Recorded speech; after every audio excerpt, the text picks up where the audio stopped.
Okay, Lucky hit the button. It's rain. This is 54. I know because I posted 53 earlier today. That was the Yeah, one we've been where doing Lucky it. was quiet. We've been doing over a year of this, huh? Yes, Right. Yeah. along with a bunch of other stuff. But sorry, slick throat clear. Anyway, before we go any further, sorry, we were pre-gaming a little. Maybe chuckle. Before we go any further, I'm gonna remember to thank our patrons like Adam Harp, Legacy G, Call Me Zed, Carlos, Dragon, JDV 9000, Australia, Legendary Boss, The Rise of Kenji, Rogan, Sjorberg, and Baron the Crow. Because, like I said, we were literally talking about our rain plans, and I should specify, since you guys did fully fund it and were ready to commit to it, Professor Starr working on the Aether Lab will probably take a day or two of work, depending on if you're, distracting her or halting the process by, juggling crates or whatever. Movers with couches. I probably would like to So- bug her a little bit, because I would like to start on that process of learning Draconic. Okay. I don't know how much of a distraction that's going to be. But please continue. There's other things I want to involve the professor with, but I don't want to ruin your flow. I apologize. Well, that's basically it. So, like, you last time for sure said you didn't want to set up for Lorelei Rock until you have the device. The thing.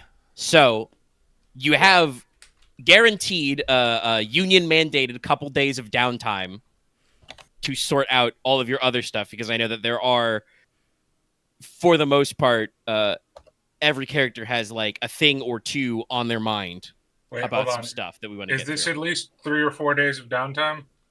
No. Damn it. It's a day and a half. You got a couple of work days. I should invent a widget just to keep track of days of the week so I can just automatically scooch it forward. Doesn't actually matter. But I wrote this on writing in case. I have some follow-up as well for the stuff you said about to Logesh earlier, but that can wait because I know that we were, like I said, we were discussing what our immediate future plans were. I just wanted to let everybody know you do have a little bit of time to do some activities, as it were. Yeah. I guess just to say something that was in for the listeners.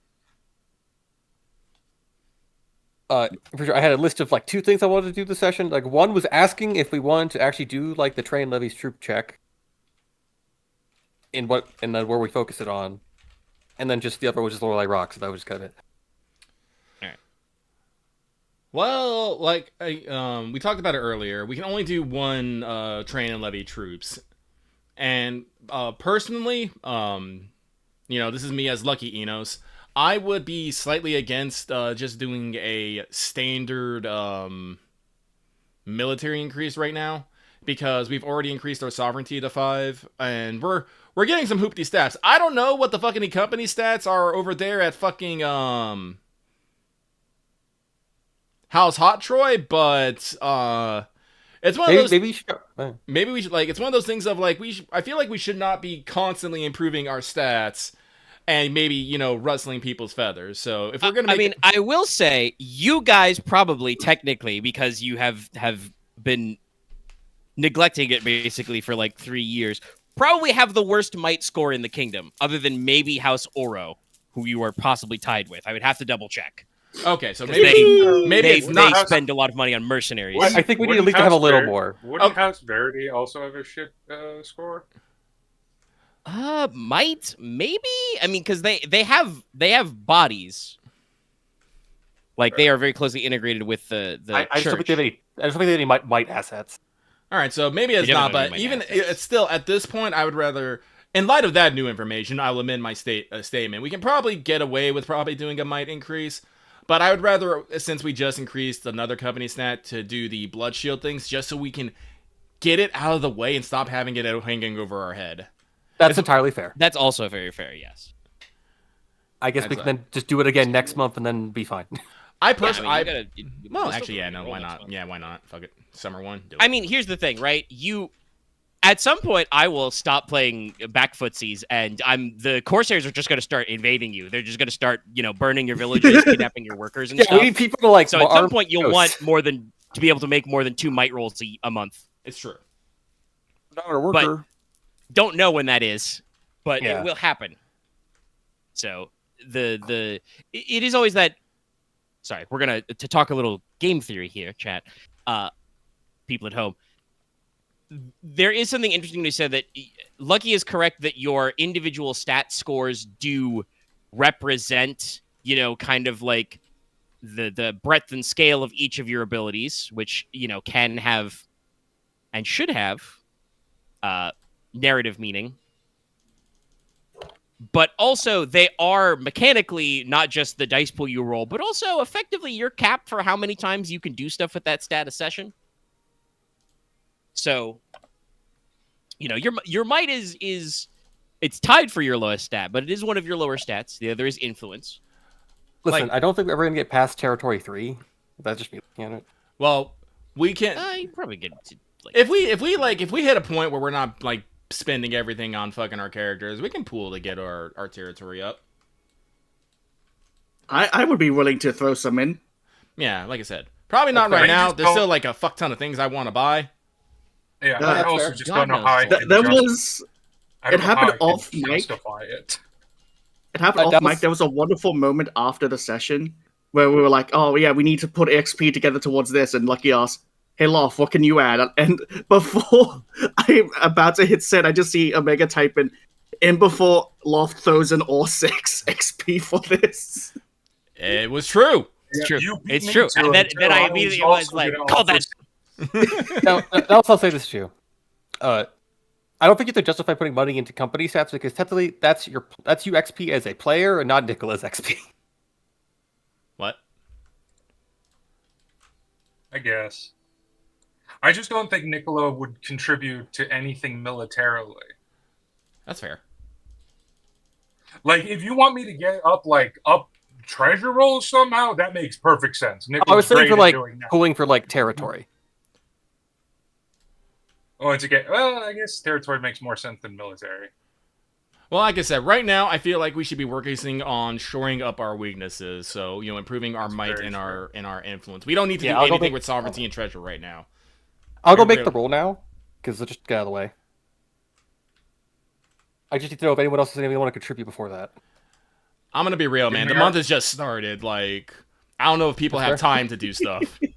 That's fair. Yeah, no, Nicola has not. Yeah, it's been like you guys have been back in town like maybe a day or two before to like set up the meeting and let everybody filter in, and then it's gonna be like a couple of days of downtime. No, that's fair. I'm expecting this roll to be an approximation of something happening over. Do you want a vacation planning document? Because that's all about all I've had time to make. Okay. Oh, this roll is probably going to be an approximation of something that's happening in the background over a few days or a week or so. Well, it's basically something you say, "Hey guys, start making arms and armor," and they're going to be like, "Okay, boss."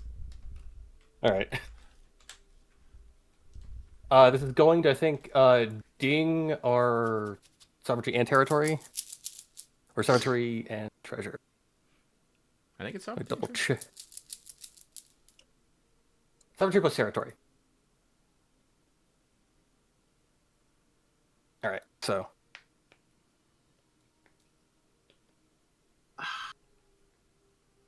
Nines are good. Sorry. Yep. Don't mind me.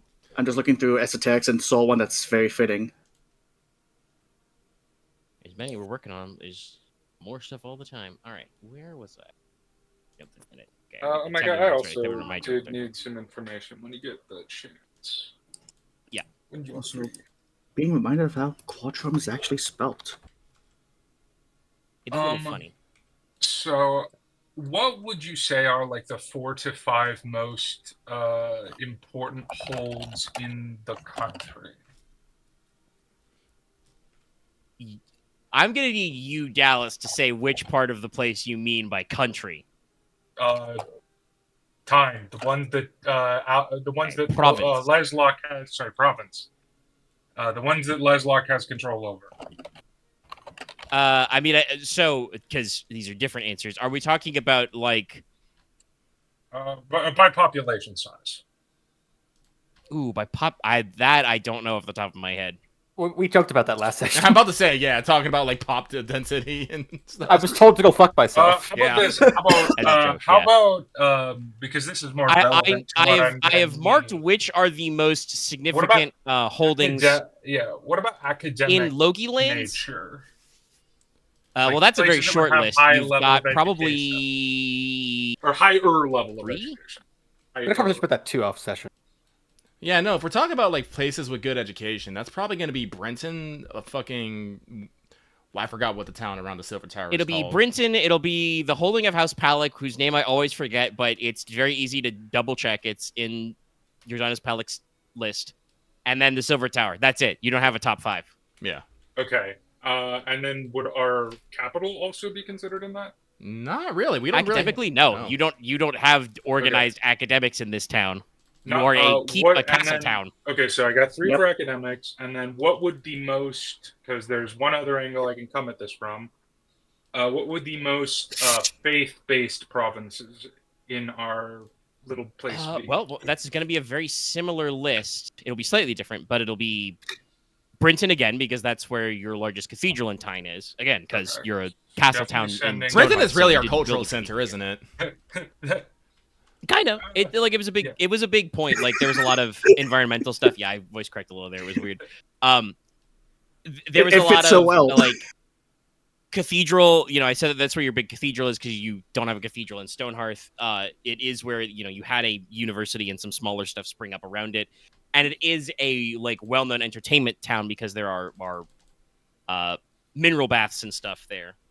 Yeah, no. It is a fairly big cultural output point. Right. And obviously the Silver Tower is a big deal when it comes to faith. Or, ordos and chapels and other stuff right there. And then House Palak's land for academics. House Palak does have the Temple of 1,000 Candles, but that's more of like a novelty. I don't know if that's like a really big. That's a site of historical significance. It's true. Like they are. The sisterhood there has a strong relationship with House Palak, but they are not necessarily like a major outpost of faith. If I had to guess where you had I don't know if you have like a third major, religious settlement.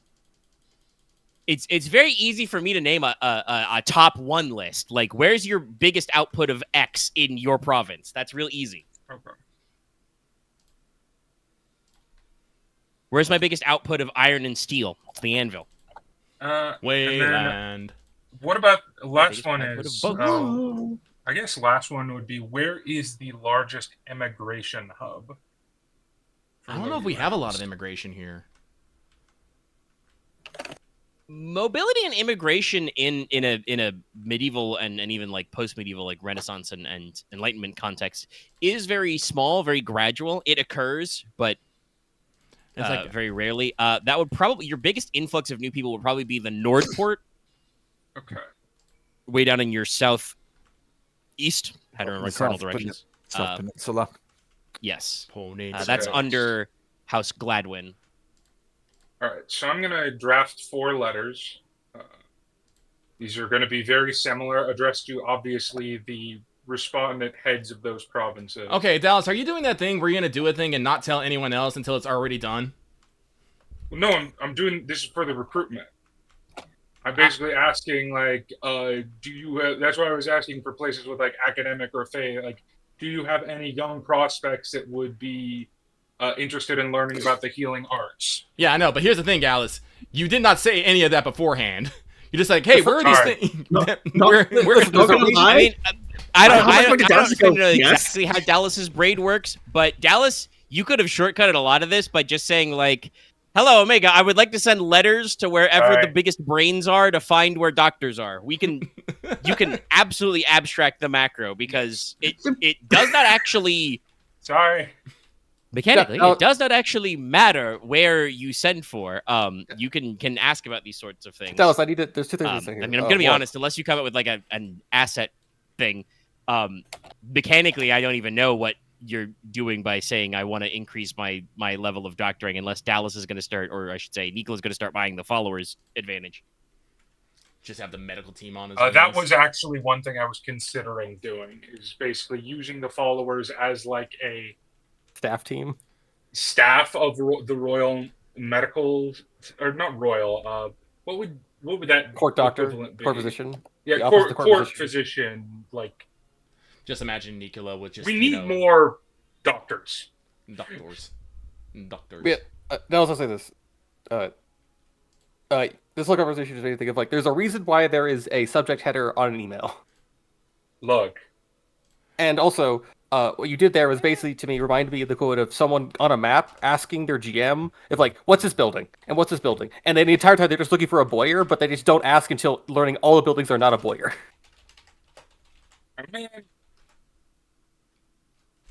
I thought it was obvious what I was doing, but I guess I shouldn't have.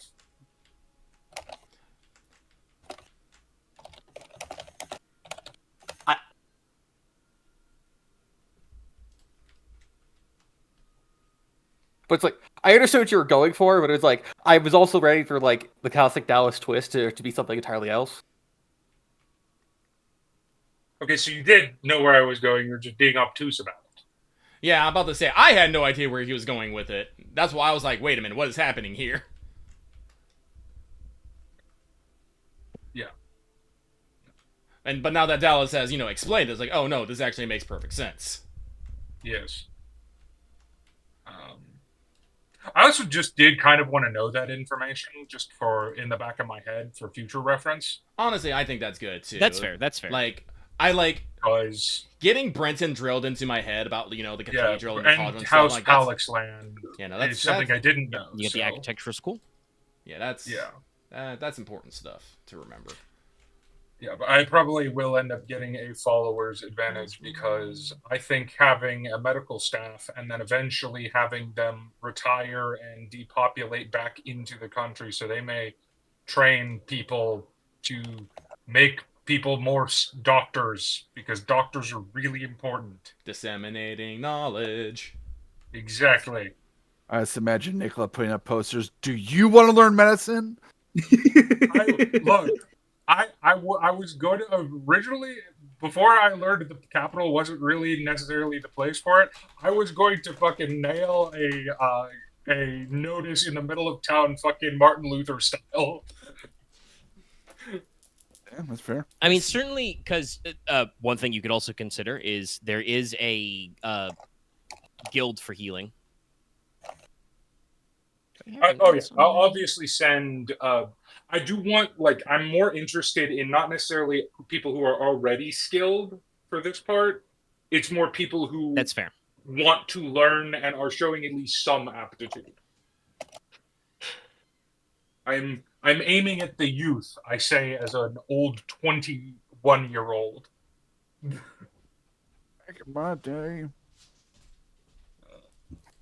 Yeah, I don't know which one exactly. It's probably the King's Game, because I wrote that to the King's give Game. Something else to do with do something else with tactics, because there was only the big boy use of tactics. We can double check probably off mic, unless Loth wants to scroll back. But I have been making sure to regularly post updates to our NPC stat blocks who have esoterics you guys can pull from as teachers. It's actually like Logesh just being able to assess rooms of people is pretty fun. Yeah, because honestly, while it is really cool that Nicola had the opportunity to go study at the Royal College, that's not really an option for most people, because it's half. No, it's true, and I mean I've just posted my because I did in fact have my description of the Healers Guild written already. It is it's like in my first line here, or my second line, technically talking about technically the title of Doctor is issued from colleges and orders, whether they're an order of merit or like a personal order. So the doctoring is a sort of honorific that's different than the daily practice of healing. Yeah. But you guys would have access to a healers guild, but also they would be run with the traditional strictures of the trade guild. I feel like I probably have met with the Healers Guild at least at some point, particularly in early, probably like pre. Because Nicola didn't start technically out with any doctor ability. He started with healer stuff. Yep. From Lady Cressedia and various places, so probably have met some of these people. As long as they were there like 3 years ago. Yeah.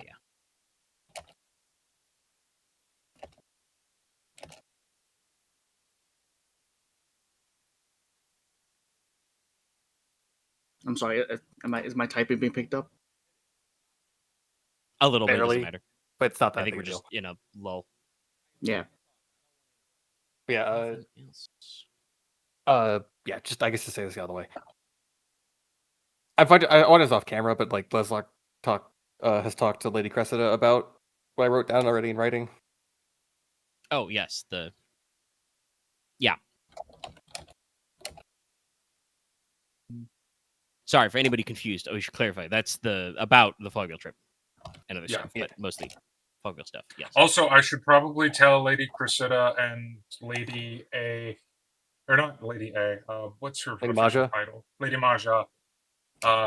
We can't talk about what I gave you letters about. Please don't tell anyone about those letters. I mean, they would have both been at the meeting. They know yet. I didn't know if Lady Cressida was at the meeting because I'm still a little confused as to what her official position is. Cressida, she's the Lady of Thorfield Banner. Okay, right. That's what She's just a land-owning nibble, essentially. Yeah, I mean, she and Lady Maja are both the Dowager Marchioness. Technically, there's this. Not to overemphasize a Russian-y thing, and we've had conversations before about how we have not really gone out of our way to strictly define gendered roles or whatever, but Leslok is the Marquess. He has no spouse and no heir currently, which means there are functions in the household. There are tasks that usually you delegate to the spouse, regardless of gender, that he doesn't have. So those are probably split between the two dowagers, because just that's how the household is meant to function. Very rarely would you marry somebody into your house and then they sit around your house doing nothing. So basically, they are both an important part of the apparatus until you guys actually, finish the wedding. Princess Narissa is brought here, and then she gets to be, integrated into everything.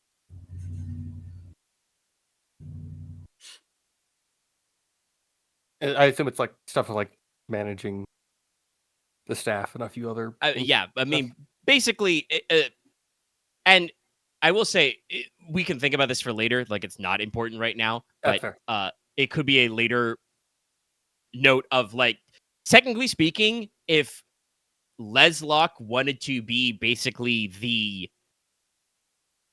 house-based member of the marriage, you always stay in Stonehearth and handle all the administrative stuff, you could defer that to Narissa to be the one who goes out into your lands and pokes things, talks to people, etc. But I would assume that normally you as the actual, member of the family is all right, well, I need to go see my bannerman, etc. I'm just imagining Leslok going, "Can you go be the extrovert? I just want to. I was more going to say that if this was a TV show or a book series, Narissa would just become the perspective character after the wedding. Funny. Lord Leslok, are you playing with your dolls again? What's my first thought? But yeah, the staff role would be stuff like managing certain members of the household staff. There would be, certain categories of maids and manservants and stuff who are consigned to the staff of the spouse, etc. I did also, by the way, there were a couple moments where I was quiet there. I double-checked my notes about the 5th Company stuff. It's very annoying for me. Sometimes I spelled it with the numeral 5, and sometimes I spelled the word 5th. Good job, me. Go fuck yourself. Pat yourself on the back. But I did double-check that, and yeah, my notes on that were very simple. It's an equivalent of a train levy. Well, the straightforward way, and the way you decided to do it, because you've made the roll, was to do it as a trade and levy troops roll. It did actually, I did note it had a difficulty of 2, so that did matter, but you got 9, so it's fine. And basically, once that wedding happens and you relocate and move in, you will get the effective might bonus because you will move the whole 5th Company in. Yeah.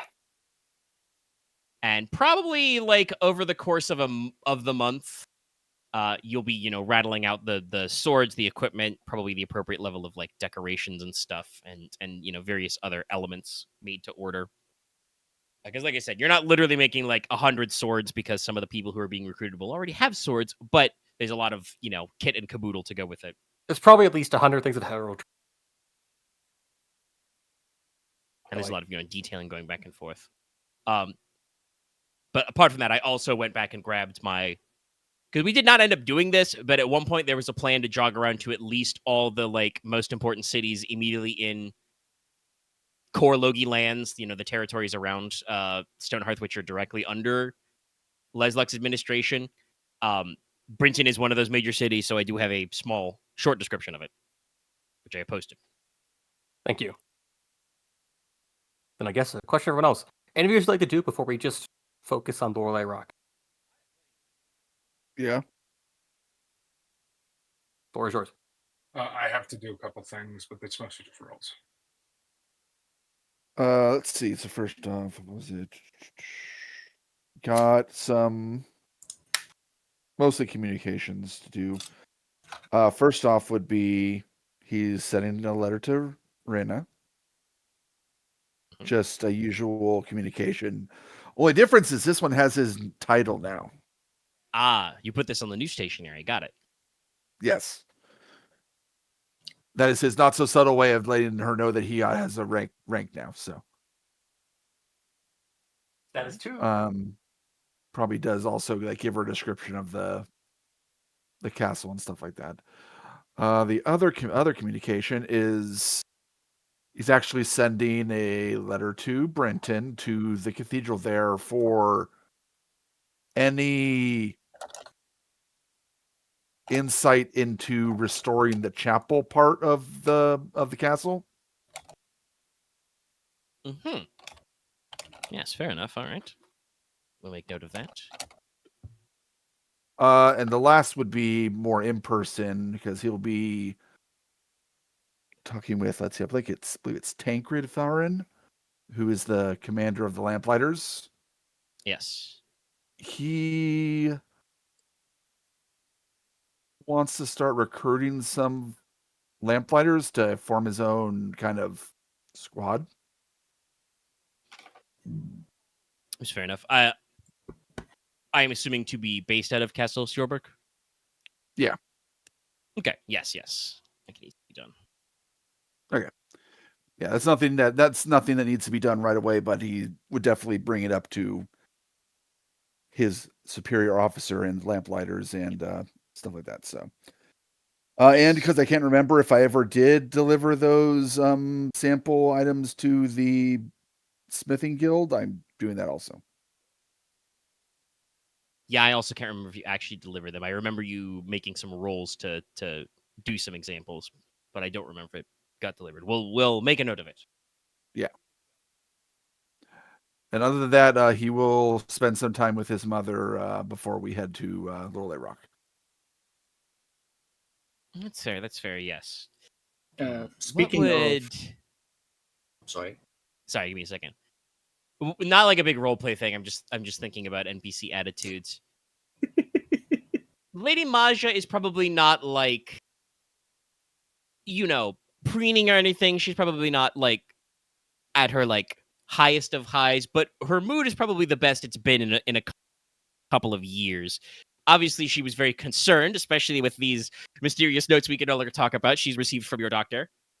I mean, also, by the way, yes, Lady Maja will absolutely rat out Nicola. Oh, okay, that's fine. These weren't mysterious. It was a very serious adventure. These were not codified. I just realized, hey, we're going off to the fog veil, and no one at the capital technically knows where we're going. I mean, yeah, you were operating under some OPSEC. Yes, no. So like that was concerning for her, but you came back from that, wholehearty. You killed a guy who was an enemy of the house. Yeah. Like I said, I don't think we ever actually figured out because that was the funny thing where at one point you were like, "Oh yeah, Omega, what was the bounty on bloody Bradley Vosser?" And I'm like, "I don't know. You guys set the bounty." Technically, you could go to another country, but I don't really have a way to prove you killed him besides our word. It's like that's a whole other thing. Yeah, no, just stand down. Call up the Lady Admiral and figure out. But yeah, I don't know. That I'm if I'm remembering correctly, it was your plan was to put a bounty on his head to encourage, people to rat him out, and then it turned out you took care of it. But and now you're it's a ruined castle, but you've already spent the money to start refurbishing it, so you're doing better. So yes, her mood is improved of late. We'll save the second phase, which is my son, you're doing very well for yourself, but here's how you could do better for later. Wait till after he's killed a bunch of Step 2 in Lady Maja's constant process. So what are you gonna overthrow your brother? I can't. Anyway, Logesh, I believe you had some stuff because I also have some stuff for you. Funny, but I was just gonna mention because didn't everyone was talking about wanting to take a small vacation? Are we doing that before or after Lorelei Rock? No, it's just Nicola. Nicola wanted some time off, but then they immediately talked him into not doing it. There was a little talk of some downtime last time, but I think that out of character, we basically took that downtime. So in character, it ended up just being a couple of days off. Nicola is going to take some downtime, probably after we fix this Lorelei Rock thing. Yeah, I think after that we don't have anything planned until summer, so the rest of spring. We have the fog veil, but we have at least a couple of weeks. Yes, that's at least summer one. Yeah, so you've got the summer one. Yeah. Okay, time, yeah. Sorry. Also, I do want to bring up because we were talking about Logesh. Eberhard Ferran has at least up to the 3rd rank of the King's Game, Everhelm's dad. He's got up to Cavalier's Gambit if you want to buy up that esoteric. Yeah, I would love to. Thank you. I was double checking my NPC notes. Okay, good. I was looking at the Dramatis persona and I didn't see it in there. Yeah, no, I don't have their. I could also comment their stats for the characters I've done it if you want me to go through and do that as well. If you are, but there may be a little bit of clutter if we're doing that. Yeah, don't worry. I'll just ask you about it. Cavalier's Gambit's pretty cool, actually. Honestly, I think they're all pretty neato. Yeah. But so I've just used this as. Well, yeah, you got a promotion, and you've already got a work. So probably the day after the meeting, you're, I don't know, minding your own business because you don't have an office or anything. You're still quartered in the castle somewhere. But you are probably sorry, I was thinking of the right phrase. I wanted to say called out first, and I'm like, no, that's not good. Correct. That makes sense. You're in trouble. No. You're told to attend a meeting somewhere. Where? I don't know. It's a castle. It has a non-Euclidean number of rooms. A meeting is being held. I must show up. Yes. A man is drowning in the river at Lego City. You have a town guard, a town constabulary. They probably have an office, but it's up to you if you want to handle out there. I think we've talked about this. I don't know if that would be a thing you guys can decide if you want to have it be separate. I don't know if Stonehearth has a separate courthouse.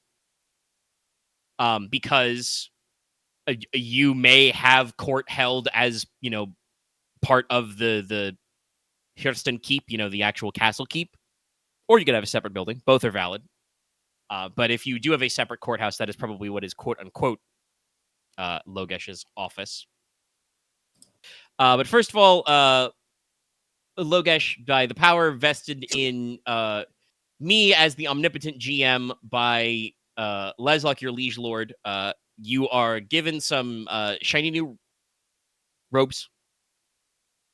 Ooh. You're given a marker to indicate where you are. So your badge of office is you would have a Justiciary robe, which would be black in color, optional fur trim.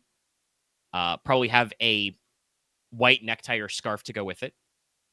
And as a sign of your office as a Justiciar, which, like I said, I have notes to explain how that works a little, but you would probably be given a gavel and are allowed to carry it as kind of a badge of office.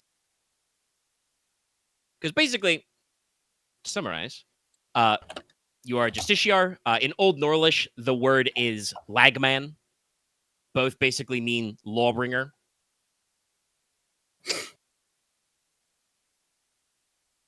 Oh, sorry. I've already got a good idea to use that word.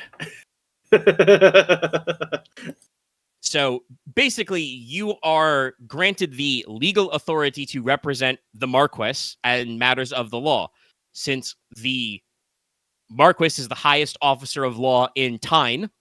His authority, or rather your authority as a lawman, as a lagman, is secondary only to the head constable, who is, the supposed to be the Marquess's representation of all legal matters,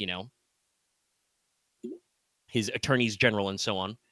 And then members of the crown officers. So, your authority does not eclipse crown agents such as crown constables, the king's rangers. The king has his own army of barristers and lawyers. Yeah. But legally, as Justiciar, you are allowed to survey your jurisdiction. So, you are allowed to wander around, Logi lands and look judicial. You can settle land disputes according to your own reckoning. You are not allowed to write letters patent and legally binding charters, but you are a valid witness for them. Notary. So basically, if you have notary powers. Also, something that will be very useful for player character stuff. In my research, I found out this is the phrasing of it. As a Justiciar, you, Logesh, now have the legal right to carry out and open what is called an inquest, which is the formal term for investigating someone's death, aka solving crimes. So basically, if somebody's dead and you're like, how did this happen? You legally have the authority to do that. You can conduct legal assemblies in courts of a lower tier, hear arguments between barristers and juries. You can oversee legal compensation to injured parties, etc. And if one of the injured parties does request trial by combat, you are allowed to enforce that, both as the official, like you're able to officiate a duel, and also as a representative of the Marquess. If somebody challenges the Marquess's legal case against them with I invoke the trial by combat, the Marquess does not have to fight those fights, so you're allowed to do that for you. Usually in a legal duel, slightly different than a fencing, matter, a duel of honor, both parties are usually entitled to swords and shields, but you can use other arms. A duel at 10 paces. The axe of Damocles. Throw axe. Pearl axe.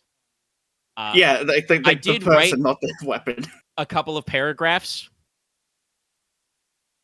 about the law and put them in the Houses document. But basically, to summarize that, this process of writing this notes about I should make sure to actually jot down and say out loud what things Logi should be able to do now in his rough law boy perspective.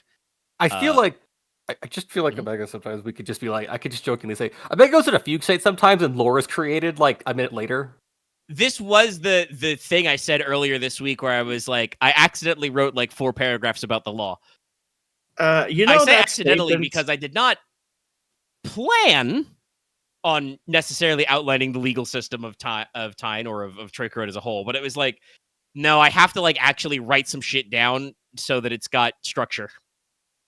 Does anyone here remember that interview or thing talking about Miyazaki blacking out and making 5 poison swamps? That's Omega. Oh no, it's not Miyazaki, but I know what you're talking about. Anyway, basically, this short version, like I said, I literally copied these 3 paragraphs and put them in documents so people can double check. But basically, Troycron's effectively working on a 3-tiered system of law because, it's almost like we got a 3 thing going on. The lowest level is called the common law. You might also call it the law of the land or trees. This is the level of law that doesn't require any special education to enforce. This is just what people understand the law to be, basically. It's built off of oral history, legal tradition, precedent, and the feelings of the people. This can be enforced by basically any officers of the common-born folk, town mayors and sheriffs, reeves, even yeomen. If you wanted, your local community could even elect an elder as their voice of the law. This usually governs a variety of interpersonal crimes, legally binding agreements. So actually, just as a note in general to keep in mind, I put forward a free man generally can't go back on his sworn word, written or witnessed. Any number of injuries which can be, treated as criminal. The common law, though, usually inflicts short-term communal punishments, short jail time, county jail equivalent, stockade, public apologies, or even, possibly a public humiliation. Some corporal punishments, such as, caning or lashing, payment of fines or community services. Generally, commoners can't appeal to a higher law, but nobility, especially if you're landed or titled, can basically go up a rung. The next level is called the house law, also called the law of the manor or the law of the chiefs. This is the legal body which is basically built around the entire province, concerns the matters of the high houses and their bannermen. This does require some study because basically this is going to be contained in law books, codices, and other blocks of legal documents, which are all kind of built into the history of your house, your high house. So usually the house law covers the relationship between common folk and lords and responsibility of your sworn citizens. So there's crimes against a person of the peerage or their sworn banners, trespassing, fraud, mishandling of taxes, misuse of roads, but can also handle questions of disloyalty, treachery, serious offenses. But basically, this would be anything declared to be a law by the provincial lord or authorized for his banners and, can be carried out by a court officer like Logesh. So, your body of house law is basically anything that the Marquess of Teine has said is the law, going back in, I forget what the reverse of perpetuity is, throughout the whole continuum of history. And anything new that Leslok says is law. And the highest level, obviously, is the King's Law. We've talked about this before, with certain crown officers. This requires a lot of study because it's got, huge bodies of legal text going all the way back to the time of the Covenant, carefully curated by the crown officials. Usually has formal schooling required.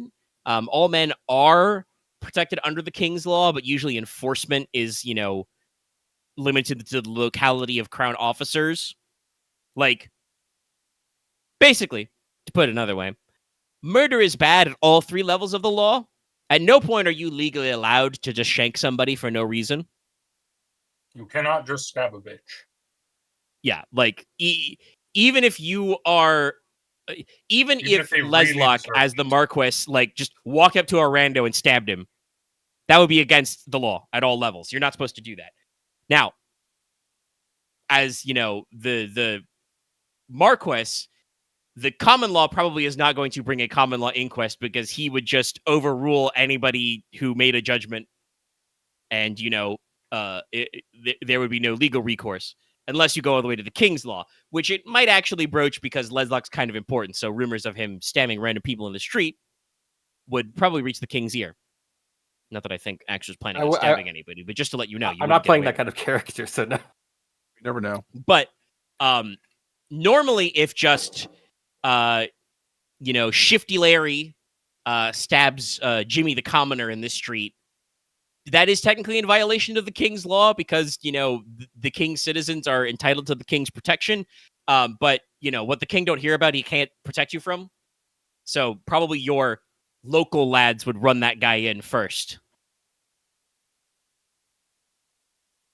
But some of this some of this Logesh should probably know. You still have student of law, right? Yes. Yes. So you would probably know a decent number of this off the top of your head, and had in fact had some formal schooling.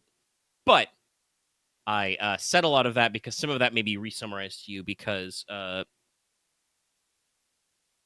younger Lord Pralic, Lord Emery, has as head constable has sent a gentleman to aid you with your new legal position. So you are introduced to, and this would be the like I said, the meeting I arranged. You arranged for. Where is that? Yeah. That's right, everybody at home. We're playing the game of I'm putting a new name on the board. So, where is that one? Odd. Let's see. So you are introduced to full name Morton Marquardt. But that's Constable.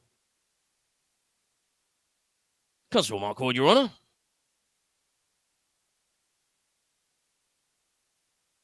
Stone City Watch. Nice to meet you, sir. He's in his late 20s. You know, tall, little reedy, big bushy mustache. Wearing kind of like even in this, weather, as it's getting about as warm as it'll get in Teine, over the next couple of months. Still wearing probably like a big overcoat. Probably, to be in the castle, he's just got like a baton, tucked into a belt loop and got a lamp clipped back there. But he's just like, strokes his mustache and, pushes his ginger hair back and says, "Pleasure to meet you, sir. It's told by the head constable to make sure you're up to date with our so-and-sos and goings-on."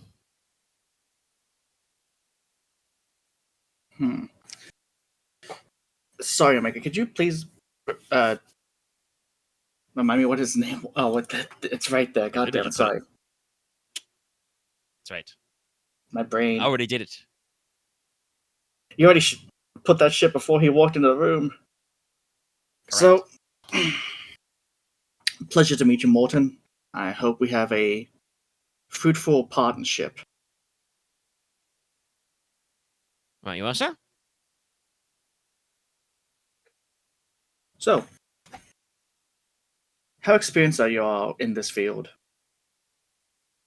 I've been a constable here in Stoner for about 4 or 5 years now, sir. I was in Lamplighters before. But Mrs. got with a ban, and, she didn't like the idea of me traipsing around the countryside poking monsters with a sharp stick, so came back to Yodown. Well, I will be looking forward to learning from you because you have more experience than me in this field.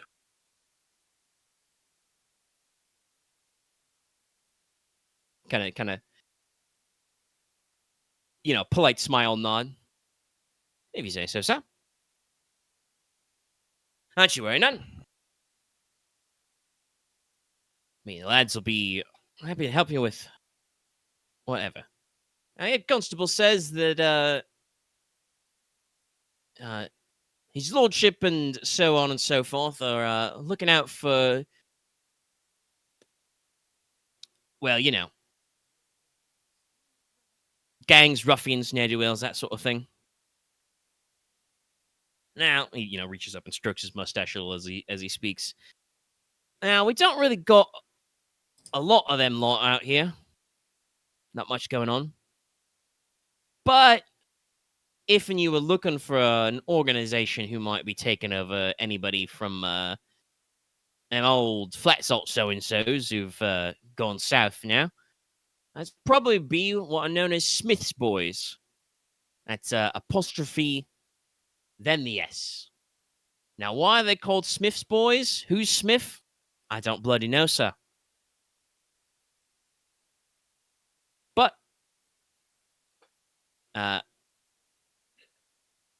whenever there's trouble out in the street, probably old Smiths, who knows? They're, mostly out in the oldest and the shabbiest parts of the old city.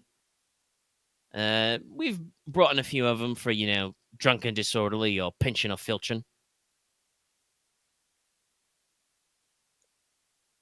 Whenever they turn up, they're mostly beggars, failed apprentices, drunkards, destitute gamblers. Dregs of society, really. No up to anyone, not even themselves. But mostly we hear from the locals. You might hear a run. They run little cons, loaded card games. The usual. Yeah. The thing with the three cups. That sort of thing. Yeah, that one. Classic trick. Wish I could figure out how that one works. But... So just petty crime, nothing potentially involving them with the larger smuggling that's been happening. No, not directly. They do run their little operations out of some old abandoned shacks, like I said, in the old city. Some of them have been blamed for a little bit of filching or lifting, pocket picking sort of a thing. We don't really know if it's actually them or just them using the name, though, but they're out there. He kind of, rolls his shoulders and says, to be honest, Your Honor, sir, only reason why we haven't rounded them up and stamped them out is just because they haven't done anything bloody important yet. No offense to the locals, but most of the people who fall for these sort of things are travelers, tourists, or the fellow desperates. And the boys, that's Smith's boys, seem to know better than to pick on anyone who's too fancy looking. But if you want to knock over a few houses and bonk a few heads, send a couple people to the clapper. He makes a suitably police-like gesture. This is Logesh and also Loth just currently stroking their chin, thinking, "Great. Now I've become constable. I've now got a new dilemma / personal goal. Personal welfare of the citizens to make sure they don't turn to crime." That's such a tiny diff. Welcome to the wheel. These guys are giving much more like Oliver Twist villains than actual like harm. Like, oh yeah, no. Well, you asked the question of like, do we have, or Lucky brought up last time, do we have street gangs? And it's like, not really. Stonehearth itself is not really like shifty enough and like has enough opportunity for like real crimbo crime to slip in. Plus, the Syndicate hasn't gotten their fingers in here yet. Well, yeah, you don't have to worry about the Syndicate for sure. But the Flat Salts were not like based out of here, and they actually had some like serious operators. Yeah, they did some... Inos' comment was not technically wrong. You guys did run into leftovers because you did not... Ooh, sorry, excuse me, burp. You did not stamp out the Flat Salts, root and branch kind of a thing. Like, so it's possible that a group like Smith's Boys could, get recruitment and grow in size. These guys feel like if the kingdom's ever taken over by an evil, like, warlord, whatever heir is going to have to go on a magical quest with them. Like, I don't know. These aren't giving dangerous criminal vibes. They're a little more dingy than that. Konrad become the chicken. I just... Yeah, no. So... Got your magic sword, Lord. Where'd you find it? Took it. Found it. Don't ask. Some weird stone I stole it from. But I think, Logesh would probably make a not so pleasant face at the mention of busting heads over just such petty things like that, but I think, yeah, this will be something to bring up to the table. Like, the meeting table about... Because technically, this works into one of Logesh's other things he was doing before, which was improving the economy of the table. Not the virtual... Yeah. Yeah. Because, hey, if more people aren't doing crime, that's more people, working and paying taxes and less, loss of revenue. And, I mean, should you address such a thing to Constable Marquardt, he would say, well, Smith's boys don't really seem like they like to be productive members of society, but, anyone can break a rock or lift a crate, I guess. When you're hunt game. Sorry. Well, so that's we the problem. Will reject your rejected. Not everyone can hunt game. Well, but I'm just coming up with ideas for something they can do to not be... Because anyone can fish a line. Yeah. I mean, I'll tell you this, sir. When I was with the Lighters, I sure wouldn't want the skinny, malnourished cutters like of the Smith boys watching my back. No, but they... it sounds like it's going to be a work in progress. It's not going to be a snap our fingers, it's all solved. It's going to be a long-standing or long-running fix. Probably something a bit too much to set my eyes on immediately upon stepping into my office. Kind of folds his arm and says, well, sir, I'll admit, Your Honor, most men in your position and of your bearing would have jumped straight for the knocking heads and clapping irons bit. It's usually a pretty simple way. Of course, there's the problem where eventually the boys worm their way out of irons after they spend their couple of years breaking rocks, and then they're right back down at the bottom. So, he kind of shrugs. You're probably right, we won't snap fingers and solve it. Now, if as a lagman you wanted to maybe speed that process along, we could get a large number of boys together. Round a bunch up.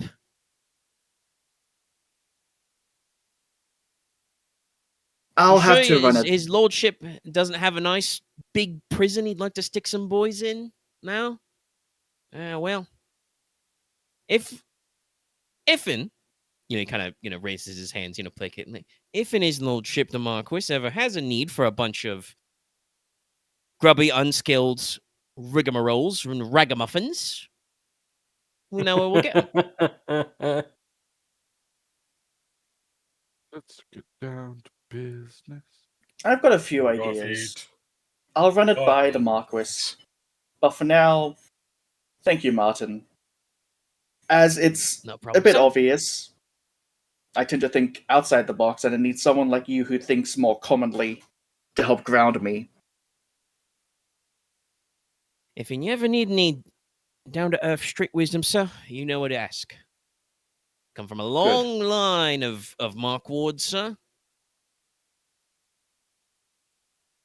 Streets back. Yeah, I've attained the buddy cop. I mean, yes, this is basically you've got your uniformed, guy to go with your fancy detective. Sorry, you know what my first thought was? You've gained a social link. Morton would die for you. Well, so he was just saying that his surname means that he comes from a family of guards, watchmen, men at arms. So, kind of.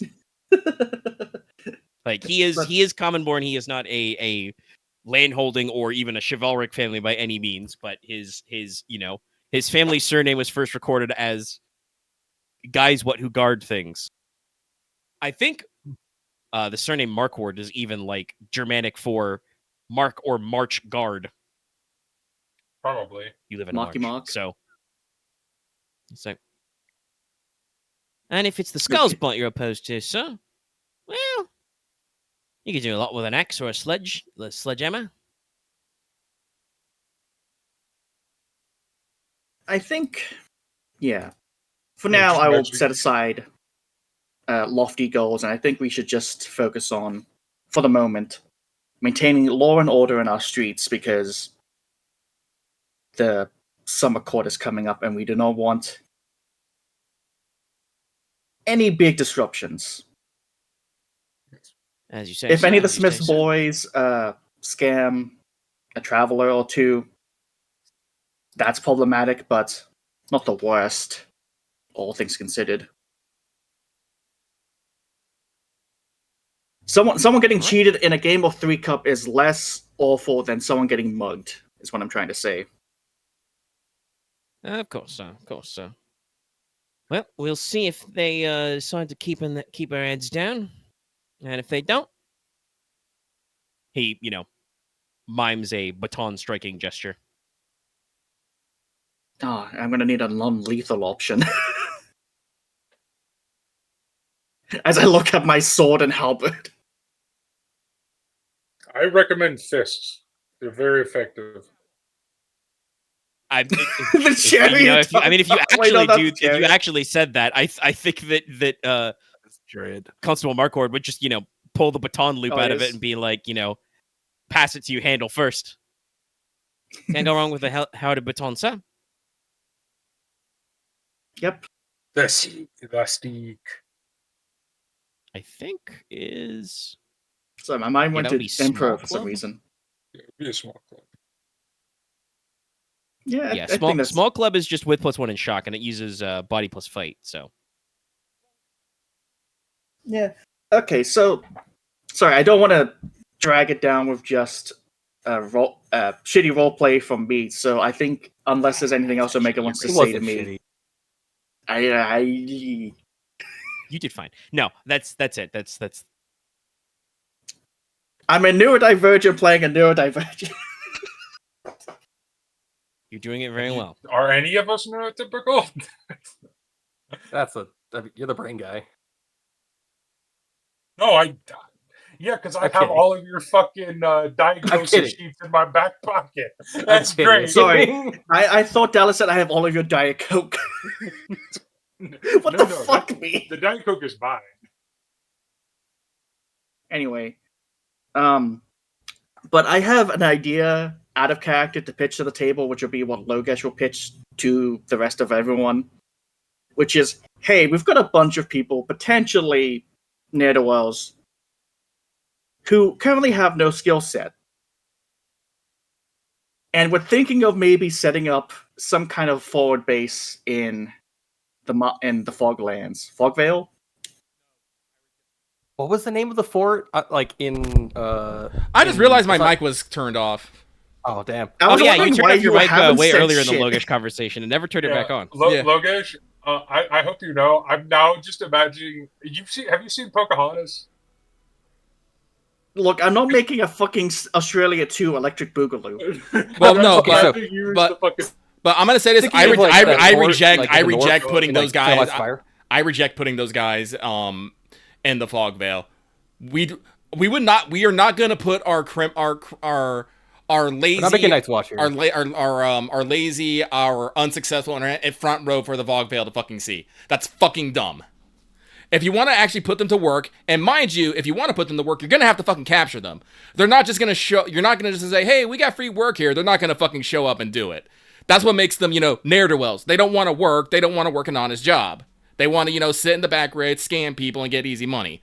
So if you want to, make some sort of good charity work, you're going to have to clap up in irons and put them in a work camp, probably working the roads, busting rocks, doing something, and you're just going to have to treat them better so that when they get out of that, they have enough money and skill sets that do not immediately fall back into their old life. And this is why I was wondering why Lucky wasn't saying anything earlier, because I'm like, yep, this is exactly what I wanted to hear. Yeah, because I was thinking about it's like, you have to probably make a detention center if you want to even teach them skills outside of labor. Well, like I said, no, these, as I said, Omega was saying these guys are, failed apprentices and stuff. They probably do not have the aptitude for actual a trade. They are probably very good at lifting things. They're probably very good at breaking things, and they can, probably have pretty good stamina. Brute manual force is probably the best you can hope from them. There also might be some leadership potential in them, like once they actually start going, and there might be some protection. Like some of them might be able to be used for like soldiery or combat and stuff. But from what I heard of these guys, like they're God damn it, Aaron. Aaron made a RimWorld analogy. Hey, at least you're saying something lawful, guy. Yeah. But yeah, no, like Lucky's correct. The to put it another way, the way that Morton phrased it, I just quoted the meaning of ne'er-do-well there because you said, "Oh, it looks like we've got some potential ne'er-do-wells." I'm like, no, they're definitely ne'er-do-wells already. But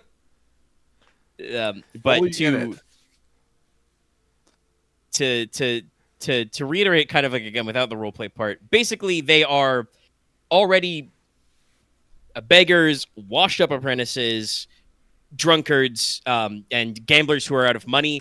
So, I mean, if you want to look at this from an ultra-modern perspective, some of these people probably have, like, mental or personality disorders that make them not suited to the conventional workplace. Like, I don't know, they might have an alcoholism problem, or they might have a gambling addiction problem.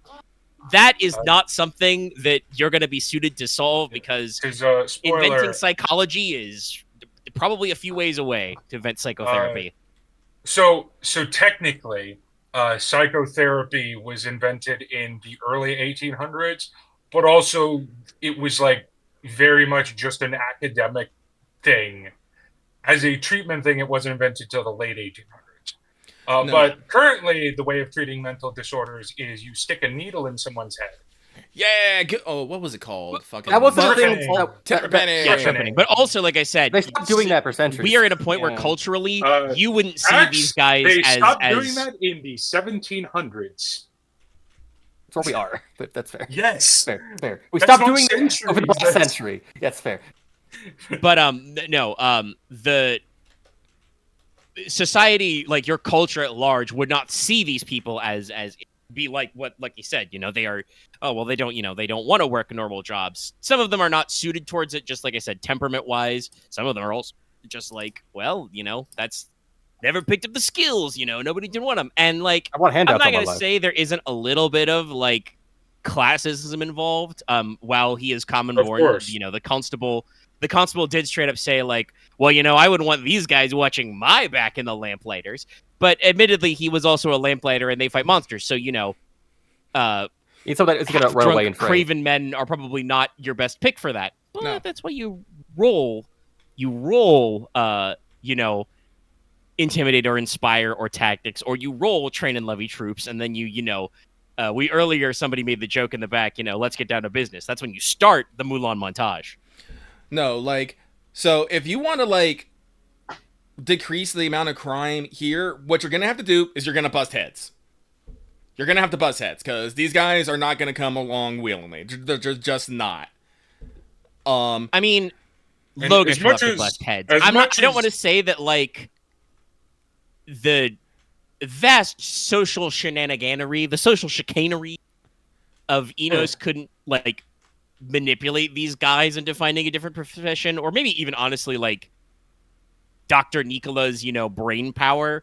Yeah. But on your own, Logesh, you're going to have to, like, round these guys up and put them to work. Also, realistically... So you said, like, detention center. Not quite like that, but, like, it's a bad word now because of the real-life governmental implications. But, there's these things called work camps, which don't have to be terrible. You could just set them up and be like, all right, guys, you're logging trees. You can't go home until you've logged 100 trees. You see, I want to cut you off because I'm going to see, the problem with, like, the thing now here is people are usually overworked, underpaid, and underappreciated and treated less than human.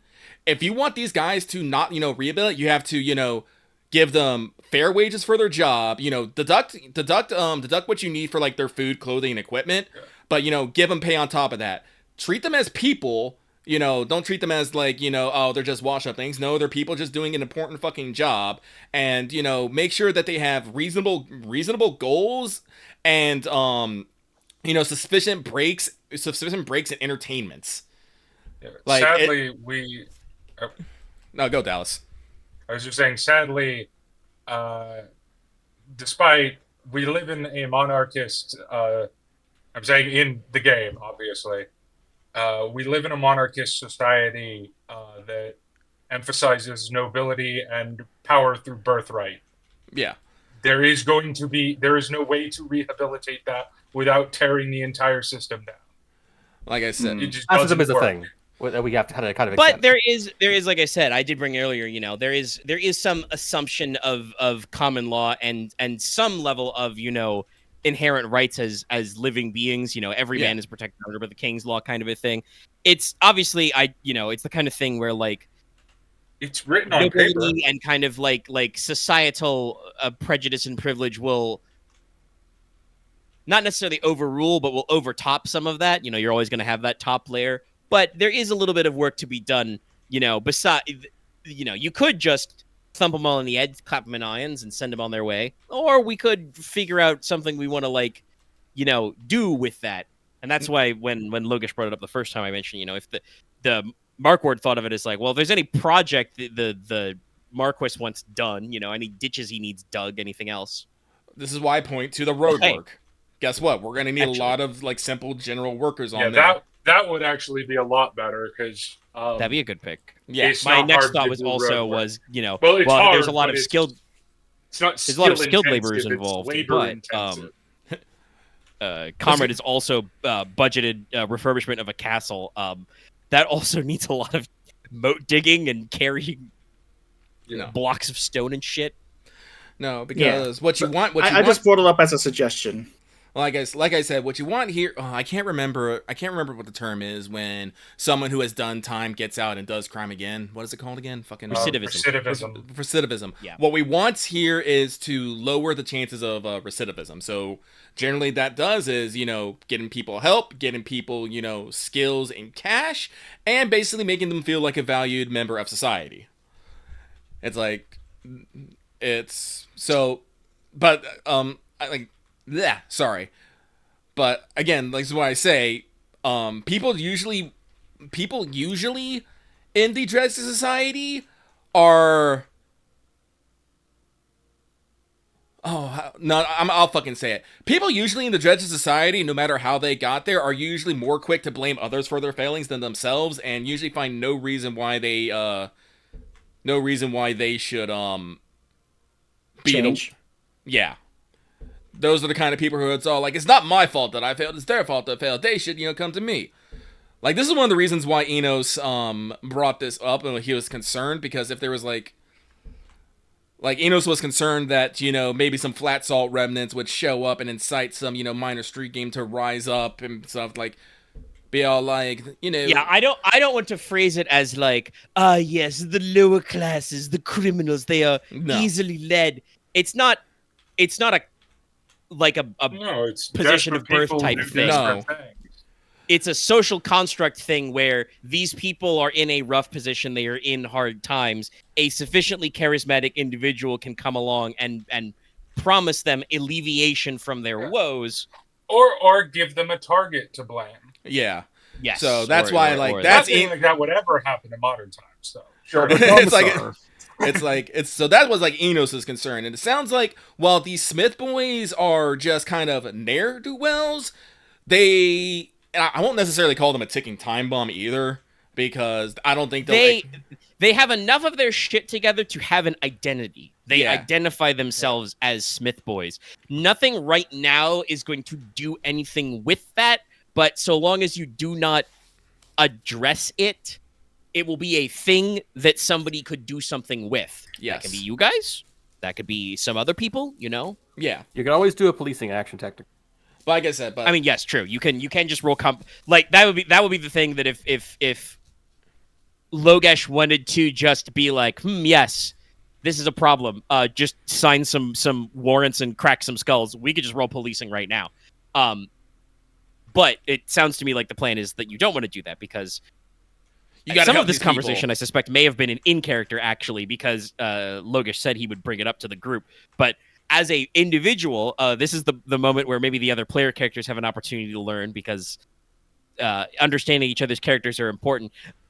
As a character, Logesh has some very Noblesse Oblige type ideas, despite his own, circumstance.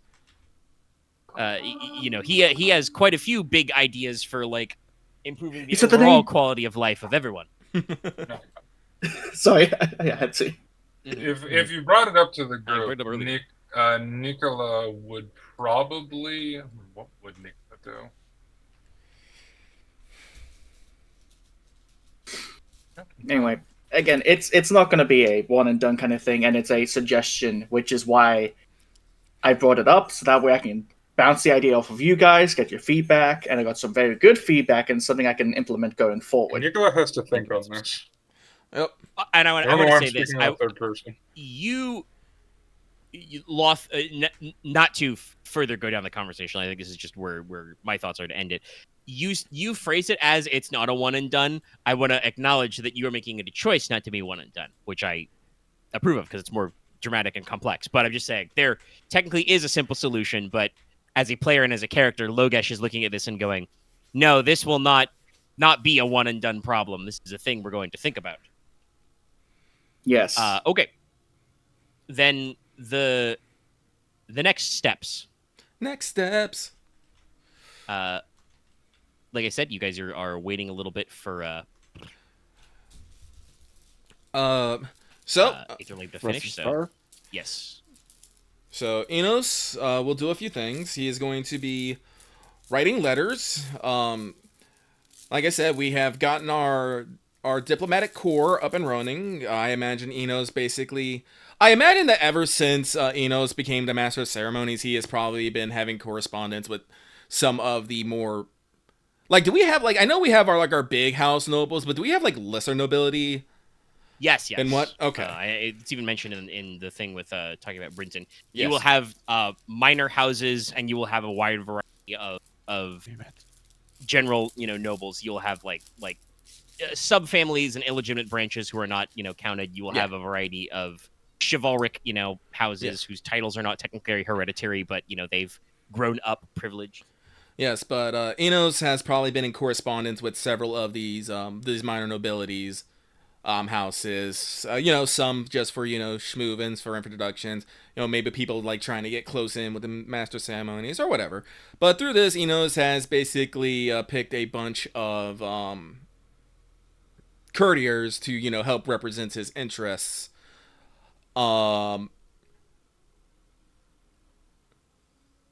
So he's been getting that set up. He'll also be writing a few letters. Actually, did I write down what my letters were? Well, he's sending one to Reverend Mother Mercedes. He is going to be inquiring to her about her experiences with dragon sorcery. See if she has any knowledge about, dragon skeletons, or can refer him to someone who does. Technically, I could ask about Wormwood Keep's, head scrivener, but that I think that's a different line of topic. But I just want you to know that I did not forget about it. Also, apologize to her because he totally bought Argent Light from Logesh as a spite move. So I guess, do you want to phrase it as that in the letter? No. I will. Okay. I kind of figured, but I want to be sure. No, but he will apologize for, deigning to purchase, a historical relic. I doubt you're the first noble to do that. Send that one. But off. it was a personal one, yeah. Yes, it was because it was a gift. Sorry, to clarify as well. Also, the you're asking her about the just about her experiences with Dragonbone in general, or are you looking for like a line for like who would know more kind of a thing? Kind of both, because I know she said she investigated, how does she phrase it? ruins and stuff. She wasn't like, I know she wasn't necessarily like an antiquarian, but she'd been about the block. She's seen some stuff. Yeah. So, inquiring if, she knows anything about, dragon skeletons, or who may know something about dragon skeletons, because I have not forgotten that true dragon skeleton in the Shadow Pass. I'm very still want curious. to harvest it. You can't harvest it. I will not allow that. You can have some of the lesser dragons around her if you want, but not the true dragon. Okay, yeah. There's not the bigger true deposits dragon. Of dragon bone. Yeah, no, there's a true dragon skeleton and some lesser dragons. Have all the lesser dragon you want. The last thing Logesh needs right now is more reasons to be snippy between him and Inos. Yeah. Inos will also be sending off a letter to Princess Estelle with, current news, well-wishings, small notes of affection, but also inquiring about the Atoll Club and her thoughts and feeling on potentially opening up a branch on the lands of Teine. As we know, she set that up originally with herself and several investors, and I would love to put her name to the one in Teine, but I'm gonna gauge her feelings on that and her insights. That's fair.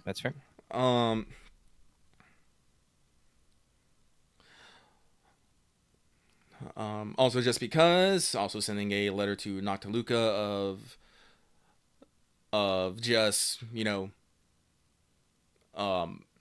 same things, well wishes, news and tidings, much more overt displays of affection in writing, but also inquiries about like her preferred weapon and fighting style, for reasons. I haven't given up this project. It's just been tabled while I've been thinking about stuff. That's fair. Send that off. Let's see here. So that is sent off. Inos will be speaking to both Aurelia and Alestra. We will be getting our Soulcraft studies and other studies in earnest soon. I already got a few spells to teach the both of them. Yep. I'll probably write that down like later. But also, Inos is giving them a assignment. That's the word I'm looking for. As their teacher, both of them are to attend to Professor Aramita Star at least 2 to 3 days a week. They do not have to overlap, and they do not have to be consecutive. But they are to put themselves at her disposal for the foreseeable future. Inos basically explains this, that Professor Aramita while eccentric, is a very learned individual of a variety of knowledges and disciplines, and they would do well to broaden their own horizons and learn to look at things in different perspectives. Like I said, yep. Like I said, hopefully only 2 to 3 days should not necessarily interfere with any of their other lessons or... No, it should be fine. Yeah. Alestra is, heir to her house, so there's probably some logistical thing she has to run back and forth for. But I suspect, given that Leslok, sorry, forgot the name of the Marquess for a second. Sorry, I haven't talked to him in like an hour in game time.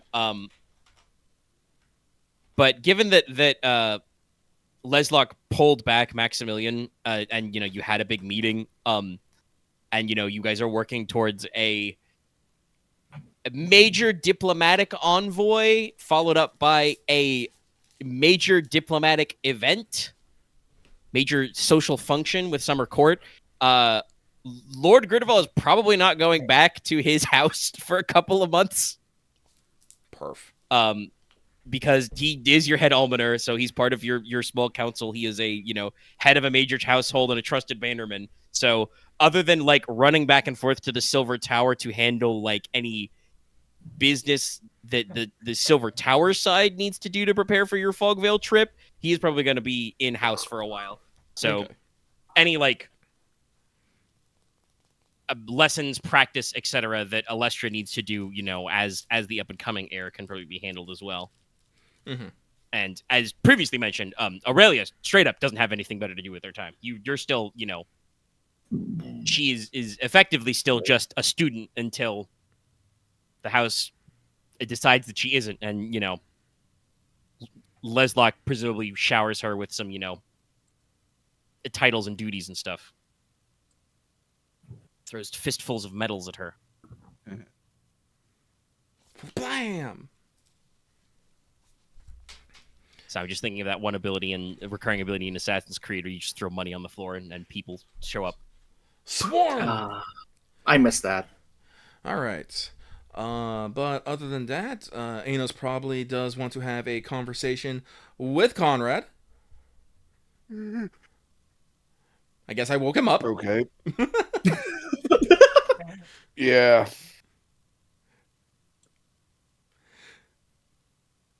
It's like Konrad came out of hibernation. It's just coming back from talking with his mother. Hello, Inos. Oh, Konrad, excellent timing. Would you like to have some tea or red leaf in my office? Sure. Excellent. We will adjourn to Enos's office. And Screen wipe. Yep, screen wipe. What is Konrad's preferred drink here at this situation? Red leaf's fine. Rad.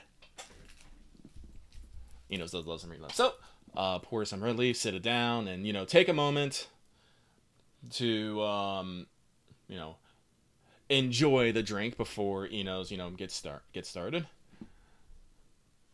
But Enos takes a sip of his drink, puts it down, and goes, "Well, Konrad, how have things been doing for you?" Doing fine. That's good. Probably going to be seeing to the first workers out the castle soon. So. Yes, it's a very big project. Gonna be a lot of man hours involved in that one. Lots of materials. Have you fully decided what you're gonna do with the lands yet? I have ideas, but didn't want to get too far ahead. Get the base work done and then worry about the fancy stuff later. Yeah, I need to make sure a few things pan out first. I see. All right, well, if you got it in hand, you have it in hand. Mm-hmm. Like I said. Speaking of Lorelei Rock, that's kind of in your areas. Have you made any plans on how we're gonna deal with that? We're just gonna go over to the rock and thump sea devils. We're gonna take some boats full of harpoonmen. Any ideas on that front? Oops, sorry, I don't know why that's so loud. See if anyone wants to come with harpoons, but I'd figured a fewer boats probably less likely to, disturb the sea devils. I do know Lucy and her crew have quite a bit of experience with fighting sea devils. Lucy's got the scars to prove it. And Big Bill is quite good with that hook. Like I said, I don't know if the Sea Wolf is necessarily best suited for those waters. I actually think the Windlass is, but our new captain, I do not think has the established crew to speak confidence. Well, like I said, there are options involved. Well, not yet, but Not you yet. did, Yeah. ask for some recruiting. Yeah. Okay. Like I said, we can probably bring this up at some meeting later, but I just wanted to make sure that it was in mind. Well, the way I was thinking is without any other ships, just getting a few longboats pulled over to the site, and we can row out to the Lorelei Rock.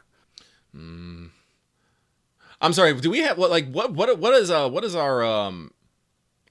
is our current water safety devices? Like, do we have wooden rings for floaties or anything like that?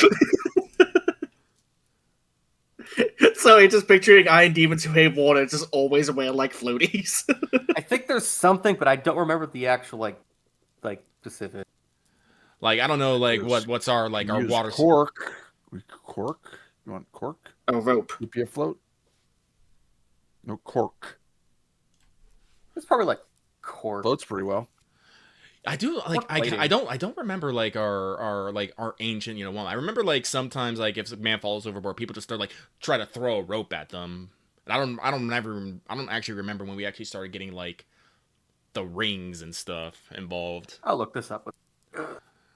But Inos will basically make some sort of wry comment about making sure he has his fucking water safety device on him. Then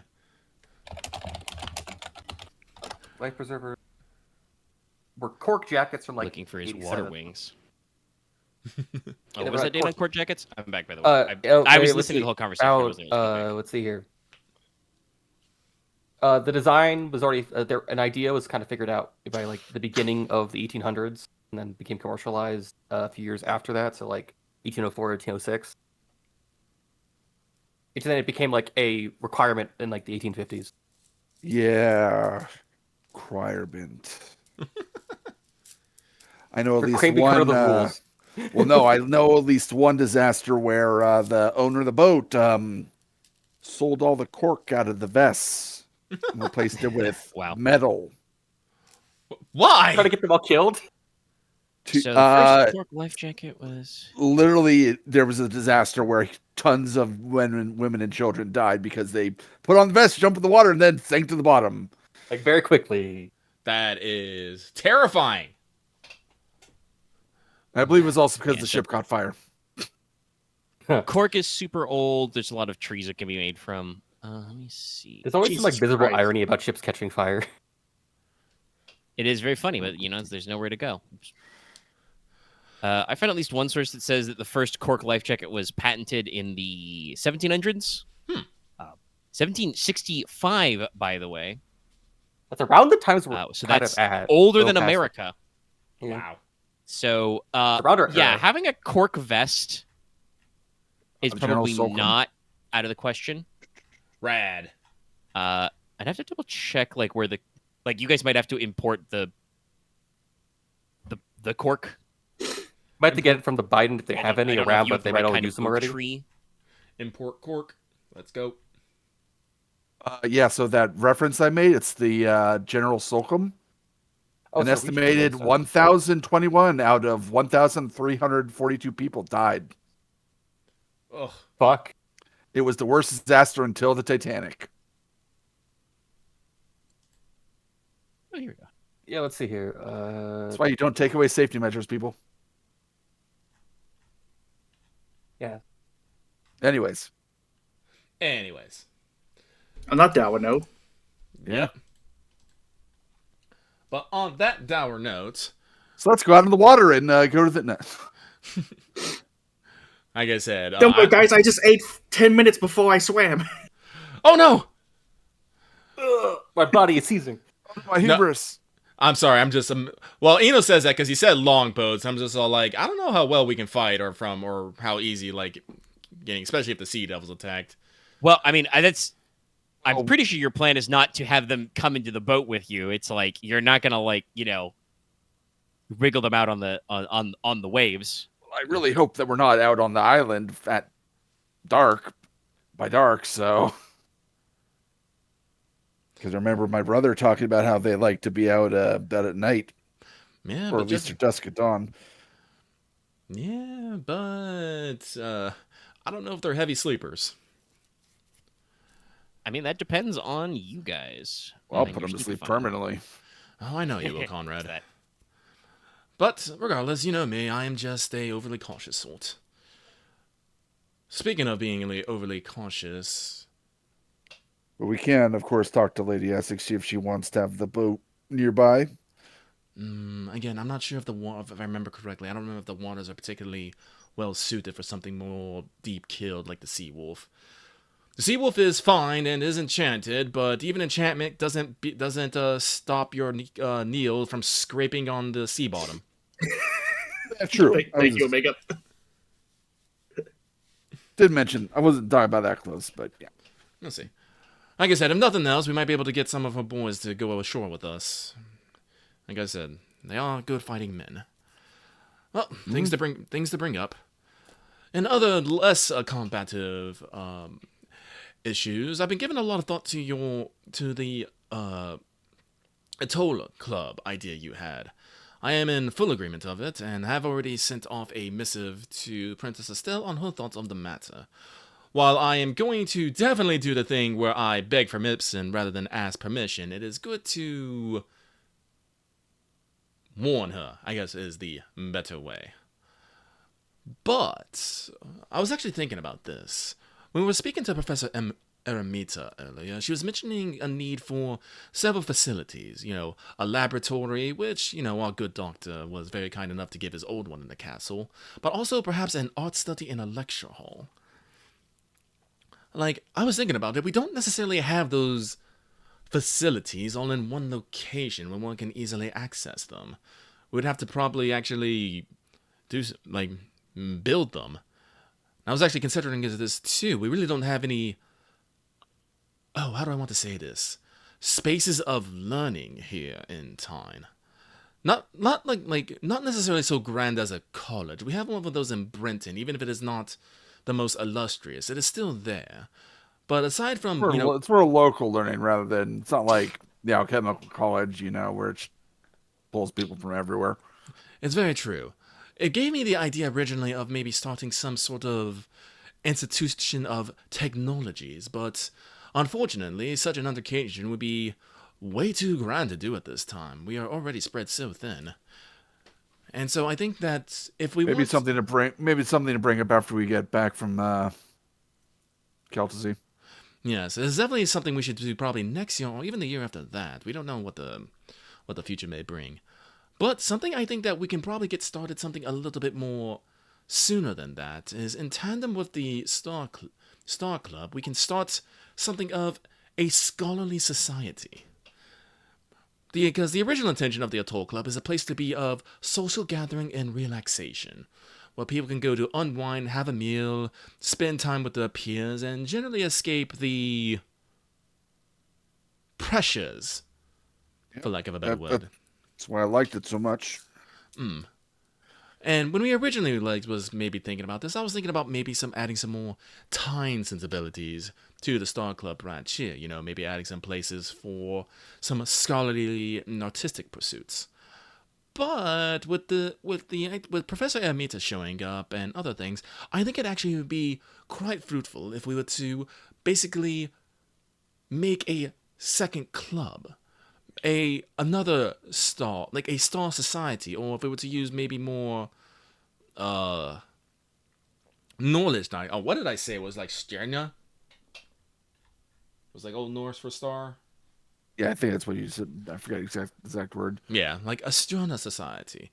Someplace where, fellow peers can go to engage in scholarly pursuits, have the lecture hall for lectures, an area for debating, room for experimentation, lab work, crafting, artistic endeavors.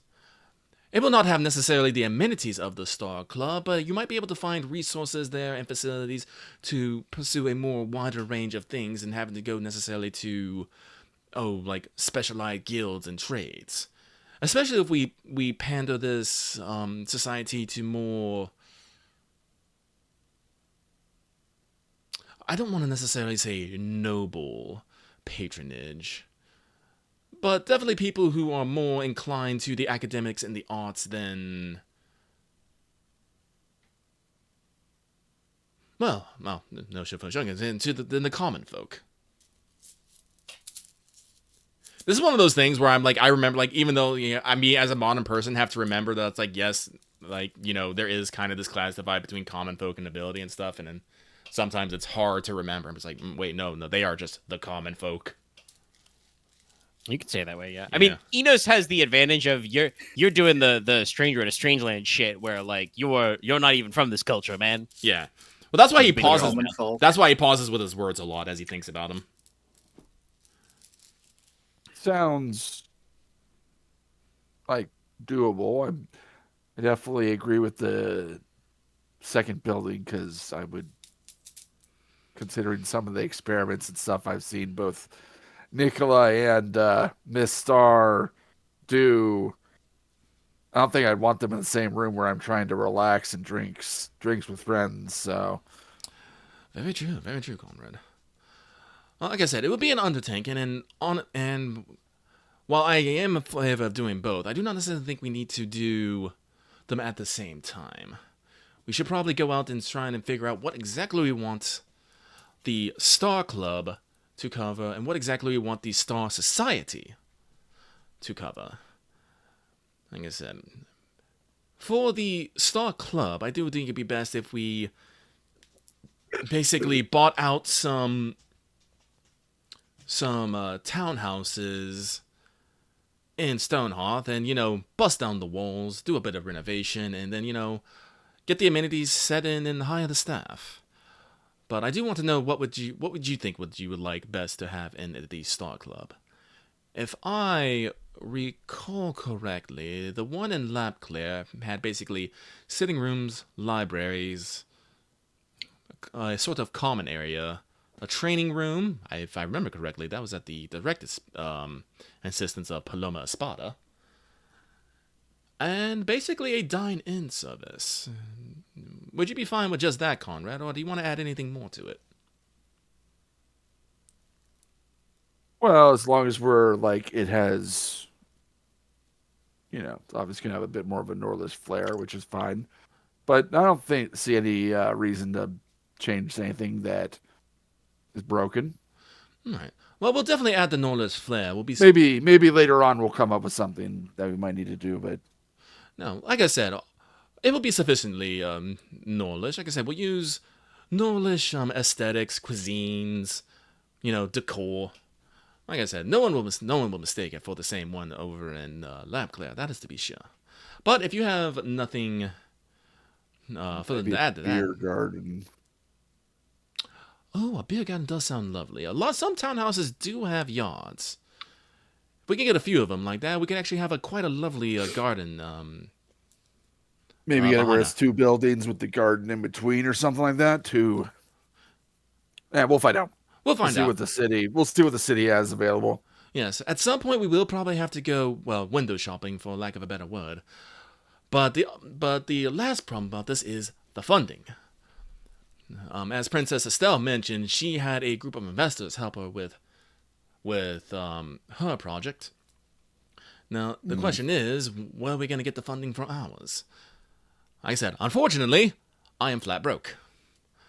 I partied a little too hard at the Silver Tower, and my wallet hurts for it.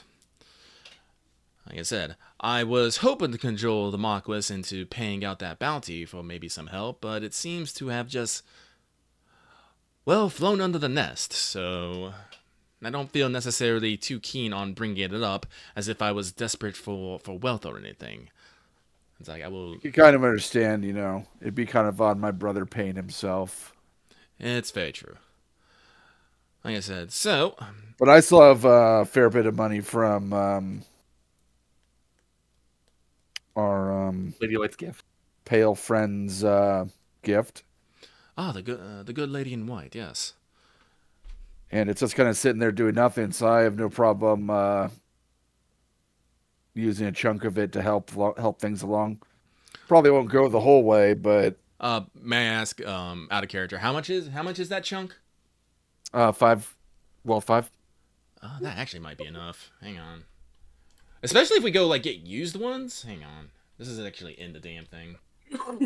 Yes.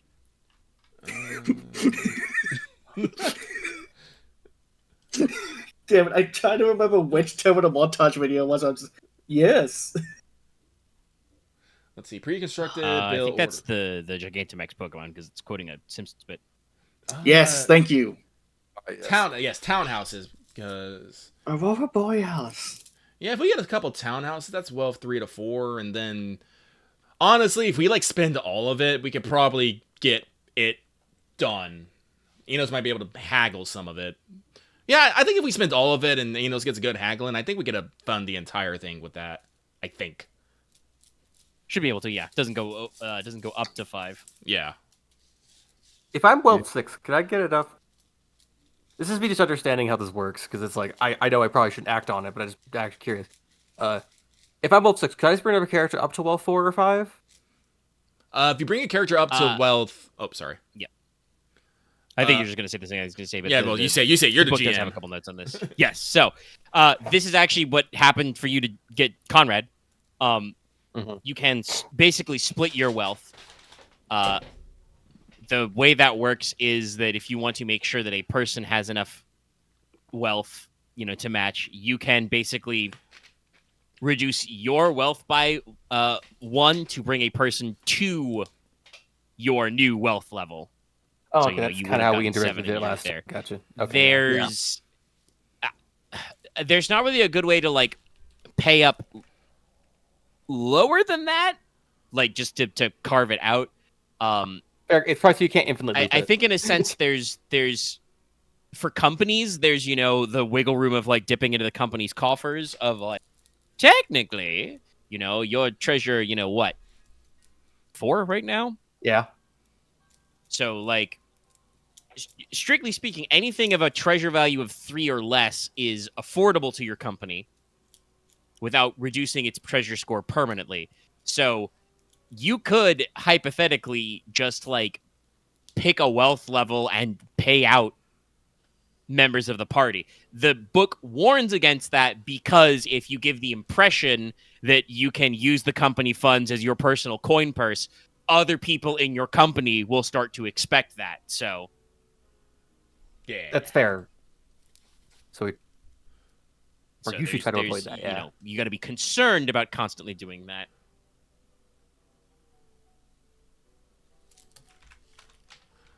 But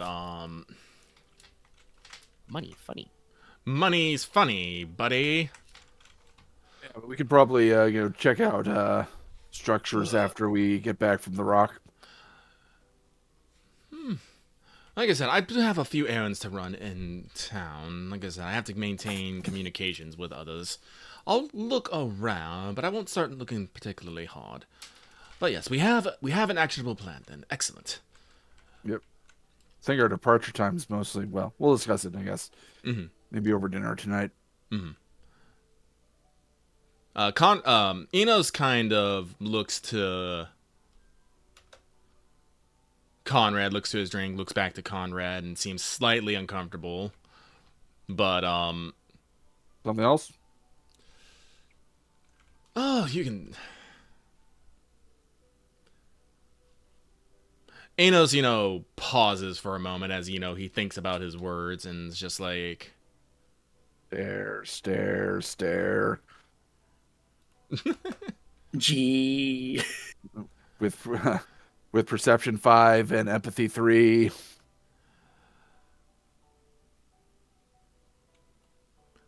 Inos finally meets your gain again and just says brusquely, Konrad, what are your plans for the future? Well, I was kind of waiting for us to finish the Lorelei Rock thing, but if that all pans out and the construction's going well on the castle, I was going to probably Konrad kind of gets red in the face a moment. Propose to Rena at the summer court. Inos smiles at that. It's all like, oh, that is most excellent. But it's not just that, Konrad. Konrad, you are a formidable man, a terrifying fighter, and a bastion of protection and solidarity in the house. Mm-hmm. It's like, I'm more curious about your future about that.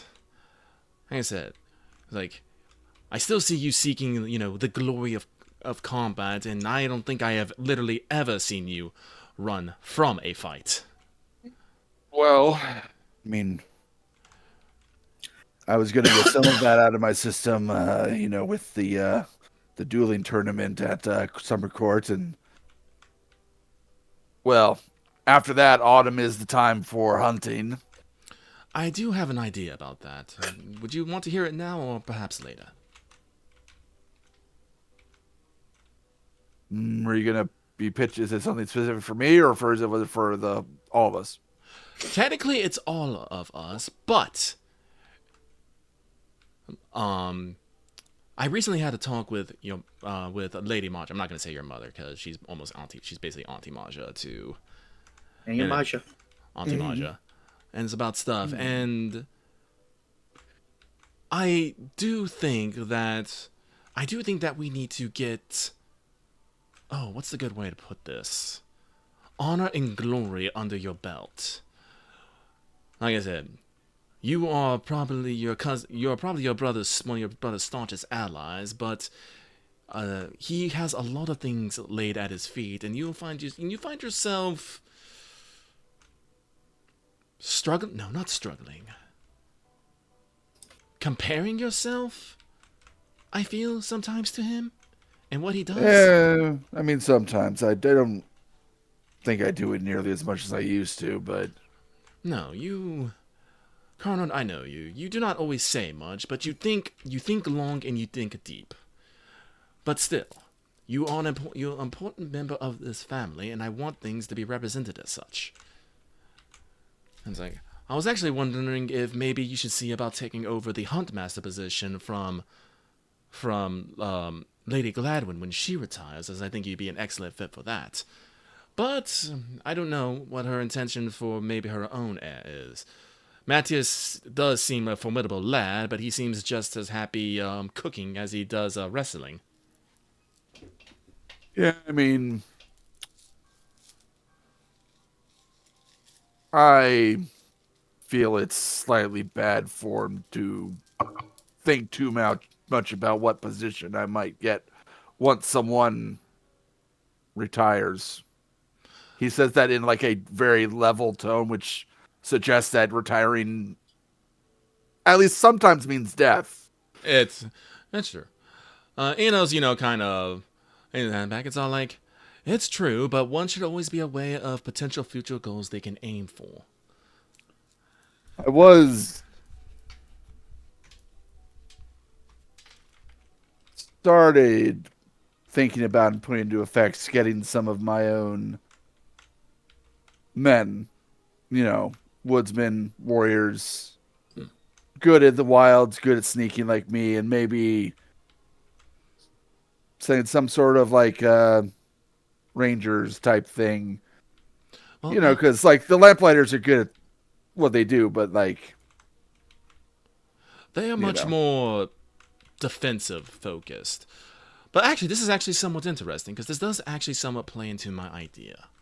So you remember those little silver pins I've been making whenever anyone kills Monstrum? Kind of just a silly little thing to show off that you're good at what you do.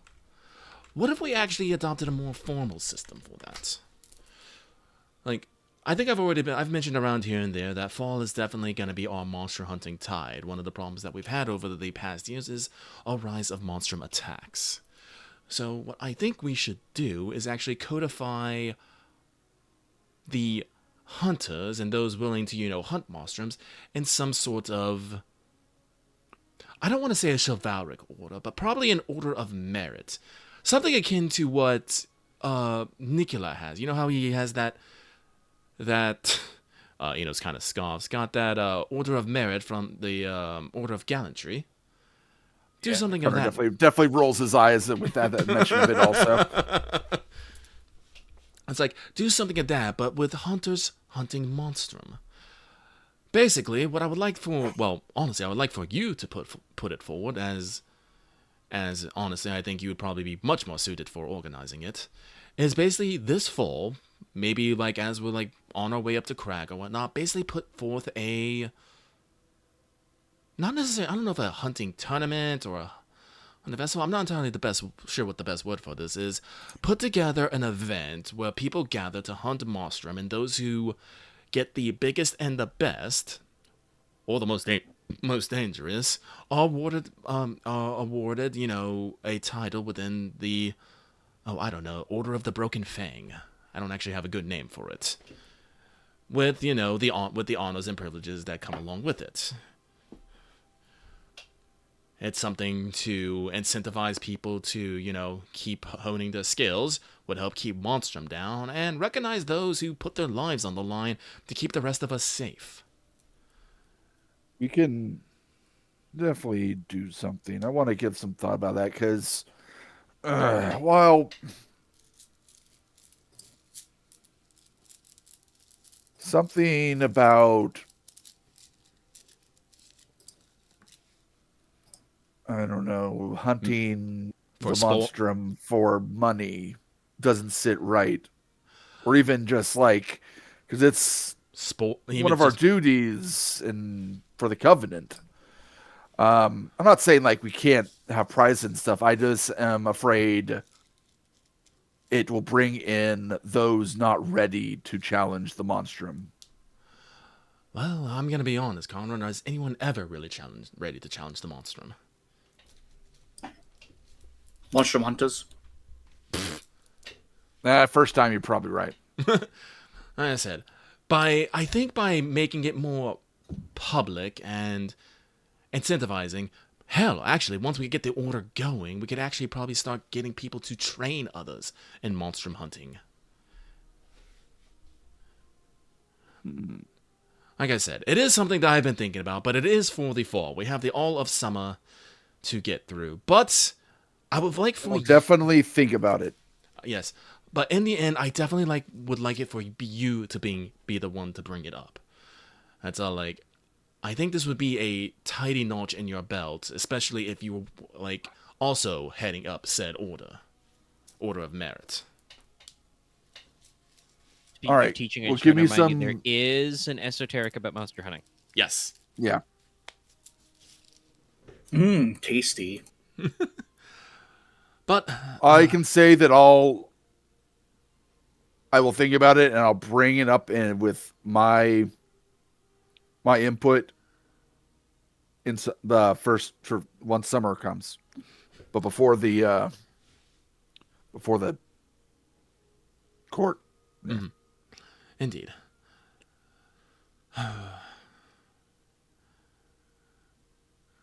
So that's good. All right. Well, I'm glad we got that out of the way. Now, I'm going to be horribly blunt about this one, Konrad, and do forgive me, or don't. I don't care either way, really.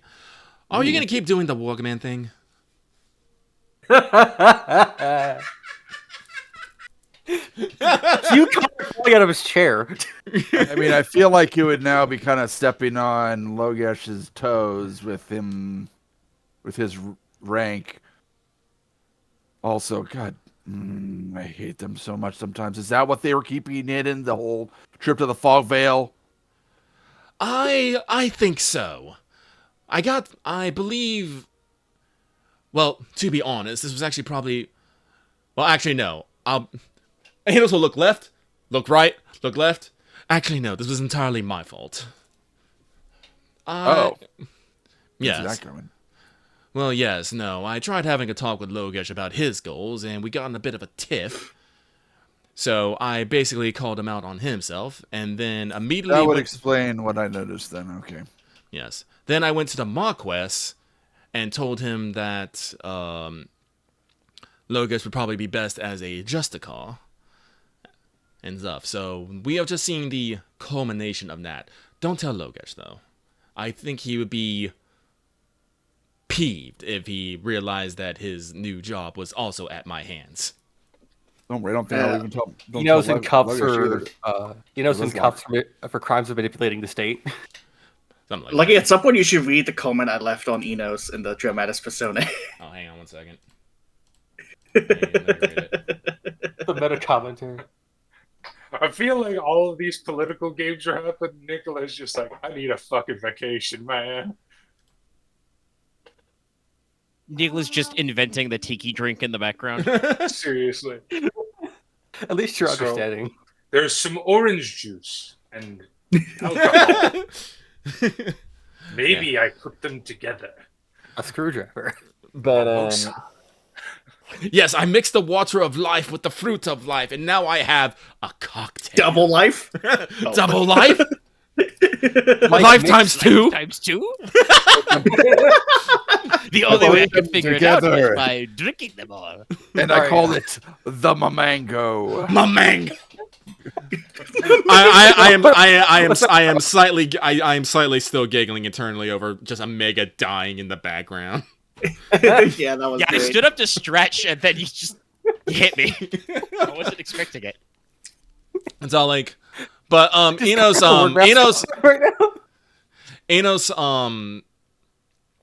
no, it's like, I don't mean to sound dismissive of your efforts, Konrad, but I do highly, no, not disapprove. Like I said, sorry, one moment. I think it's unwise to continue such activities as Wogman. It had its time and it had its place, but you are becoming someone much more high profile, and sneaking around in dark alleys does not become you, Konrad. I think you are at your best when you're up front and center, challenging anyone to come before you and laying them low no matter their attempts. You are a symbol of honor and glory, not of vigilantism and... I can't think of another word, but skulking around in the dark, being very scary. Skulking? Very, very scary either way, but yeah. I understand what you're saying, and yes, I am probably not... I cannot say that I never will again, but I am leaning towards not doing it. Well, it would have to be a very dramatic circumstance for me to don the mask again. It's all like Inos slightly chuckling. It's all like, no, I'm not saying never again. It's just, like I said, I have a concern. You never know what the future may bring. But... Oh, well, actually, yeah. Also, future situations change, and probably once I'm married, I probably wouldn't want to do it anymore either. that was going to be my other concern. Don't think I would want Reddit to find out. You can't No, Reddit. The mask stays on. The reason why Bruce Wayne, besides editorial, doesn't want Bruce Wayne to be married is because he technically couldn't keep it up that much unless the person doing it was already. We should probably remind everyone not to talk about Wogman around Reddit. She probably find that very strange. Counterpoint. I'm fairly sure literally everyone of Bruce Wayne's love interest knows he's Batman. Okay, yes, but I'm saying, and the idea that editorial would want it to be like that as a thing. They're not love interests of Bruce Wayne. They're Batman's love interests. Yeah, true. Yeah. Well, yeah, no, I'm pretty sure the only person that Bruce Wayne has dated that Batman hasn't is Vicky Vale, because he's not gonna fucking tell the news.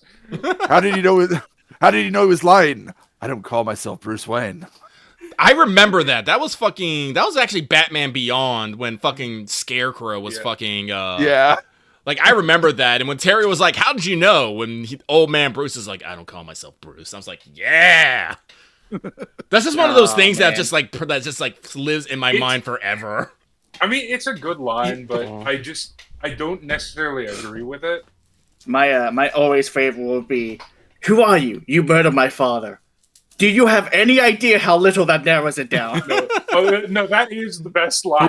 Blood is great. Do you have any idea how little that narrows it down?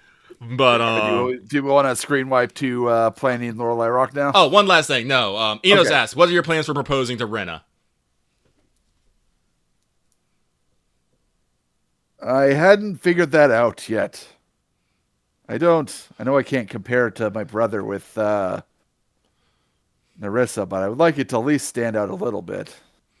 You gotta make it a different kind of flavor of wedding. Note to self: I'm not letting if I ever consider proposal, I'm not letting Inos within 10 miles of me. He'll still find out. Oh, he'll be there Somehow. already, man. He'll be there waiting for you. It's like, You pull up the veil, it's Inos. I also feel I like knew it. Well, I think it was announced that her mother wasn't going to be at the court, right? I forget, but Inos probably remembers. It was because I sent out all those letters of asking who may attend. Yeah, What? I'm pretty sure. That was just correct. Konrad asking to. Well, I guess. Well, she would still hear if I wasn't dramatic enough. Well, would you like some advice? Let's finish Lorelei Rock first. All right, but I Got totally enough think on my mind. I totally think you're just trying to put it off. But fine.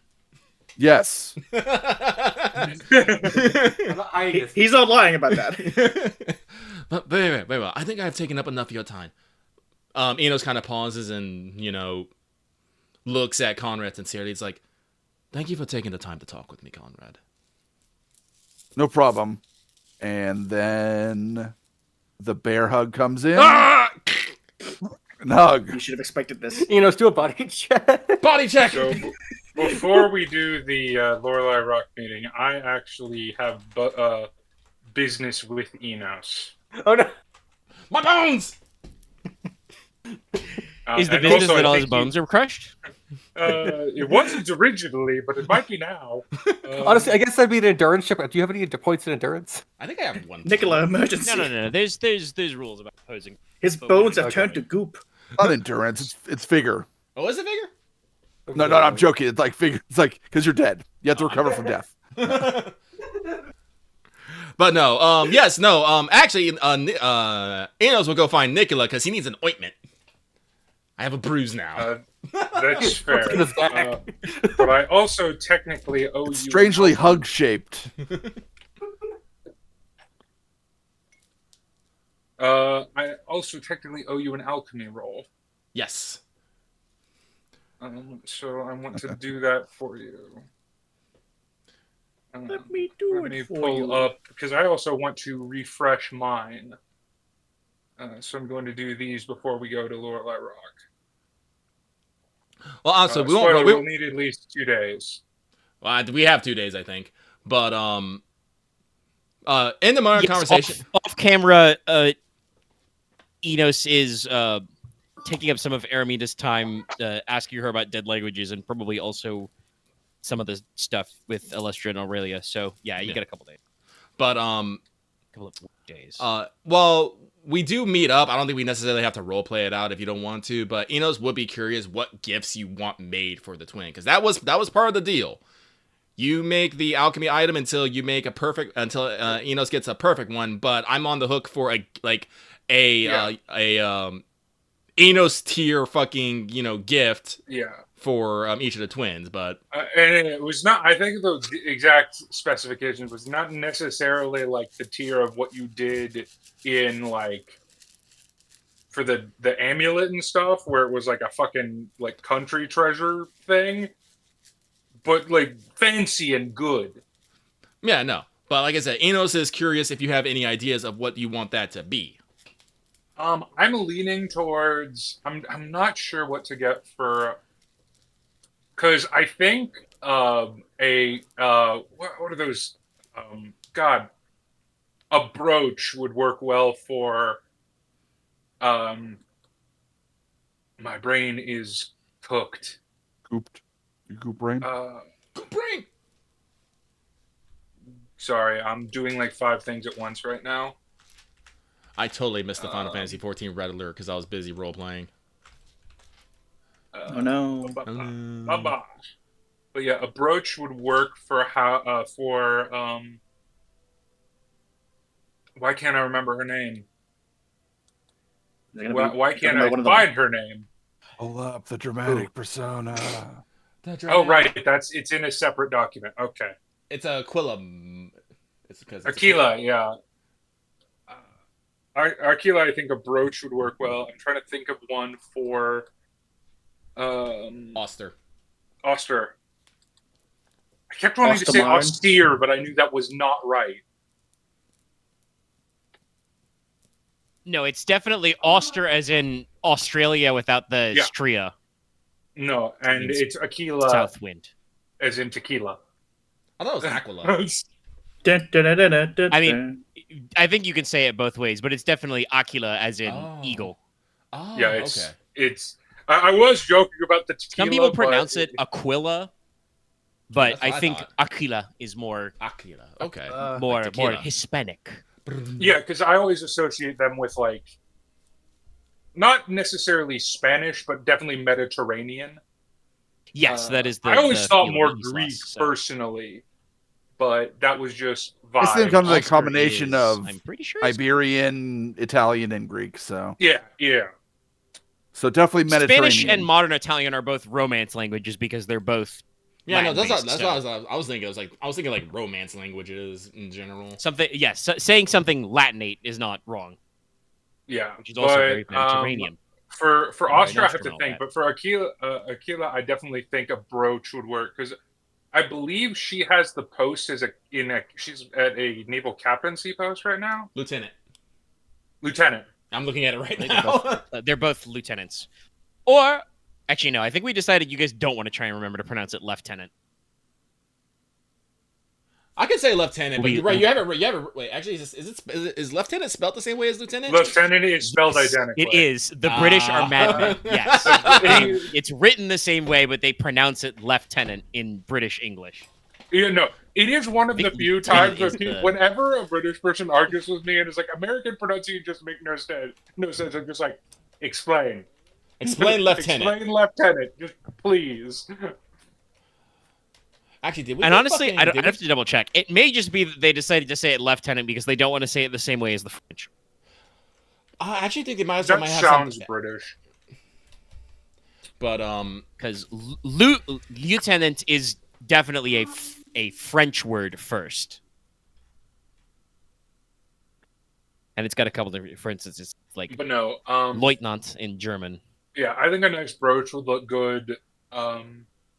Personally, like it's not too because it.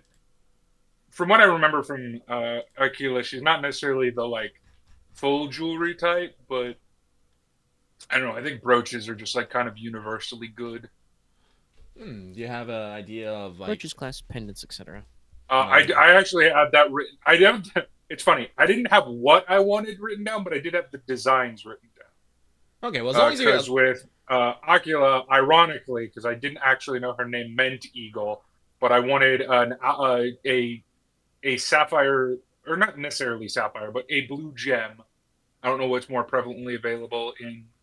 Oh, we got gemstones aplenty. We can do rubies, sapphires, emeralds. Well, but I think sapphires like would be an albatross or sea hawk, like brooch. Okay.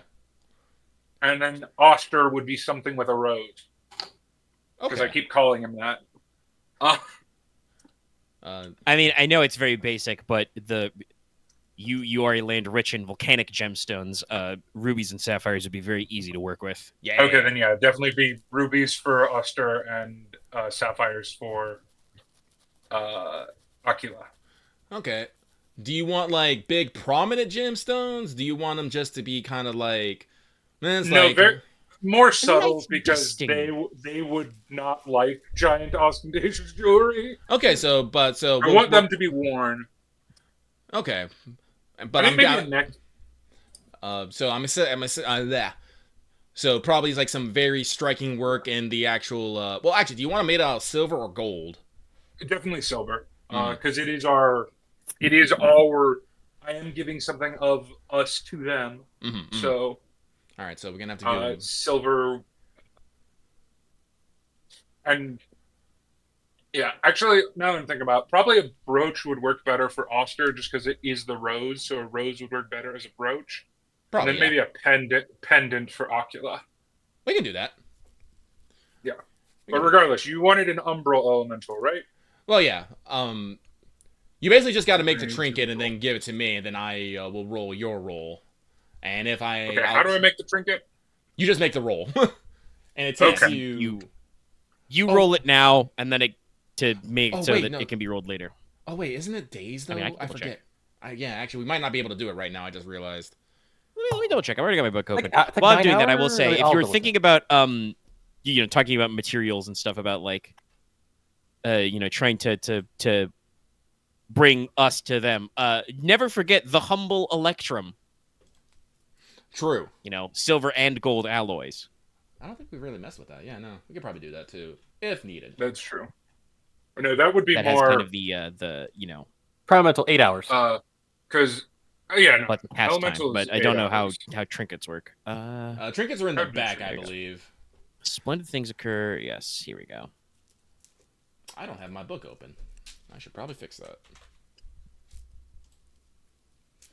Because I think if you make a trinket is a one-use item of the spell, because I'm going to be real, if you I think if Dallas casts it, like I think it's just that's his elemental now. That's not Enos' elemental. Yeah. So Yes. you have to make a trinket, but I think that takes days in intensity to make, and I don't think Prime Elemental is a fucking 2 intensity fucking spell. I think it might be 3. Honestly. No, so we might Creating not. a charm requires a number of days equal to intensity. Yes. Yeah. Let me check. Working on a number of hours per day equal to its intensity. Thank you. Oh, so it's only 3 hours a day, so I could do it on the road. Possibly. It's possible. I don't think we'll be at Lorelei Rock that long. I'm just going to make the roll so I don't forget. That's fair. Because I'm also going to change my elemental type, so essentially I'm going to reforge it as well. Makes sense to me. So yeah, it's intensity 3, so yeah, it'll be 3 hours for 3 days to make the trinket. And for trinkets, do I just make his? Does he get my results or? No, he gets your pool. Yeah. Okay, so do I have to roll for the trinket at all, or no? Yes, you do still have to roll to create it. Okay. So I'm assuming that height and width don't matter in trinket creation? No, you just want to succeed. Okay, yeah, then I'll just do my normal expert dice and 6 for that one. I fucked up. Wrong one. Look at all that failure! We need to... Never mind. Look, we've rolled like twice tonight, so... I have not rolled a single time since we were playing, since we've come back to rain, so I want to point that out. No, that's fair. I was more just thinking about, yeah. I just started moving all my points around for language. I now also don't speak deep speak. I got 2 10s. 3 10s. 3 10s, actually. No, it'd be 2 because it's supposed to be 9. So ignore the last one. Ah, okay, fair enough. Oh, okay. Because it's 9 in an expert dice. So. Yeah. Oh, okay. Damn. Well, 10 I mean, the height's not important, but height is not important at all. This is for the trinket roll. This is you need a minimum amount of height. Yeah, I need more. I'm pretty sure you still need to hit the intensity, but it doesn't matter. 10 makes it. Now, I wish I had that roll for what I'm about to do, though, because I'm going to make my own, and I am calling expert dice 10. Because I want 10s, because that makes them better. Yes. Hey! And 3 10s. Nice. Does height matter? That's the other question. What element are you doing? Equal to half your height rounded up, so... Nah, they got 5s, baby. 5s in body coordination sense. Skills up to commander. Oh, Jesus. So, and I can assign it 9 skills. I thought you get 10 points skill. No. 9 dice in skills up to 9 skills. So I can assign them 10 points in 9 skills. Because it's skills up to the number of your combined no plus sorcery pool. Okay. Which, I mean, technically No, your pool is technically 10. It is 10 dice. Yeah, your pool's 10. No, my pool is technically 11. Oh, yeah. So actually, yeah, no, I think that does count. Yeah. Okay. Oh, so okay. 11 points. Interesting. Because I had 4 knowledge, 6 alchemy originally, but then I upped my knowledge for just general use. So interesting. I never thought about that. No, but that's actually it is a good point to raise. Yeah, another investment because the highest you can go is 60 and 60 technically. So there's a reason for that to do these sorts of things. Okay, and my new one, what did I want to get? I had this written down. Is it water? No, it's not water, although Undin is cool. No, I believe... Oh, well, Astral. Astral is good for you.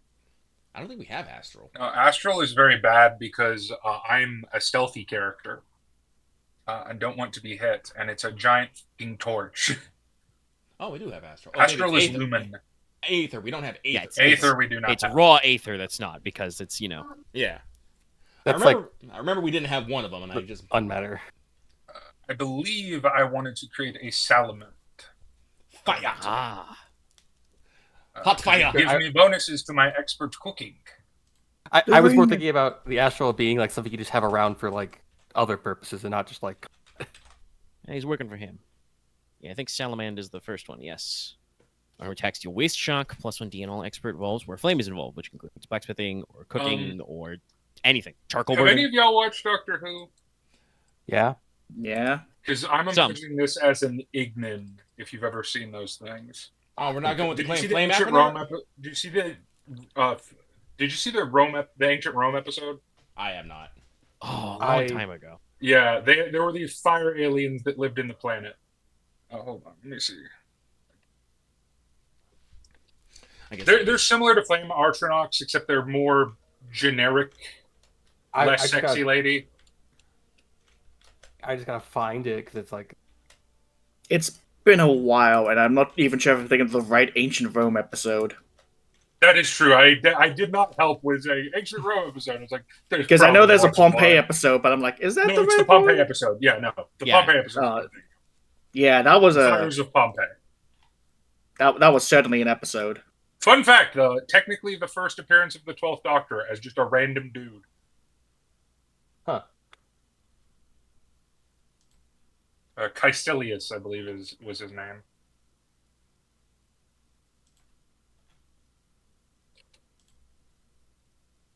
Got a picture because it actually had good CGI for once. I don't believe you. Early in that season, so Good-ish CGI. Look, as someone who grew up watching classic Doctor Who, modern Doctor Who has amazing CGI. I don't know what you're talking about. I couldn't find a good image of it. Yeah, it's the best. Like, yeah. I can't remember. Wasn't the companion that season Donna?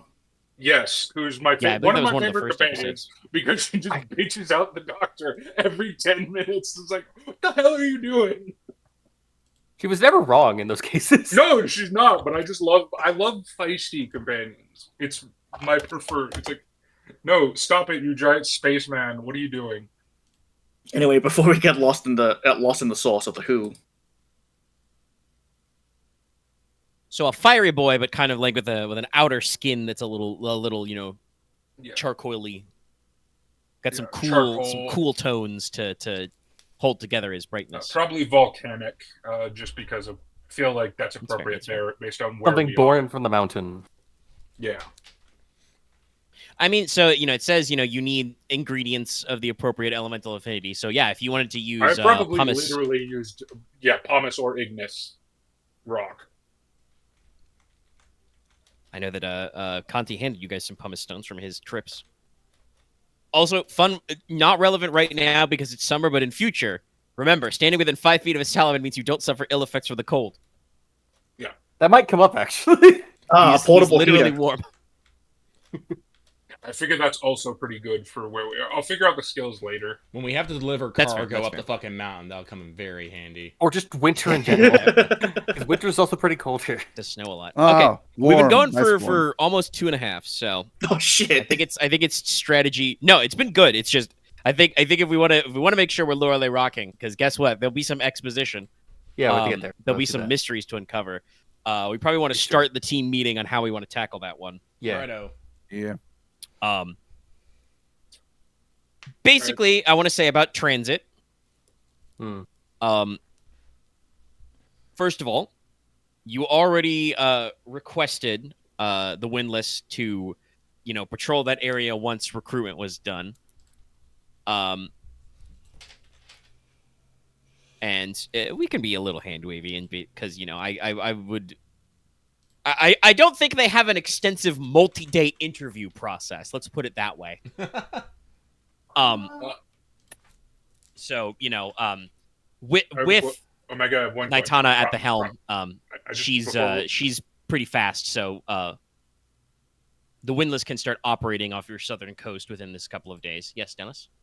Yeah, because I wanted to make the argument that would a Salamander be able to help with expert chemistry? I think so. Because I believe chemistry uses a lot of open Should be able flames. to, depending on what exactly you're trying to do. Should be able to do. That's fair. Because the way it's phrased in the book is any expert rolls where an open flame is involved. Hold this alembic. There we go. Yeah. So like, there's gonna be some cases where it won't come up, but technically it can apply to anything, even some stuff you don't have if it's handy there. Put this Just like how Undin has a expert and student to handle liquids, which includes poisoner. Sorry, I'm just thinking. Let me just slide this metal half through those ass cheeks. Get it nice and hot. But yeah, so Nitona can reposition the windlass with crew to the vicinity, the southern side. Southern side. The issue of getting to Lorelei Rock, I'm pretty sure I've pitched this to you before, but reminding you, there is because Konrad surveyed it, there is still the stone quay, stone key, and boat launch, at the cliffside below Castle Sjorberg, which is currently a work site. So there's, carts with oxen and donkeys, carrying big blobs of stone and shit, kind of a thing. But you guys could get a couple of rowboats, launches, long ships, however you want to phrase it, go down to the surface and just row across. That would be literal minutes of rowing. If you don't want to be camping as your base, you can go down to Granlund Bay. From there, getting a couple of rowboat launches would probably take you about an hour or so of rowing. If you guys want to save your arms, you could always request the windlass to basically put into port. You guys hop on board, and then it does the hour-ish work down the line, probably a little faster than that, because they've got big sails. To the rock, throw some rowboats in the water, row ashore. The windlass is fairly flat-bottomed, but as we've discussed, Lorelei Rock is a navigational hazard, so Captain Nitona would not want to try and anchor the boat any closer than absolutely necessary without, several hours or days of, sounding and charting the area. Yeah. So you will probably be arriving by rowboat. Again, it's up to you how exactly you want to, where you want to set out from. I'm sure that, Inos will want to do the minimal amount of rowing as possible. Yeah. The big boys. Merman's mead once brewed is good for about a month. Dallas, do you remember when you gave me this merman's mead? I think it was last month. It was longer ago than that. I believe it was on our trip back from Draxburg. No, not Draxburg. The capital. From Tron? Ah. How long ago was that? Yeah. Tron was definitely at the beginning of last month. All right, no, then this shit's if not the month before that, even. Yeah, okay, this is bad. Spring 1. Okay. No, this is, yeah. Do you want me to make more merman's mead? I can still do that. Well, no, not right now. You're busy doing alchemy and making alchemy and all that stuff. I will... It is a 6-hour cast time. Yeah, I will, pray to Okeanas that he, spurns me this day. Do not take me to the deep. I'll save you, don't worry. Okeanas is like, hey, just let's hang out. Like, no.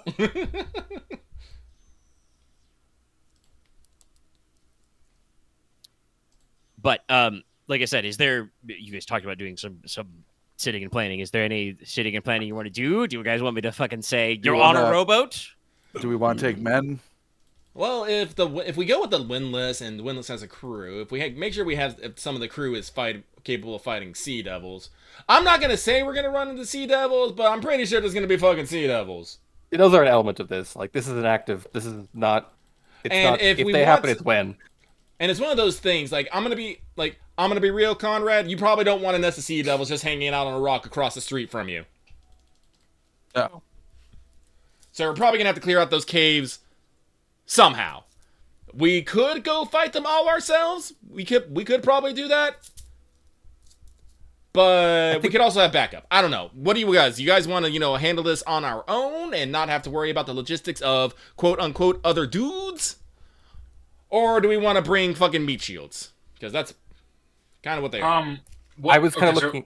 So what are we expecting at Lorelei Rock? Sea devils. Then we should bring other people else. Because technically we're bringing the Marquess.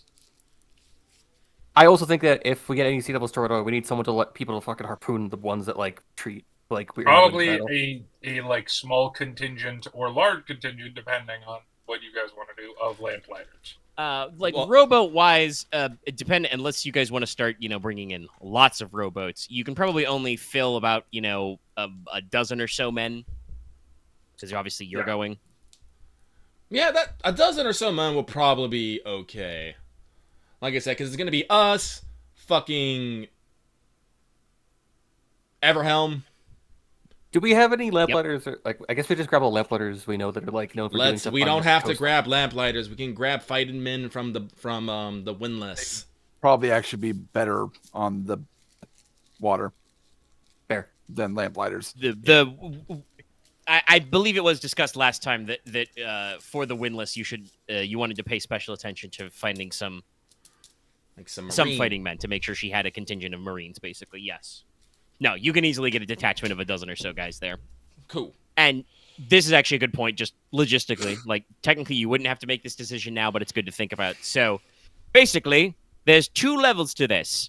I already mentioned there's Stone Cup Steps, so you can go up the rock and check out, the former monastery funerary temple, whatever.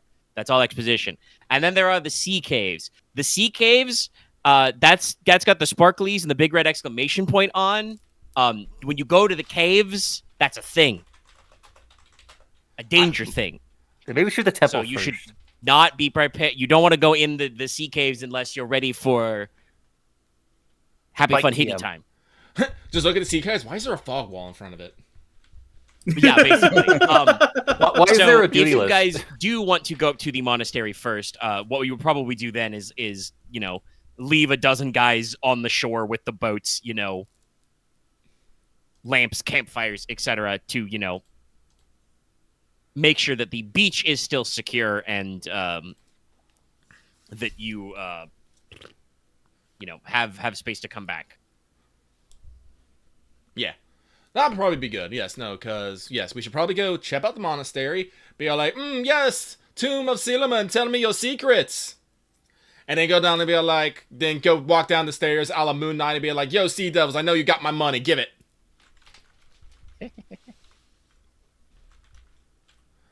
That's what I'm in favor There was for. a panel. I saw that panel, what was it? Come out and play. The guy talking to his god, and it's just like, I don't want to be Moon Knight. It's just the god's like, Moon Knight says, what? See? Hanchu has been that antagonistic before. It's fair. Anyway, Let's see. We have the transportation. We have the guys. Anything else? We're gonna go up to the Tomb of Silliman. We're gonna check it out. We're gonna go down. Let us bring the device. The device. Yes. So, the Aetherlave. It's finished.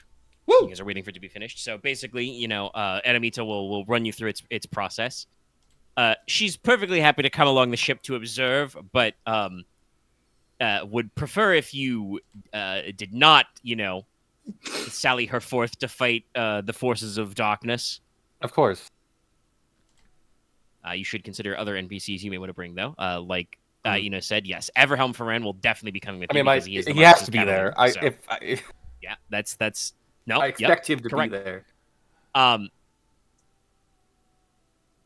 But you may bring others. You have various studious members, and some of which have advantages. I should remind everybody because it hasn't really recently, but Aurelia is an attuned soulcrafter now, so she does just have dark vision all the time. Yes. Like I said, that is just a thing that she does now. I will invite my students. I will leave it up to them. They can either come with the party for combat and fun, or they can hang out on the boat with Aramita and, look important. Maybe we'll go splitsies. Aurelia will Yeah, go. this could come along if he wants to That sounds good to me. use the Aether Lab, but I don't know if I want to risk him being in like an actual direct monster fight.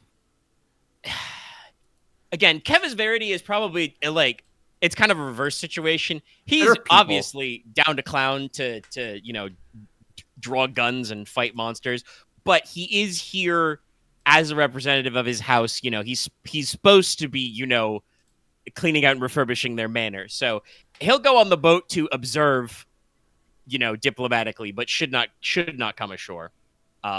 Once you've secured it, maybe he can come ashore and take some etchings and rubbings of the stuff you find. But yeah, so the Aether Lab is presented to you. It is, as I mentioned before, it is, roughly like an astrolabe.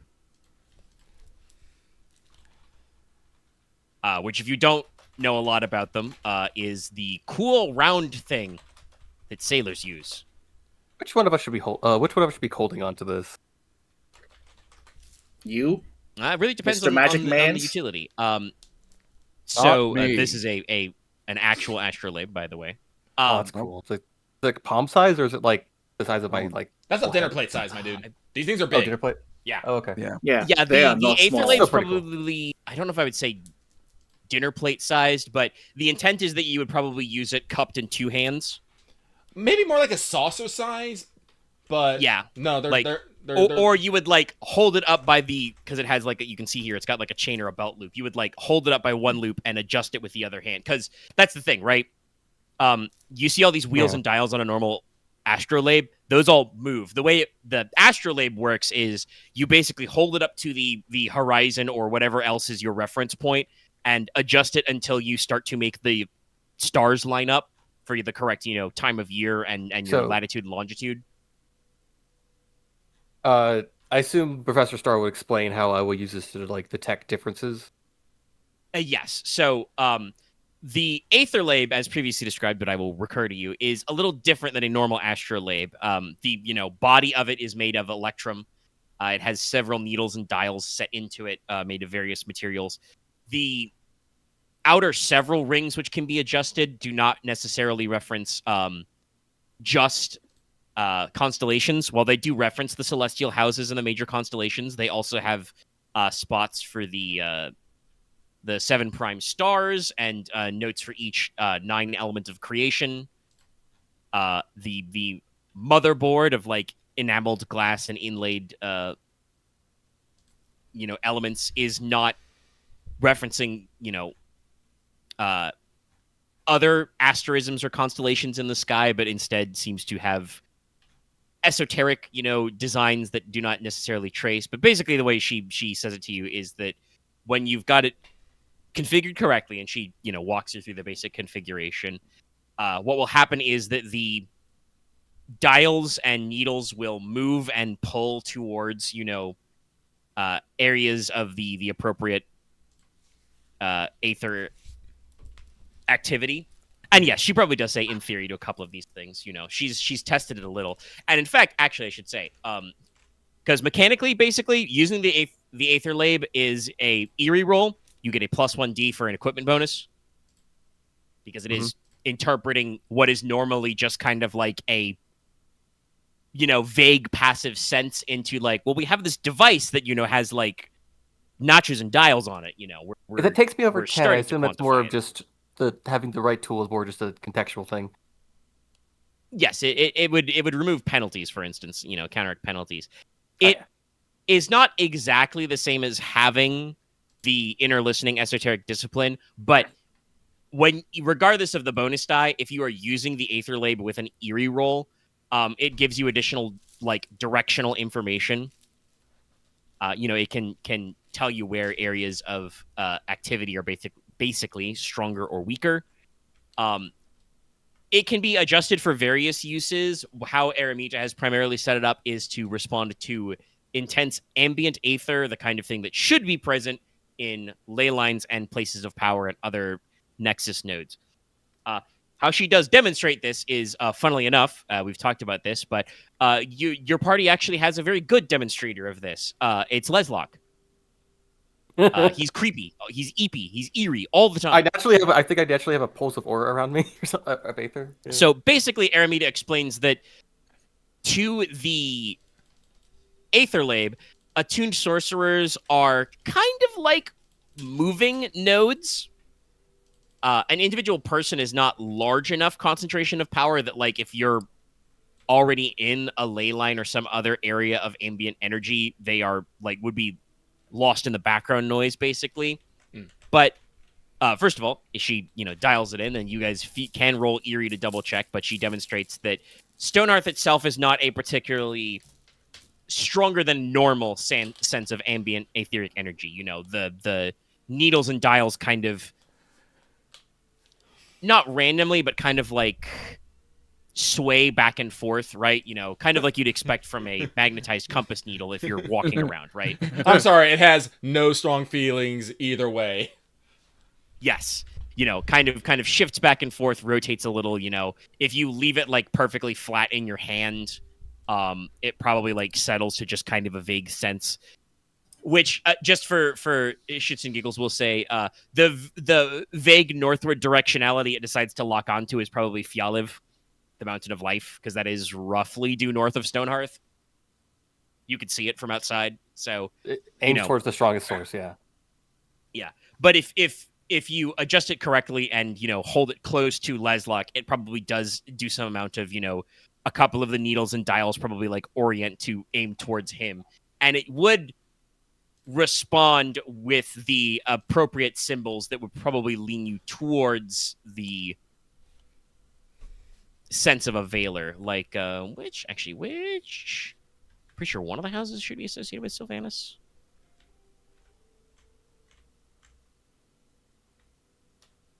Yeah, that would be House of Life.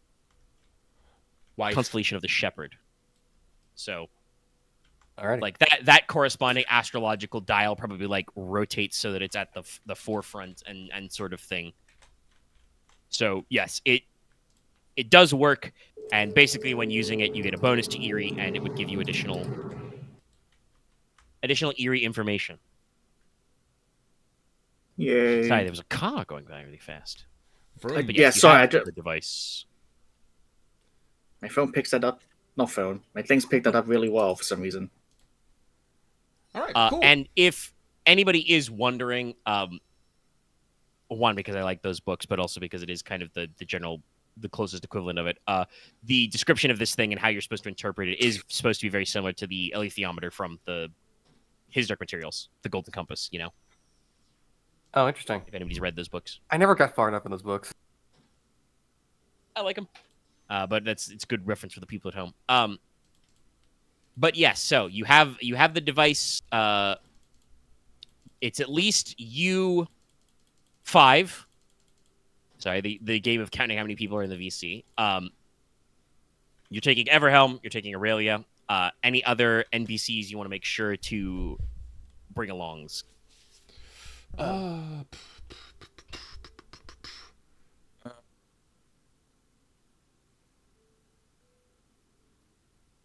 can't think of any. No, I can't either. I was thinking about maybe actually, I should say you're taking Aurelia. Moira's also going. That's technically implied, but I should say that part out loud. If we're right. Well, yeah, Aurelia's coming, but she's gonna hang back just in case. Moira is just attached to Aurelia. Honestly, I think that's good. That's that's us. We don't know how wide the hallways are, or like true. the You don't know caves yet, but you'll figure that out. No. So that's they are at least one Konrad wide. If this wasn't like a cave and like a condemned building kind of thing, I'd probably say for as like there's gonna be like 8 of us and like a dozen mooks. That's like 20 people. I think it's 8. That should be a sufficiently sized hunting party. Yeah. Strictly speaking, we've talked a little about this, but it is a conversation that Inos and Konrad did just have in character. Strictly speaking, I'm pretty sure normally when you humans hunt monstrum, you want a significant amount of outnumbering. Mm-hmm. But also there is what in the modern biz, we call force multipliers.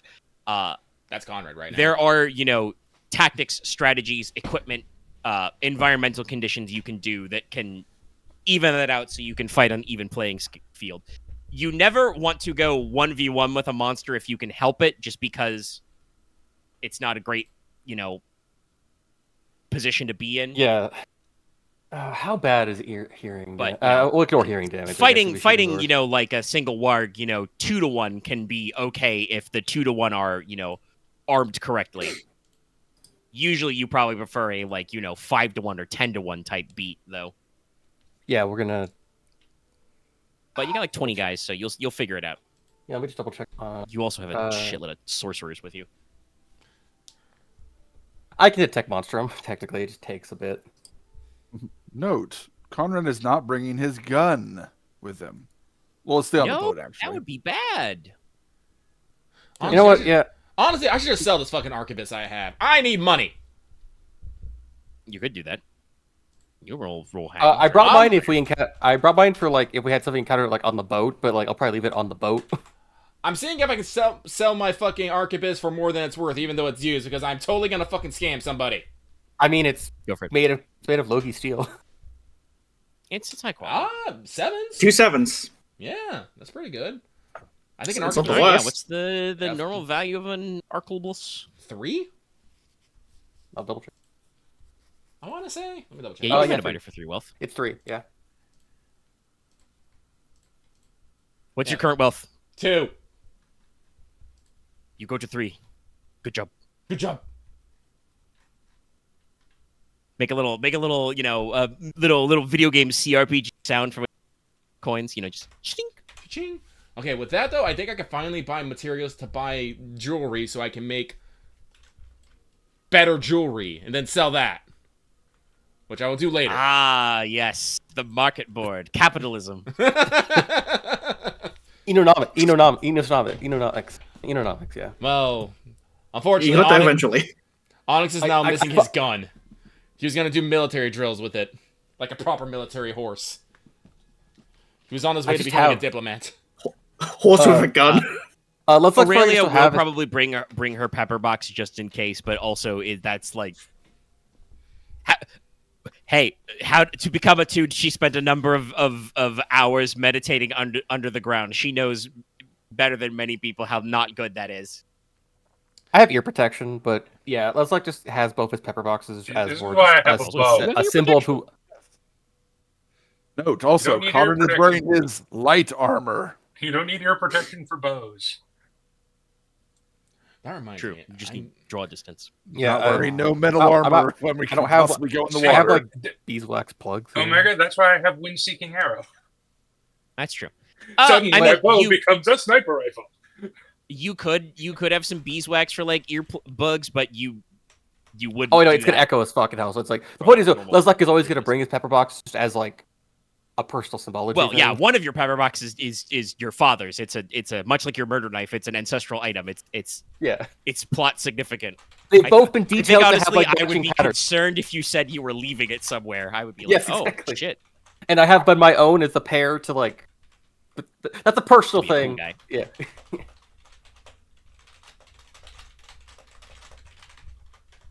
I mean, the beeswax in your ears is that's old as dirt because that's in the Odyssey, but it is kind of a thing where I don't think you would normally do. I don't know if earplugs are plugs. Or I think that because I know brass tested that as a standard issue ear pro as a World War I thing. Once there was way more guns outside of firing lines or so on. Very loud. But okay, all right. Because you're bundled up. Konrad is, specifically talking about what armor and weapons he's bringing. Anybody else want to specify getting a anything? Spear. Enos is going light armor. Again, I need to figure out how I'm gonna get my regalia of Deatacid. I have to figure that out. Get all your bits and bobs. I gotta get all my bits and bobs. Roll some spells. But for right now, Enos will be rolling light because I am not taking penalties when I might fall in fucking water. I'm not. Logesh is wearing his medium armor. Brigandine, iron helm, cavalry boots, leather gloves, buckler. I believe that's all medium, yes. It's all light. Oh, that's for me is light. Oh, actually, yeah, that's right. We had this conversation before. Yes, no, that should all be light. Actually, that's fine. I think you still get a little bit of a penalty on swimming with light, but not a big deal. Okay. I mean, you could double check. Like I said, I'm not sure, but there's tiers of everything. The important thing is none of you are wearing heavy armor because heavy armor means explicitly you cannot swim. Any piece of heavy armor, you are not allowed to make swimming rolls. That's like solid reinforced steel. You sink. That's it. I'm sorry. I'm just imagining fucking Legend of Zelda Ocarina of Time Iron Boots just. Ting, ting, ting, ting, yeah. It's kind of like that. I just you wear these, you die. Then I don't know if anyone here's actually Sonic drowning sound. Yeah, the only people I think actually could like pull off heavy armor is Logesh and Konrad. I don't think they have ever wore heavy armor. If the situation demanded it comes with serious penalties and difficulties. Listen, so yeah. Konrad reserves heavy armor for the battlefield. Literally, if he has to go fight men. Yeah, that's fair. Or you probably want something just protecting every side of you. Fighting Monstrum, you want to stay mobile to some degree. True. Yeah. And for comparison, not that it will matter a whole lot, but if you want to think about it, your Marines from the Windless will be, they will, because they were explicitly recruited this way, they will have harpoons and throwing spears, javelins, sort of a thing. But their primary weapon will probably be either boarding axe or cutlass, both of which I think are with +1 in killing normal. They will be armed with the equivalent of gambesons, basically, quilted cloth padded armor. Makes sense. You got something you can swim in, or not sink. Yeah. Inos basically, is once again going out with a head covering, but he's got a leather jerkin, riding gloves, and riding boots. I feel like Inos has got to get like something to at least cover like his neck. I think we talked about getting Inos a cool battle mask, but I think everybody's plans for that is to speak to Nicola about some adamant stuff. Now, once I get the regalia, the regalia will give me 1, and unfortunately, that's probably all Inos is gonna wear. The power of faith will protect him, and if not, he's just gonna skip the fuck out of the way. In our settings, the power of faith is real. Right. But anyway, let's go. No, sorcery it is. All right. Yeah, okay. Konrad's pretty much wearing his Wargman uniform without the mask. So he has like. I'm wearing what I usually wear. I probably have my coat. Let's not get into details. Let's get down to you the said on the boat. Rock. Yes. Boat. Going down. Going down. All right. So I've mentioned it before, but as you guys wheel up, probably moderately early in the day. You guys don't want to waste daylight, unless you guys do. Unless you guys want to set out. No, pretty early, probably. Whatever the group is up to. So, yep. The Windless, sails out, weighs anchor. The Windless now looks, she's been I forget the term for it, but there's a term for the part where you lift the hull out of the water and you debarnacle it, kind of a thing. Put it in dry dock? I mean, yes, you put it in the dry dock, but there's a specific word for the process of rolling the boat. Is that carracking? I think so. Yeah. So fresh coat of varnish, the ropes have been replaced, the sails have been patched. She's got a full crew, and the maximum capacity of it is upwards of 50. Now also actually has the proper gun deck, so she's probably got 6 light cannons to a side. Woo! Cool. But you throw down anchor, the boats are lowered into the water. The captain and the NPCs you're leaving behind kind of watch over as you guys row. You can have a couple of men in the long ship, the longboat, with you to row, so you guys don't have to do it yourselves. It'll help. Row the boat until it hits the shore. Row, Yeah. row your boat. So the lower level beaches are, kind of typical whitish or grayish sands. Not quite, dark enough to be a black sand beach, but the underlying rock of Lorelei is certainly,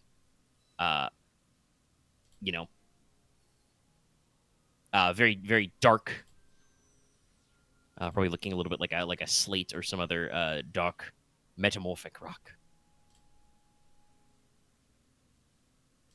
I won't even make these guys roll. You guys can see at the sea level, at the shoreline, there are several visible, caves and gaps, sea caves. Some of them are literally like, when I say at water level, as in you see the water go up into the cave system. Others are actually, on the beach level, so out of the water, but are still obviously going into the damp dark below. Leslok rolled on Monstrum before, so you're pretty sure that in these warmer months, the sea devils will not, go out before nighttime. Though obviously, if you guys start, doing a little jig, hooping and holler on top of the rock, you don't know if that'll wake them up or not. But actually going into the caverns below is going to be a different question. You don't again that fog wall. Yeah. Lucky, talking about it earlier, but it's like, well, when you're inside their house, you don't know how heavy of sleepers they are. Yep. But it's pretty easy to find the stone cut steps that go up to the top of the seamount. So you guys start the hike up. Yep. I will not make you roll endurance for this time because you guys have done much worse climbs, but I did note that the top of the rock is a couple 100 feet above sea level. It is the height of the cliffs of the shore over there. Which you can see, actually. Honestly, if there's some, you might even see some workmen, from Castle Sjorberg who kind of like stand at the edge of the cliff and wave. Because, like I said, it's pretty close. I don't know where it's back. Yeah, way back.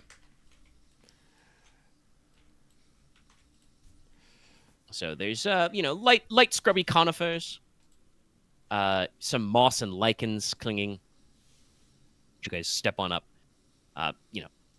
Brushy scrub-like cover of conifer trees. I've mentioned before the kind of trees that are up here. Pine, yew, some juniper bushes and scrubs. There is a decent amount of like precipitation and rain. It would snow here, so there's a fine layer of like sandy soil on top as well. A little bit of salt in the air. Jesus. That's you. Thank you. Inos got some salt in his nose. But so in records and descriptions before, this was kind of called like a funerary temple or mortuary temple. It's a little bit of a misnomer. When you actually get up here, it's mostly down to foundations and some loose walls. Calling it a single temple is probably not correct now that you can look it up close. It is more like several linked structures that were kind of like put together over years. And then we got student of history. Yes. Oh. Okay. Roll that for me. It's not a great roll, but I got it. But it's a roll nonetheless. Yeah. Or did I get 1 dot in it? Yo! I did get 1 dot in it. 2 9s, damn. Yeah, no. No, Inos has been doing a lot of reading about history, so I was like, you know what? It's time to actually put a fucking point in it. So, Inos, you have literally been reading history. Guess what? One of the things that's, part of history is like description of old buildings, that sort of thing. So, basically, you get to identify that the oldest structure here is a chambered cairn. So it is a cairn, a pile of stone slabs or bricks. Yes, imported clay slabs base, natural stones piled on top. But it is a chambered cairn, which means that there is an archway to go inside, and there is actually like space to stand in it. It's not, packed flush, as it were. There looks to have been at some point a later kind of like shelter or structure, assembled around it, which has since collapsed. A couple of tall columns, and then probably some kind of like ceramic or stone tile roof was built over the actual cairn to cover it, but the roof part has collapsed or eroded away. In front of the cairn, there is a single grave marker, a squared stone column with a slightly rounded top. It looks vaguely to all of you like it's got a helmeted face, perhaps. Mm-hmm. Like an old-style Norlish helmet. Printed in, plain text, all caps. It's the tomb! There are also a series of liths or stela, carved standing stones with text on them. They're pretty worn away and eroded. They have some recurring visual elements that I will talk about in a second, but those are all there. You're going to have to, do some interpretation to roll it, though, to figure out. The monastery or shrine next to the cairn is younger. That is also not in great shape. There's still the core of the skeleton of the walls, because those would all be stone brick, basically. Looks like you've got a shrine or temple structure, basically adjacent to the little, you might say, like, courtyard where the cairn was. Mm-hmm. So that's actually got some structure in there, but the floor level is kind of filled in with a loose pack of soil, natural stones, sand, and the kind of detritus from the collapsed in roof. At the back of the area for the temple or chapel area, there's definitely the outlines of like an earthenwork foundation of basically a rectangular patch of bare earth that's got very regular, like, measured lines. You're pretty sure that there was a pretty simple bunkhouse here that was probably like wood or wood frame that is now, again, completely kaput. Toast. If you had to guess, since Inos, you rolled history, we'll say you can take the first guess. You would say this was probably like a bunkhouse for monks that was probably enough for maybe a couple dozen at most. Okay. If they were like, double stacked. There's a slightly recessed space, like a slightly dug in foundation that has got some more sand, soil, and gravel piled atop it. Probably, the space where they would have used for storage, maybe meal prep sort of a thing. Okay. So you've got basically three things you can look closer at. You've got the shrine, you've got the cairn itself, was the word I forgot, and you've got the stela, the liths. Well, let's start with the cairn itself. Do we want to take a reading with the... We should probably take a reading at the shrine, since that's, it's probably kind of the... Okay, that's fine. Centerpiece. All right. So you guys, for now, stroll past the liths and standing stones. They're kind of like arranged on either side of what was probably a path to the cairn. Mm-hmm. Makes sense. And so you walk right up to the chamber of the cairn. Like I said, outside it's posted with the marker that says Sealment. Probably can't fit all of you at once in here, but you might take turns popping in. Who's got the light? For those of you who are not Inos and Aurelia, I should mention. Oh, sorry, what? Honored will use his lantern. Lamp lighter, lamp lighter. So, like I said, it's a chambered cairn, so it goes up, probably 10 feet or maybe 12 feet high at the top of the dome. So, got a little headroom. The doorway's probably a little shorter than that. It's probably like 5 or 6 feet, so some of you may have to duck a little. Yes. I'm gonna head this.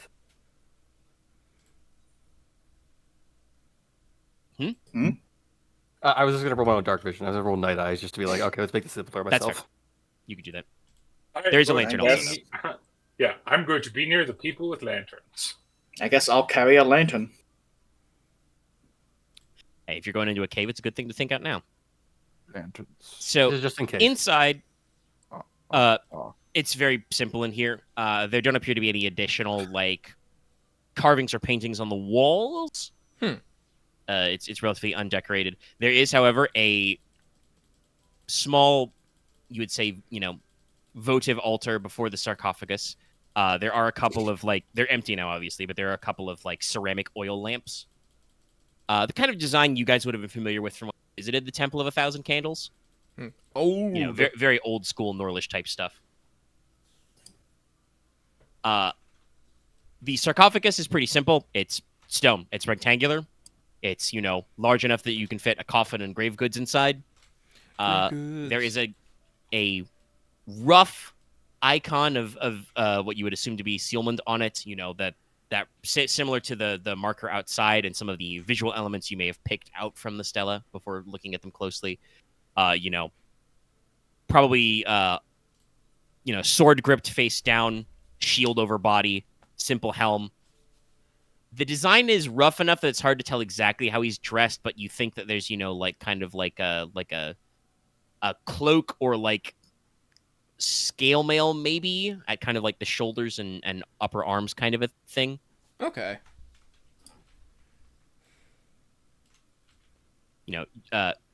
Carved roughly like a warrior. And I do say roughly, obviously, with the history of houses like Palak and stuff, stone carving is not unknown to the ancient Norlish, but this is still early enough. This would have been, within the first century after the Covenant. It is still very, very rough, very simplistic. Probably a little more leaning on organic lines, not ultra, realistic, highly detailed carvings. Because if you've ever seen like statues done by the Renaissance masters in marble, those guys are yes, I gave this carving of a man the image of translucency in the linen toga he is wearing, sort of a thing. Yeah, no, I've seen shit like that. Perfectly defined the musculature of this guy as he flexes his bicep. This is not that good. But probably what you'll note is on the altar, on the votive altar, there is a little collection of artifacts. Ooh, neat. There is basically a pair of crossed swords, a shield over them, and let's see, was there anything else? No, I think that is just the two. So the swords, they're arranged, crossed over, but they are not technically a pair. One of them is pretty simple. Longsword, slightly tapered design. Not quite the old style leaf blade, but still, kind of broad base narrowing. It's not quite damascened, but it upon closer examination of the lamplight, it does so signs of a slight patterning to the steel, and it doesn't seem to be tarnished or rusted despite being stored for some 8 or 9 centuries. It's starting to leave the like I said, the classic leaf type pattern for old Norlish blades towards a more modern, like I said, sharpened, tapered design, but still obviously very far from relatively thin but strong rapiers and sabers of today. It's an in-between. The other sword is really interesting because it appears to have a blade which is made of branched, sharpened red coral. It's a mer sword. Coral sword. Red coral sword. Has what you would guess to be 7 branches. Ooh. The handle is wrapped in faded crimson sea silk. You guys know culturally coral is sacred to the mer, so yes, it is a mermaid sword. Yep. I had my suspicions when you said they weren't the same. I was like, Yes, so one of them is out there. You guys don't know anything interesting about the properties of coral blades, but it's right there. The shield is also very interesting because it's very unusual. It's roughly medium-sized, rounded, about the size you would associate with a targe. Kind of that classic wooden round shield with the kind of like metal center, which is very Viking or Anglo-Saxon. This is about that size, but it appears to be made entirely from a turtle shell. Rad. With the handle affixed to the back, kind of attached to the structure of the shell. And if you're curious, it's a small shield, but it gives you actually I'd say it's a medium length shield, so it's medium weight. It gives you 2 AR to hit locations 4 or 6, plus 1 more of your choosing. But also mechanically, it would take you a while to figure this out, but I'll tell you right now. Its unique design is that way that even though it counts as medium armor, it does not give you the penalty dice to swim. Put that shit on your back. Yeah. Turtles in a half shell. Turtle power. I really have to roll to like about cold. Maybe that's probably something just ask a Mur about. Well, like I said, Seelman did have dealings with the merfolk, and these 2 items does reinforce that image. I want some underwater plate mail. Coral plate. Shell mail. Well, that probably wouldn't be made from coral. Shells it might be. Because in my Pathfinder game, I have my character is like medium armor, where it's literally where he's wearing coral plate, where it's medium armor. So like, because it's basically medium armor that you put in. Covered in barnacles. I've only got 1. Looking like some motherfucker from is probably not that way. Pirates of the Caribbean. You guys, like I said, you guys don't know necessarily the properties of coral. Well, on that note, Inos probably would like to pick up the coral sword and give it an inspection. Mm-hmm. Check it out, look at it, and take its design. Test its edge. Like, seems sharp. It's roughly the equivalent of a longsword with +1 killing. These corally bits are probably really good at shredding skin. Especially creatures that are mostly skin. Guess. Coral seems abrasive. Actually, you have some expert blacksmith, right? Yeah. Go ahead and roll that. Okie doke. If anybody else wants to examine the sword, they can also make a similar roll. That is not. I feel like our blacksmith should have a look at it. Okay. What did you say, Axe? Can I do a lore check just to be like if there's any like actual legend about a red coral sword of 7 branches? I got nothing. No, you don't need to make a lore roll. That's coral is sacred to the Mur. Okay. I'll hand the sword to It Konrad. Is a sacred item. All right. Konrad takes it, examines it.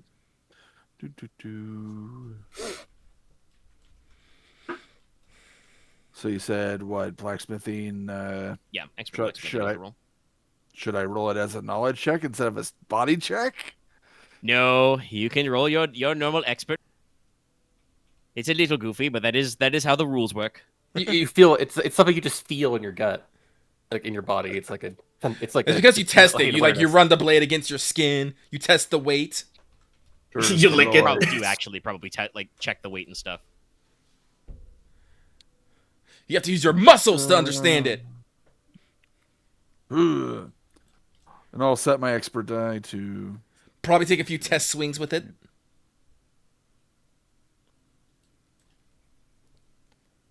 Yeah. Does mean to make 2 8s. Or 2 8s or 3 5s, depending. Sure, height probably matters more. Height's probably better, yeah. So, Konrad, like I said, you test the weight, you test the balance, you do kind of like run, presumably a gloved hand over it. Even that you find to actually like it probably abrades the leather or cloth of your glove a little.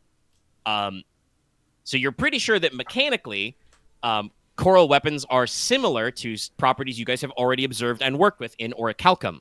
It ignores 1 point of AR, but is fragile.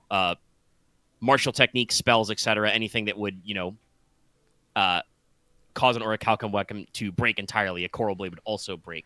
Is it less You're breakable pretty underwater? sure that's not the only thing that this does, but you would think, Konrad, that's something mystical. There's some other magical significance to this material. But yes, also it has basically the same properties as orichalcum as well. Which sorcery school has the identify? Something else about it too. Can I check for alchemical and or gives me goosebumps holding it. Enemies properties? Listen, I have identified, but that means I have to go, take a fucking nap with it.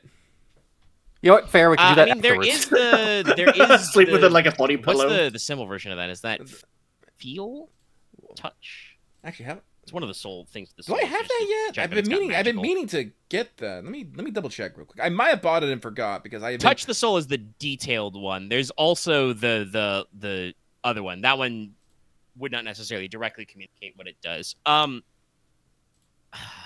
are my soul? Where is it? I do. Wait. Hang on. Let me double check my spells. Thinking. Dallas also. Alchemically, no. You can be pretty sure this is not. While this item has properties that is similar to the effects of orichalcum, you're pretty sure that it is not directly related to alchemical process. Oh, I do have Touch the Soul. Okay. All right. I will probably cast it on this coral sword here in a bit. Okay. I mean, if nobody else has any other questions. Yeah, because not at the moment. I've got nothing. Okay. It's a relic sword.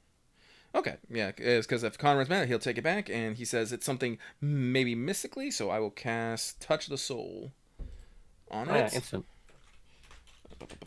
Poly. I have a master die, but what is my normal ass pool again? Hang on, I think it's. While he's casting a spell, Konrad will examine the other sword. Okay. Make notes about the markings. Yes, no roll required for this one because it's not unusual. This is, like I said, this is good Teine steel.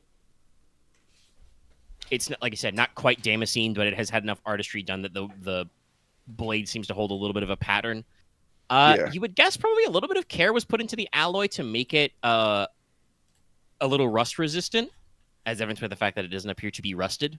But there are a couple of different things you can introduce into steel that make it more resistant to weathering. And it'll make notes, because he does have one rank in student metallurgy at this point. Yeah. This is something to take points from, yeah. You've casted Touch of the Soul. Nothing with height or width to it. I have it right here. Do you want me to just read it out? Yeah, go ahead and read it for the class. I think it's the first time you cast this on screen. It is. Touch the Soul, intensity 2, casting time slow 2, duration instant, attunement no. A more advanced form of Hear the Soul, which harkens to another fundamental sense. This cannot be used at distance, however, and requires one to spend at least a few seconds physically touching the object with your bare hands and being able to lift and handle it. Yeah, no, I wonder if that's like to lift and handle it. Someone post a GIF. Usually this is paired with some simple prayers, chanting, and wordless humming. This will, however, reveal more detailed information about objects and how they are handled. In general, this lets you know the kind of thoughts and feelings which have gone into making the item. Deadly weapons may be violent, malicious, or bloodthirsty souls, while gifts made with love, trust, and friendship, and so on. Note, this only works on objects, not people or places. Yeah, this supposed to be When cast, the spell can instantly detect if the handled item is enchanted and roughly how so. You'll be able to tell if an item was used or enhanced by sorcery and can identify at least the school it came from, so long as you are at least passingly familiar with it. Someone who has never seen or heard of Summoncraft would not be able to identify a bound blade, for example. If it is a charm or artifact, and understand how to use the spell inside, but does not reveal the name or origin of the spell if the enchanter is not familiar with it. In the case of objects improved by Soulcraft, you should be able to tell if the object is awakened and what other Soulcraft effects are upon it. And then Loth dies. Wow. Logesh was expecting it. So, yes, that was good to double check that because some of those phrasings are very important. So, Inos, you are fairly certain this item is magical. Gasp. This is the sword itself is not a particular spell, for lack of a better word. The best way to think of this is similar to the ideas of the spells to craft adamant or a calcum. This is a magically produced material that is then worked.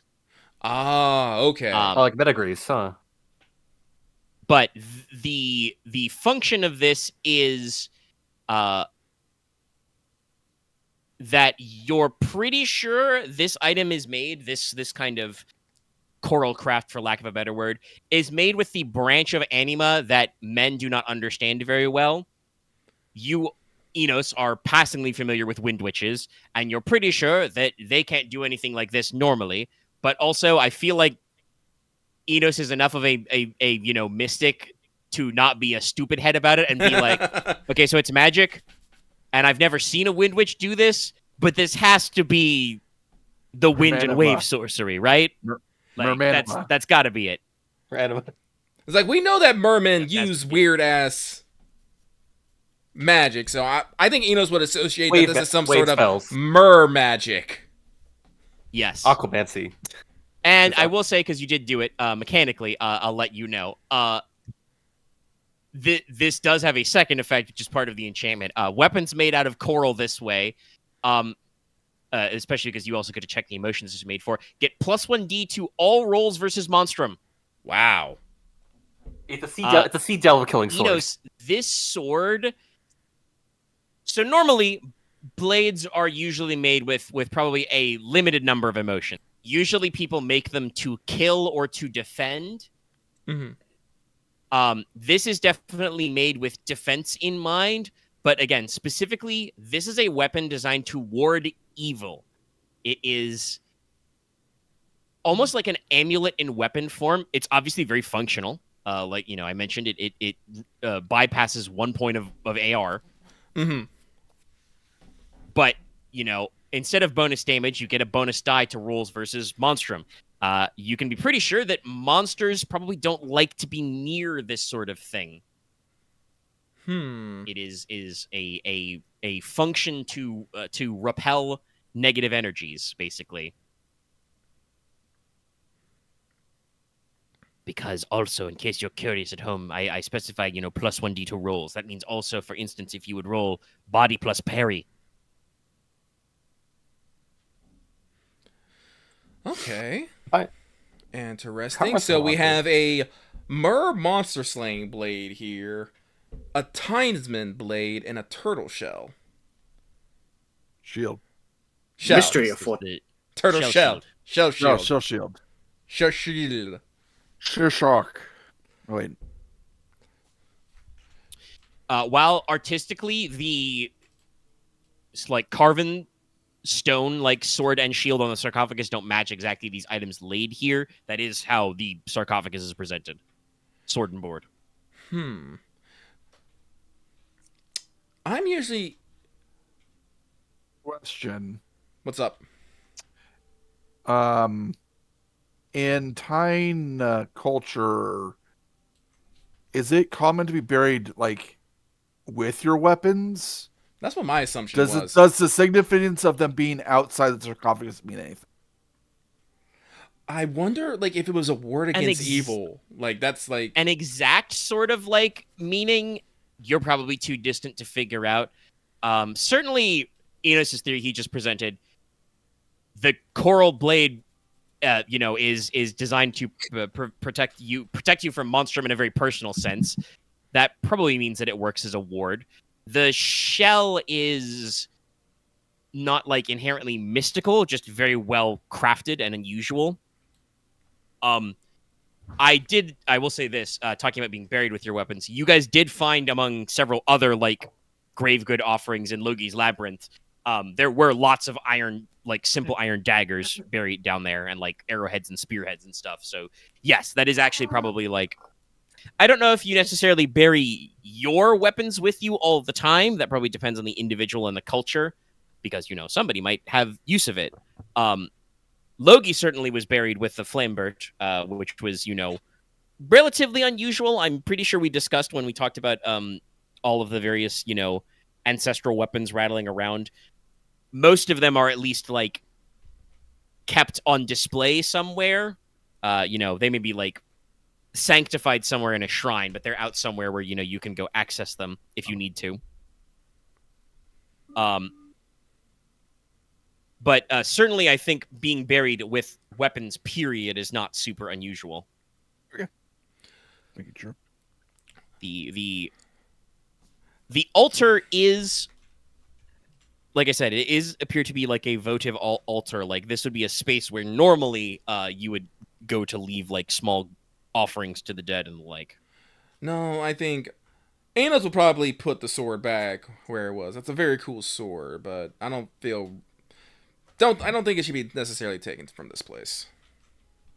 Yeah, for all we know, it's a burial site, so... Yeah. Although I am somewhat curious about maybe cracking open the sarcophagus and seeing if there's anything up in there. I do not believe that would be... Yeah, as long as I don't, like, actually take anything, I think it'll be fine. Okay, well, hold on. Can I ask the god a question? Yeah. Would I know about pathogens at this point, or is that too far in the future? We've talked before. There's like miasma theory and stuff. You might know that probably a corpse left to go to crack it open in a confined space. You could get ill from that. A disease, and then people will think there's an ancient curse, and then yeah. Well, you know, it could be an ancient curse. Yeah, spoilers. That's a lot of what mummy curses are. It's not actually ancient curses. It's they all get sick and die because they inhaled corpse fumes. Corpse fumes. The cairn is an enclosed space. I think Nicola has a point. You might not want to crack it. Yeah. You can give it a cursory examination. The sarcophagus does appear undisturbed. Okay. You know, there's a appropriate amount of dust for an enclosed space, which means a little, but not none.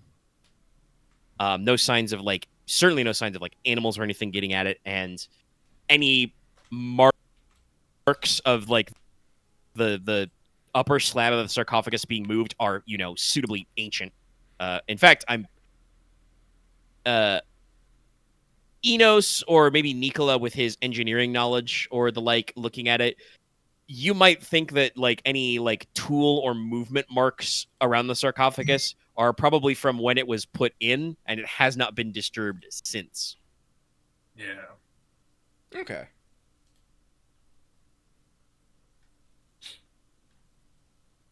And that's everything there is in the cairn. That leaves the stela and the shrine itself. All right, well, let's go check the stela. All right. You guys go back outside. You crowd around some stelas. Like I said, these are pretty fragmentary. Konrad does say a prayer at the sarcophagus. Yes. So, the stela are a combination of carved text and carved reliefs. The text is very faint. Most of it is worn away.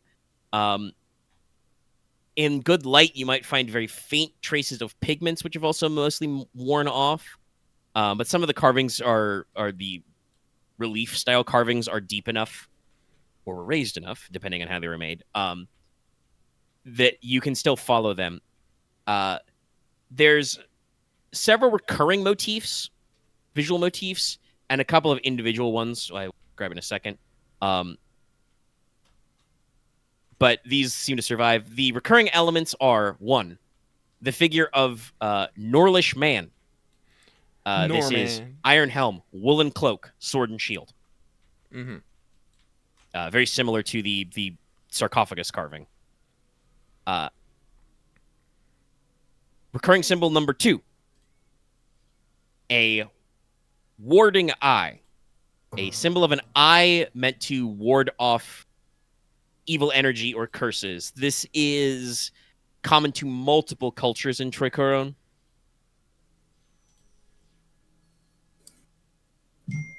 But, you know, kind of a warding gesture for eyes. Yeah, the last is a recurring wave motif used either to emphasize, such as to bracket or otherwise accent other carvings, or also to demarcate sections of the stela, might have like a visual at the top of the lift, and then there's that wave motif carved like linear, and then text below, kind of a thing. Okay. If you guys want to read some tablets, I'm going to need any number of you to make a appropriate language roll. Probably language crownish in this case. The difficulty will be 5 because you have lots of master dice, and also these are super fucking old. I'll fight that. I'll do that battle. I will as well. I will. There's I will join you in this. Probably like 3 tens, 4 to baby. 6 of these. So And Axe beats me with 4 tens. You just had to show me up, didn't you? I wasn't expecting the 10s to show up. Actually, it doesn't have to be 5 10s. You could use your master die a different way. I need to join in on this. I could do like 9s, I guess. Language, Language? crownish. It's crownish. Technically all of master. Language crownish. You do have a difficulty 5. I will set my master die to 10 to beat Axe. Well, master, you said afterwards. No. You get to. That's the master die. You get to pick after. I don't think you're gonna beat 4 10s, but you do have a lot of knowledge.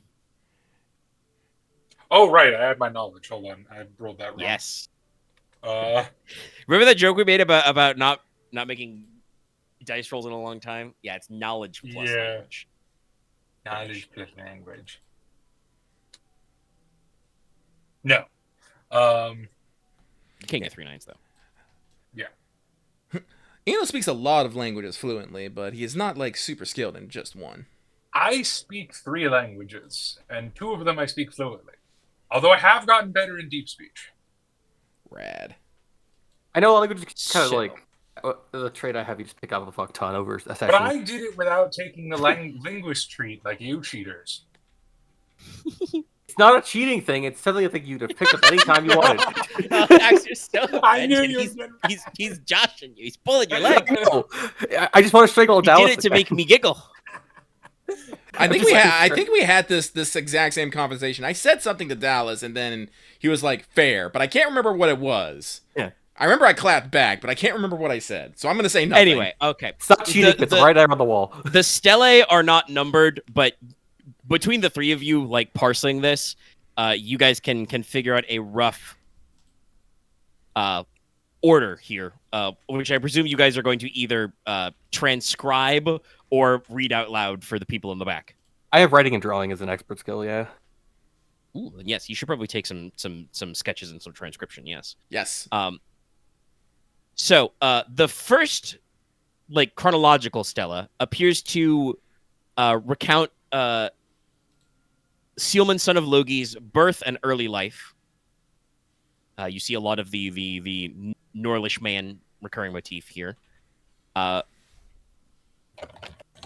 The clearest text, recounts it claims that Sealman was born during the month of storms under the sign of the whale, while the water star was glimpsed upon the horizon. His parents are listed, as you know, as Logi Torchbearer and Agenhild Sword Sister. Yep. The text gets a little fragmentary, parts of it are missing, but you think what it's saying is that he studied the blade under his mother, which is easy to figure out because that was in Codex Gridarvol. Yes. He studied the blade. Something that you think is studying the harpoon with the tribe of the Twin Spears. That would be the ancestors of House Essek. And then lastly, studying or serving as a squire under Aegorin, the Water Sage, also sometimes written Aegorin Truthseer. That would be Logi's sister Aegorin.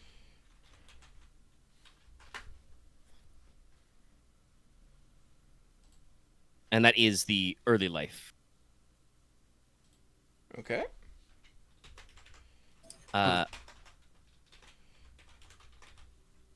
Let's see, did I bring an empty...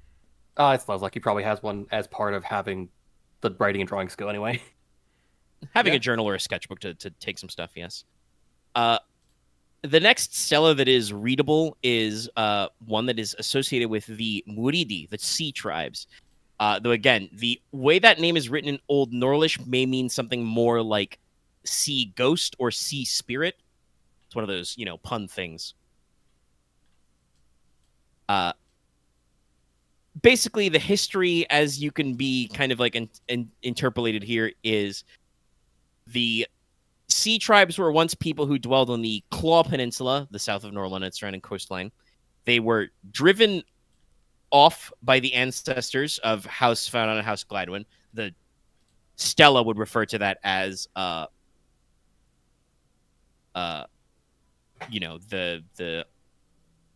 Iron Spears and the Bareheaded tribe, sort of a thing. However, this, recounts the legend of how they did not vanish completely, and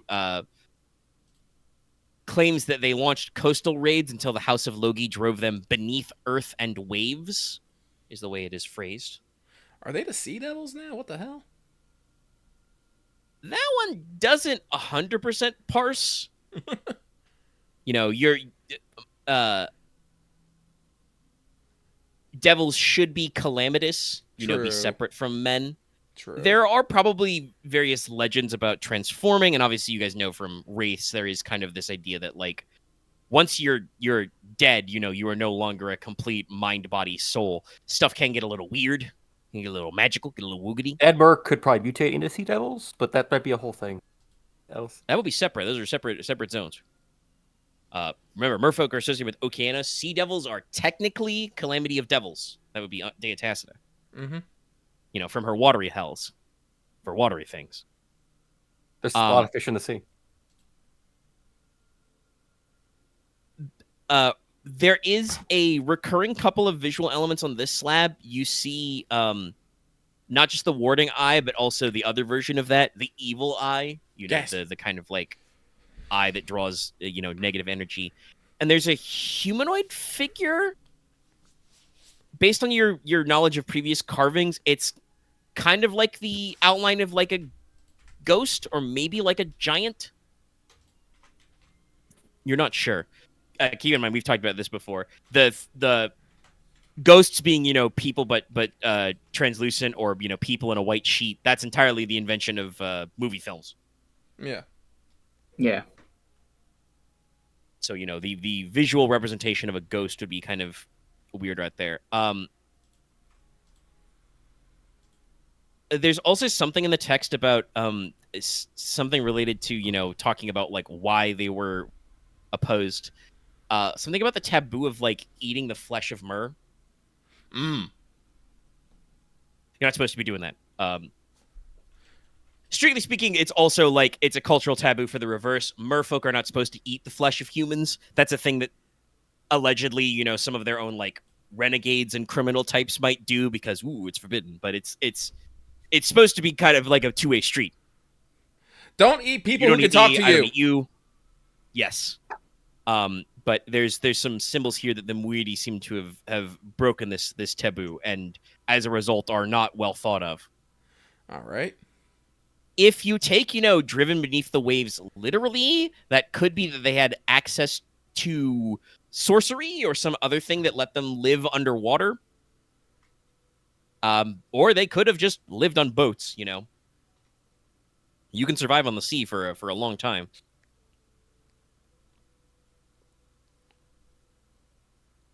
Stella number 3. Almost said 4, that's wrong. But the fourth Stella that is readable appears to be related to the interrelation of men and Myr. Cool. There are visual depictions of merfolk here. They are humanoid figures, but they have fish-like tails. Inos, you have Myr, right? Yes. The language? Yes. This Stella actually has some samples of their language. Okay. Not really like, yes, words, but like, not like full grammar. No, it's just like, it's the Myr word for, water, or the Myr word for something. It's just, I get you. Yes, actually. The symbols used are sigils which are related to community, it would seem like. Symbols that represent either their sea farms, the word for trade or for gift. Okay. The word they use for human boats. They would have a specific word, for like boat. Probably, honestly, if I'm being honest, they would probably think of it as like wooden whale would be their way of phrasing it, like, because that's what they look like, right? They would look like the shadow of a whale on the surface, but they're made of wood.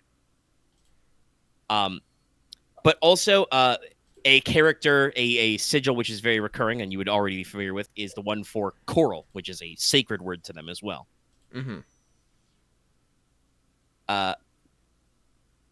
The fragments of text that you guys can read basically seem to indicate that Sealmund was placed in charge of the southern coastline to shore up defenses against the sea tribes who were still raiding. Perhaps they were, living farther west of coast, where civilization had not quite reached in those early days. But he was the first one who rode to Lorelei Rock and opened discussion with the Mer. The Mer were opposed to the Moridi, and he fomented an alliance. Okay. There's some mention of like this alliance was sealed with some kind of ritual or festival, but it was only vaguely described in the original text, and now the text is way too fragmentary to parse. But it seems to there have been some sort of symbol of this relationship. And again, the recurring images of merfolk, there's probably at least one instance of a merfolk carving speaking to the Norlish man carving. So like I said, some samples of some merfolk language that let you know that the people who made this tablet knew a little mer. The last one is interesting because this is the one that is probably closest to the cairn. Okay. And seems to be related to the words and deeds of Sealmund and possibly related to his death. Though again, the exact name of, or the exact text of some names and locations is a little too damaged to read. It seems to claim that Sealmund fought on shore, on sea, and possibly even under the waves. But the clearest says that the reckoning of his death was that he faced someone named Bresh Kapalmara, the last king of the sea tribes. That epithet there, Bresh appears to be a proper noun. Kapalmara appears to be a Old Norlish way of saying Bresh of the seahorses. You don't know if that's referring to like the small animal, the seahorse, or a hippocamp, a horse-like sea creature that Mer sometimes use as cavalry. Are The those indication like is seahorse horse things. yes, a hippocamp is first of all because hippocampus literally means water horse in Greek. Yes. Similar to fun fact, by the way, hippopotamus in Greek means river horse. I want to know what the Greeks were smoking with that one. That's a But fat again, ass don't get horse. Close enough. Right, Yeah, That's a big, chunker. big fucking horse. It's Man, called water demon. pass me more of that ambrosia shit. Yeah, no, we're getting high on Greek wine, which was not watered down. You would get very smashed drinking old school wine. Yeah, the Dionysus cults, I think. Yeah, were like, Dionysus just said fuck. it's a water horse. Yeah, I bet. But yeah, hippocamp would be seahorse, horse of the sea. So yes, they are. I'll double check the description. I think that they have at least This is what I'm forelimbs, which are thinking. finned, like I front thought it legs. Jesus. Well, no, that's what they are, right? Or am I But yeah, thinking of a different thing? no, yes, that's basically. I'd have to double check my description because I've described them in like some esoteric disciplines and stuff. I don't know for sure if they have like 4 legs and a tail, or if it's 2 front legs and 1 tail. I'd have to double check my notes. I thought it was. But they have at least the tail, the but front I think paws they've been and drawn both ways. yeah. They're basically the less horror. They're I always have described them as they're the fantasy genre equivalent to the Kelpie horror genre. Yeah, basically. I mean, it's because they're Greek. They're actually like horses of the sea are like a recurring Greek motif, usually associated with Poseidon. Whereas the Kelpie is Celtic Irish and Germanic. That's the British Isles Celts and the German Celts, and we're like, these are stories to tell spooky. Tell people, like, stay away from the water, you'll fucking drown. Why? A horse will get you. That's why. Now shut up and eat your fucking beets. If you touch the horse, you can never leave it. It drags you to the depths. A melting skeletal demon horse will drag you to your death. Go away. Just recalling the FGO event, it's like, no, they keep wanting to ride the horses. No.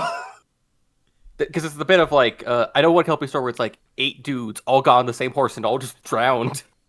Yeah, it's bad. Wow. And there's also it was very long. Dallas alluded to it. There's the Nuclevi, which is, a zombie horse and rider, which comes out of the sea. That's think, from the Orkney Islands. That's a bad one. Yeah, that's... We don't fuck with that. It's really funny how the more north you get in Europe, the more twisted and demented and depressing the legends go. It's probably because it's so dark so much of the year. Like Russia and Ireland, all the myths are like, yeah, this person's a demon who kills you. I think it's because it's just a thing of there's been. I think it's just like studies that like a place that has less sunlight, you just get depressed more easily. Is it the Yuletide elves? Yeah. Bunch of gnomes that just do a bunch of weird mischief. But anyway, Bress or Bresh Kapelmara, like I said, Bresh of the Seahorses, did battle with Sealmund, but he, according to this text anyway, this tablet, performed a heretical act and summoned forth a monstrum, a monster, capital M monster, which Sealmund did battle with. The text is a little vague and a little fragmentary. You think it might be a sea serpent, but also could be a water dragon? Leviathan! They did a summoning! But Sealmund was poisoned and unable to be cured by the ways of men or mer.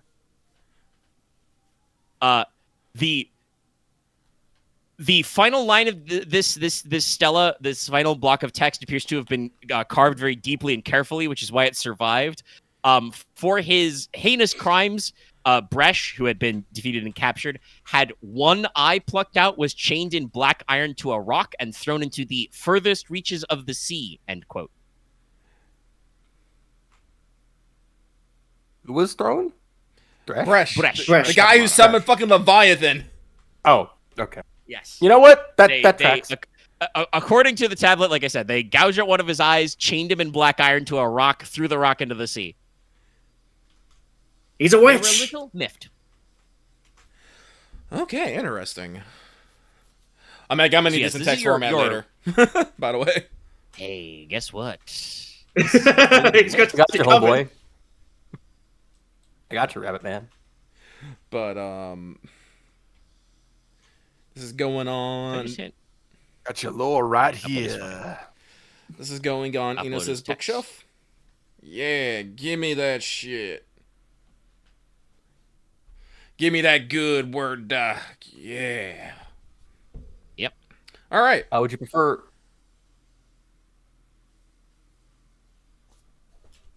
And my notes, I should. It's in the text, but I will also type it. People watching the video version and stuff. That's spelled Bresh Kapalmar. Okay. All right. So there were Mur here. They were hanging out. I was kind of I'm a little sad that the stele is in not as good in condition. But what can you do? It's been several hundred fucking years. Yep. All right, what's left? The shrine? Yes, the actual shrine grounds. Shrine grounds, let's go. Unless someone else had anything else wanted to do, but I don't know. No. All right. I don't have anything. I'm distracted by things over on my end. And I should mention you got a thing. We've talked about it before, but the monastic order that was here, the order was the Brotherhood of the Wave Riders. There's no furniture in here. There may be outlines of like they had like low stone benches, for prayer and the like, which are now kind of like, thanks to weathering, part of like the base level of soil, sand, and stuff. But any fine interior decorations, again, anything wood or cloth, kaput, toast. The shit's exposed to the open air. Jim. But stone stayed up. So the actual shrine space where worship would have been conducted is intact. There is an altar. There is a offering bowl of kind of greenish tinted stoneware. Green is tinted. Which is still intact. Yeah, kind of a gray-green colored stone. There's a few different varieties that I can come up with. If you look in it, there's maybe signs of like dried sea salt. On the altar, there are 3 simplified figures. They're about a foot tall and rounded. So not like very large statues, but there are effigies of deities, which can be identified pretty plainly. This strongly resembles the ocean triad you guys saw in the coastal city, Svardis, in the Fogvale. Arranged in a triangle at the back, there is Vertum, slightly taller, a figurine, like I said, about a foot tall, which is carved entirely of elk horn. Okay. And then at the front, there is one figure for Okeanos.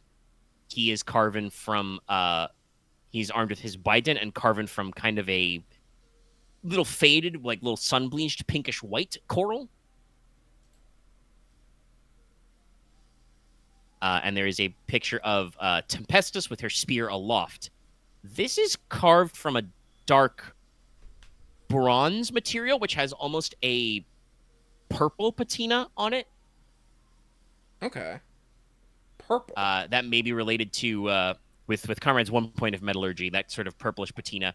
That would probably mean this is closely related. They're not exactly the same as Hepatizion, black bronze. Oh, okay. This is a bronze with some kind of material in it, which makes it more resistant to corrosion also, but is the cause of, like I said, it bronze does not rust. It, like I said, it patinas. Normally, I think it goes for more of a, because of the copper content, it goes for more of a greenish patina. This, like I said, is almost purplish. But also, on the walls of the shrine, which have survived, the temple area, I'll tell you right now, scrolls and shit, gone. Toast. None of them would have lasted. If you wanted to, you guys could do an antiquarianism here. You could do a proto-archaeology, and you could dig a yard or 2 down in the soil, possibly in an orderly grid square type fashion. You'd probably find signs of the Brotherhood's daily life, potsherds, fish bones, the like kind of thing, small things that would be interested to figure out what their daily life is like, but not of like deep historical significance. What does seem to have been their primary way to keep records is on the side of the shrine, there are painted and carved murals, which do seem to be remarkably intact. And if they are the thing that Inos is interested in specifically, and the others, but Inos is the one who said he's interested in this, they appear to have 2 parallel narratives of men and myrrh, which meet in the middle. At the back of the shrine, they come together. Rad. So, the following the narrative of the myrrh side, because that's the first in my notes, basically seems to relate what is their own personal creation myth. You can see the figure of Okeanos, king of seas, lord of salt and wave. He is born from stone and sky. He brings order to the oceans of Mundi. He stirs the sea foam with his bident and gives rise to many sea creatures. You see, mural carvings of fish and maybe whales, things that resemble, crabs and other shellfish, obviously like shells and the like, sea critters. But specifically, he creates the myrrh by mixing a few drops of his blood with the sea foam. And then he has his sister, the Thunderer, give them names. And this is what makes the myrrh people. Interesting. Next, there is a mural depicting what is probably the Calamity of Waters. Okeanos rides on a sea cell chariot pulled by seahorses, causing great crashing waves and maelstroms. Lots of, big curling wave motifs, big swirling whirlpool motifs on this mural.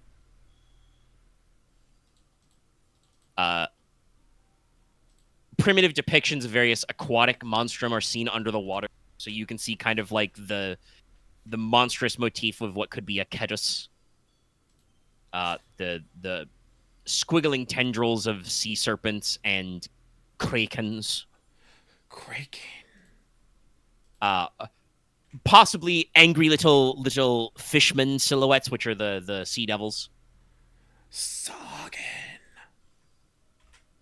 But after that, in the next panel, Okeanos brings peace to the myrrh. He grants one of them a large conch shell.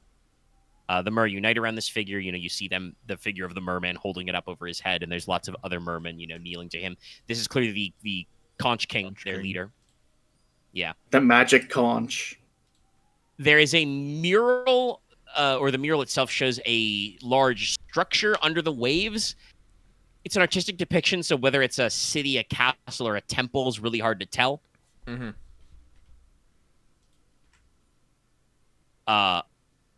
But that's their civilization under the waves.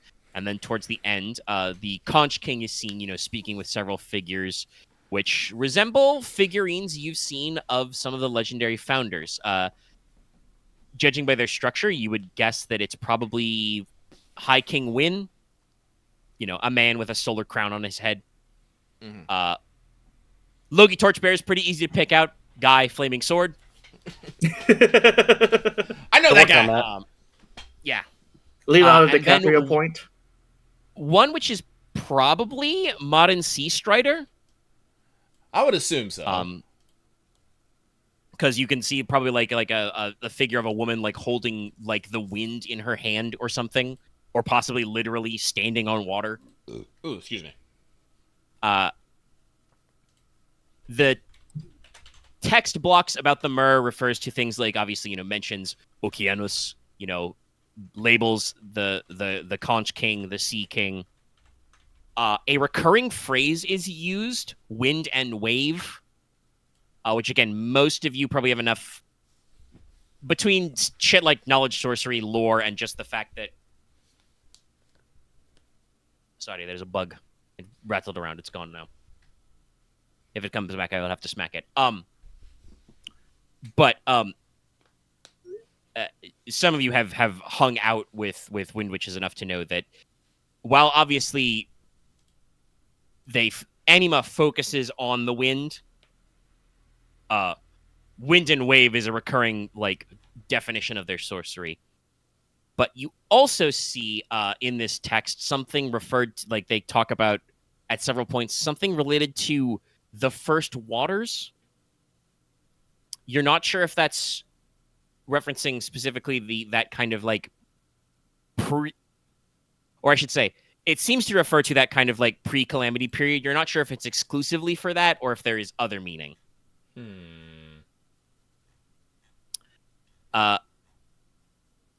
The murals of men does not have as clear a narrative or order. The first one is probably the Calamities. It shows men on boats with high waters and waves sailing to a depiction of an island, which is probably Norlon. You can kind of see the distinctive claw peninsula shape at the bottom, but, the northern coastline's kind of a mess. You're pretty sure that, elements of, crag and fog veil are not labeled correctly on this map, but it's probably Norlon. It's certainly not Celticy or Milieu, we'll say that way.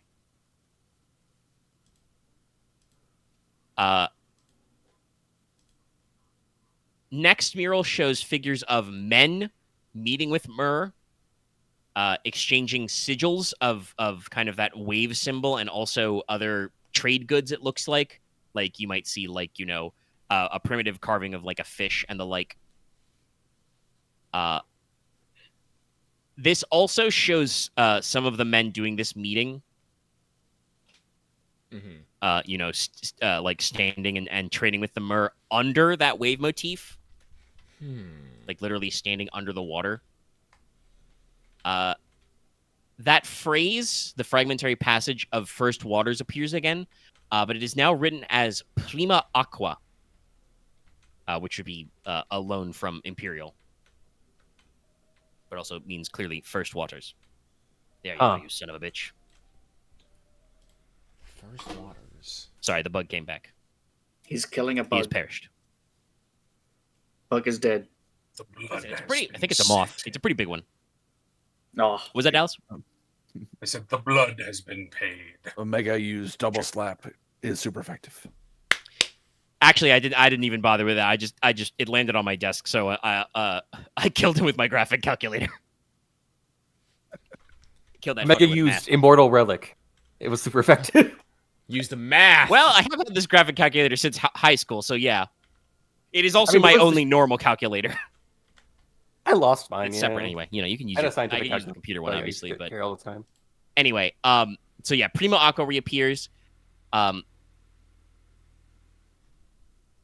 next mural shows an image of the wave riding, the kind of like humans on boats and waves.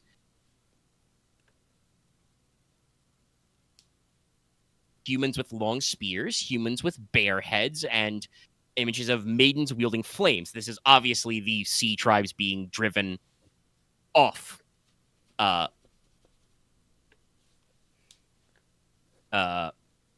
Norlon. Mm-hmm. The next mural is very unusual. It shows two figures in monastic robes standing on boats. One of them has a hand extended and has that kind of swirling wind motif, the thing you would have seen with Martin Sea Strider. Another one is literally standing or riding on a wave motif. 2 blocks of Imperial loanwords are used here. I will give them to you anyway. I won't force you to translate. The phrases used are Ordo Navigantis and Fraternitas Undarum, which would mean Order of the Navigator, Brotherhood of the Wave. What was the second one, please? Brotherhood of the Wave. Fraternitas Undarum. Okay. Order of the Navigator is pretty easy. You guys know that. That's the major sorceress ordo that wind witchery that Anima goes through. Yes. Brotherhood of the Wave is similar to Brotherhood of the Wave Riders, which is supposed to be the society that held this monastery. Yes. So, is it supposed to be a doctrinal split for wind witches? You're not sure. That would be my first assumption. No, excuse me. The last human mural shows more of those monastic figures, the robed figures, gathering under the figure of a man holding 2 swords, riding a boat. However, other figures are drawn under the waves that the boat is on, turning away. Oh, was there a split? The caption, though, says Sjorberg Logi. Oh. Or maybe that was... So this seems to be the marker of the Brotherhood of the Wave Riders who built this temple to watch over this tomb, kind of, claiming Sjorberg as their founder. And then the final unified mural is a little faded, but it seems to kind of show, like I said, these two coming together. The figure identified as Sjorberg is clasping hands with the figure of a Myr. In their respective backgrounds, on one side you have the figure of like the High King, standing back, men on the shore kind of a thing. On the other, you have the figure of the Conch King, the underwater structure behind him, sort of a thing. Kind of indicating, that they came together. All right, pretty cool. Yeah. Much history here. Yes. We'll have to update the law. Have to update our own archives. Update your journals. Yeah. Like I said, you guys can feel free to interpolate in your own ways. There definitely seems to be an aspect of this temple as this wasn't its primary purpose, but since they were here, they decided to keep it anyway. And remember, before the Sea Devils moved in and before this place was abandoned, there should be a mer settlement below. Like along the underwater surface of the mountain in the caves. There was a city of merfolk here, basically, or maybe a township. You're not really sure how that works for mer. They're under the water. They lived here in some capacity. Yes, they lived here.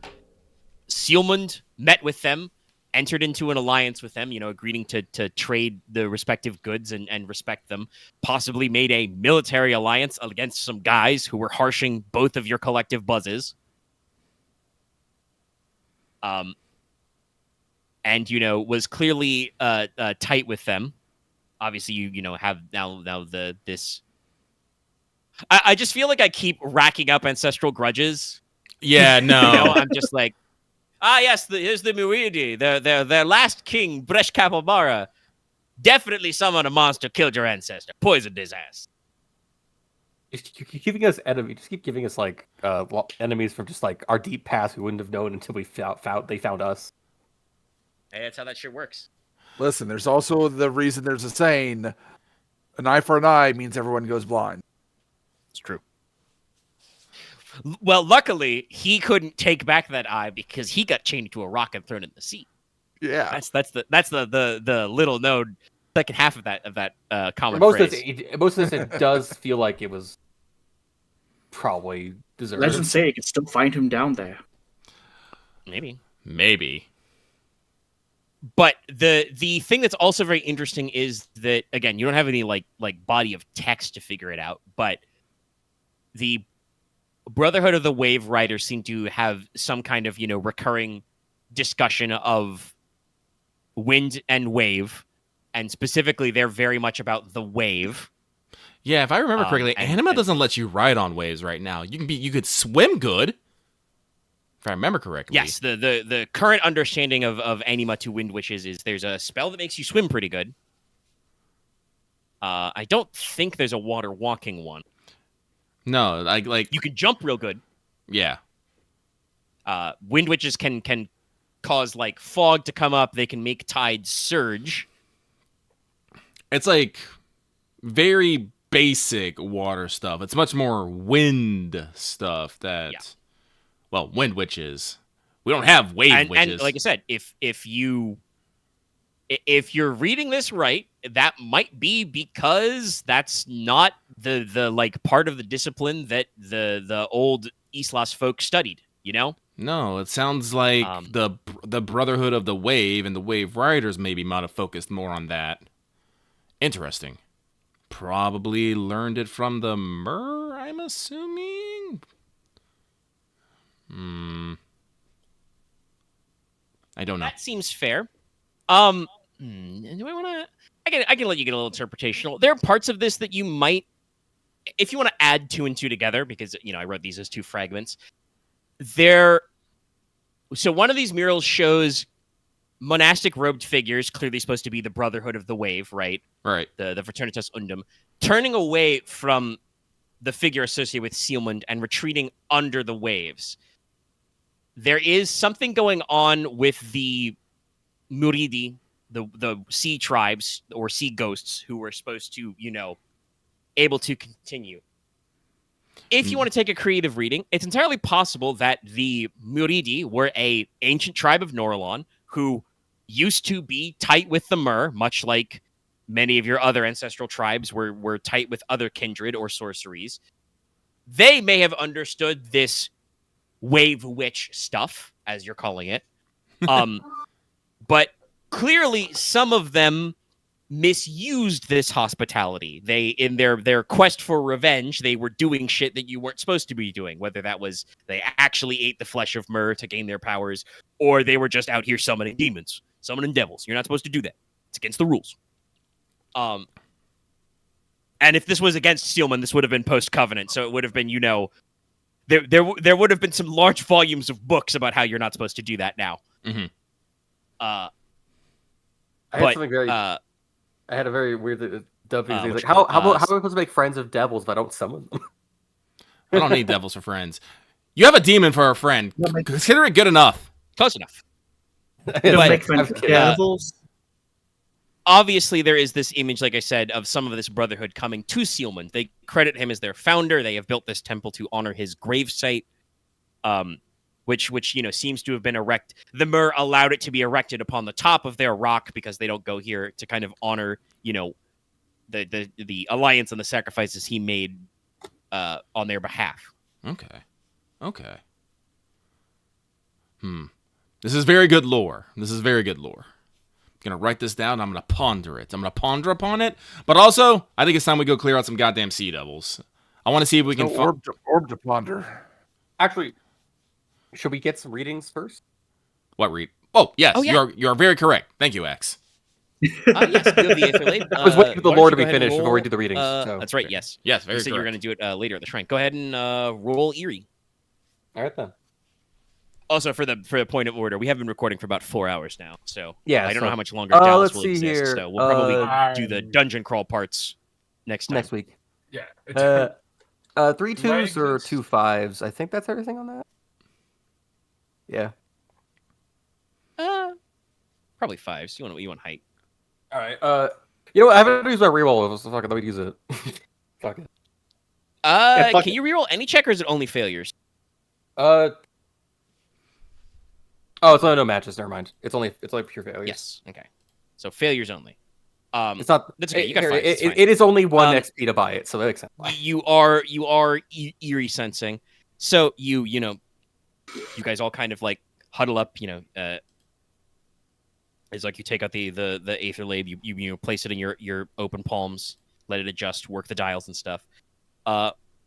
You are getting a higher than normal ambient Aether reading. It is doing stuff that is not just it's not just dialing to like you or to Inos or to Aurelia, right? Or to Nicola. Nicola's actually an attuned sorcerer too. Can't forget that.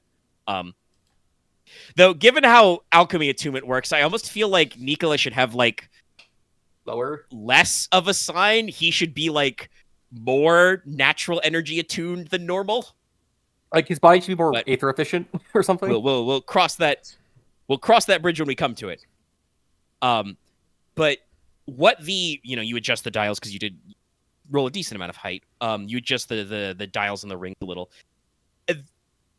There's no third dimension to the Aetherlade, but it's pretty easy if you like move it up and down to get an up and down axis. You are pretty sure, Leslok, the perfect, I think, cliffhanger into the next time. You're pretty sure, Leslok, that the stronger concentration of that greater than normal background Aether is below, inside the rock. Dun dun dun. We have to go inside Lorelei Rock. Let's go into water. Got to go deeper. Maybe not necessarily in the water. Like I said, this shit just keeps getting worse and worse. So okay, roughly pointing straight down into the rock. The source. But yeah, you got to go into them the caves. depths. You got to go a cave-in. Did someone just fall over? I'm not surprised, honestly. I bet Loth dropped something. Because it's probably like some heart of the place too. Oh, Loth is devin himself. Yes, it was totally him. Okay. The kangaroo attacked him. But yes, before we call it in and we clock out EXP and stuff, any further questions about the stuff that you've learned or read? I have many questions, but I have to think on them. You have many questions, but you know that I won't just tell you the answers to them. Exactly. I'm not sure questions to ask, yeah. Actionable questions. Okay. All right, well then, for expos. First of all, everybody was here. Everybody had good roleplay this time. Yes. Everyone. Yay. So that's 2 for everybody. We kind of did a lot today in a way. Yeah, no, you like we probably could have done the whole Lorelei Rock if we started with it at like 0.1, but we had other stuff to do. And no, you guys accomplished a lot. It wasn't until like 2 hours in until we actually seriously started planning. We got the armoring done, so like I don't think we have any other company actions. Yes, that is a major accomplishment. It's true. For some of you anyway. And I know for a fact that Inos, or Inos' player, I should say, Lucky, Axe, and Loth left out of character journal notes. And some of Loth's weren't just snarky replies to other people's comments. He's Loth, Devin right now. Loth can't hear me, but it's fine. Loth will always be a mooch in my heart. Loth will always be a mooch in my heart. The third point. So there's your EXP. Anybody accomplish any missions? Not yet. We're directly investigating Lorelei Rock, so I think I'll wait till we're done to cash that one in. True.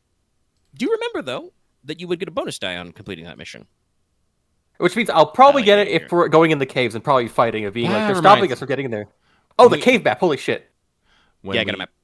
When we start haggling and stuff on the buildings and stuff, I'll have to remember that I get dice for missions. And yes. Don't forget your mission. Your mission is a passion. You get a +1 die on that, and a -1 if you do something that goes against it. Listen, adventuring in the caves, and fighting sea devils—that's very much the legacy of my parents. I think that's true. It's adventure. Missions, you guys don't usually pick missions that you're going to go against. I should probably do more to like make you go against missions, but I feel like I don't need to. Like put the best your goals. guys' own like desires and you're all very duty conscious most of the time. Like you guys get in your own way about not just solving your missions all the time. Yes. Like listen, I think I'm a parent. I did. I think I've always been a parent. If like Leslok is conflicted about doing something that like goes against like what he thinks his parents would do. I mean, it's true. It's just you don't often have to. I think Nicola's character flaw is very obvious. Yes, we know. But that's been rain number 54. 54 was last time. Thank you, everybody. Don't forget to like, comment, subscribe. We'll see you later. Goodbye, everybody. Seek.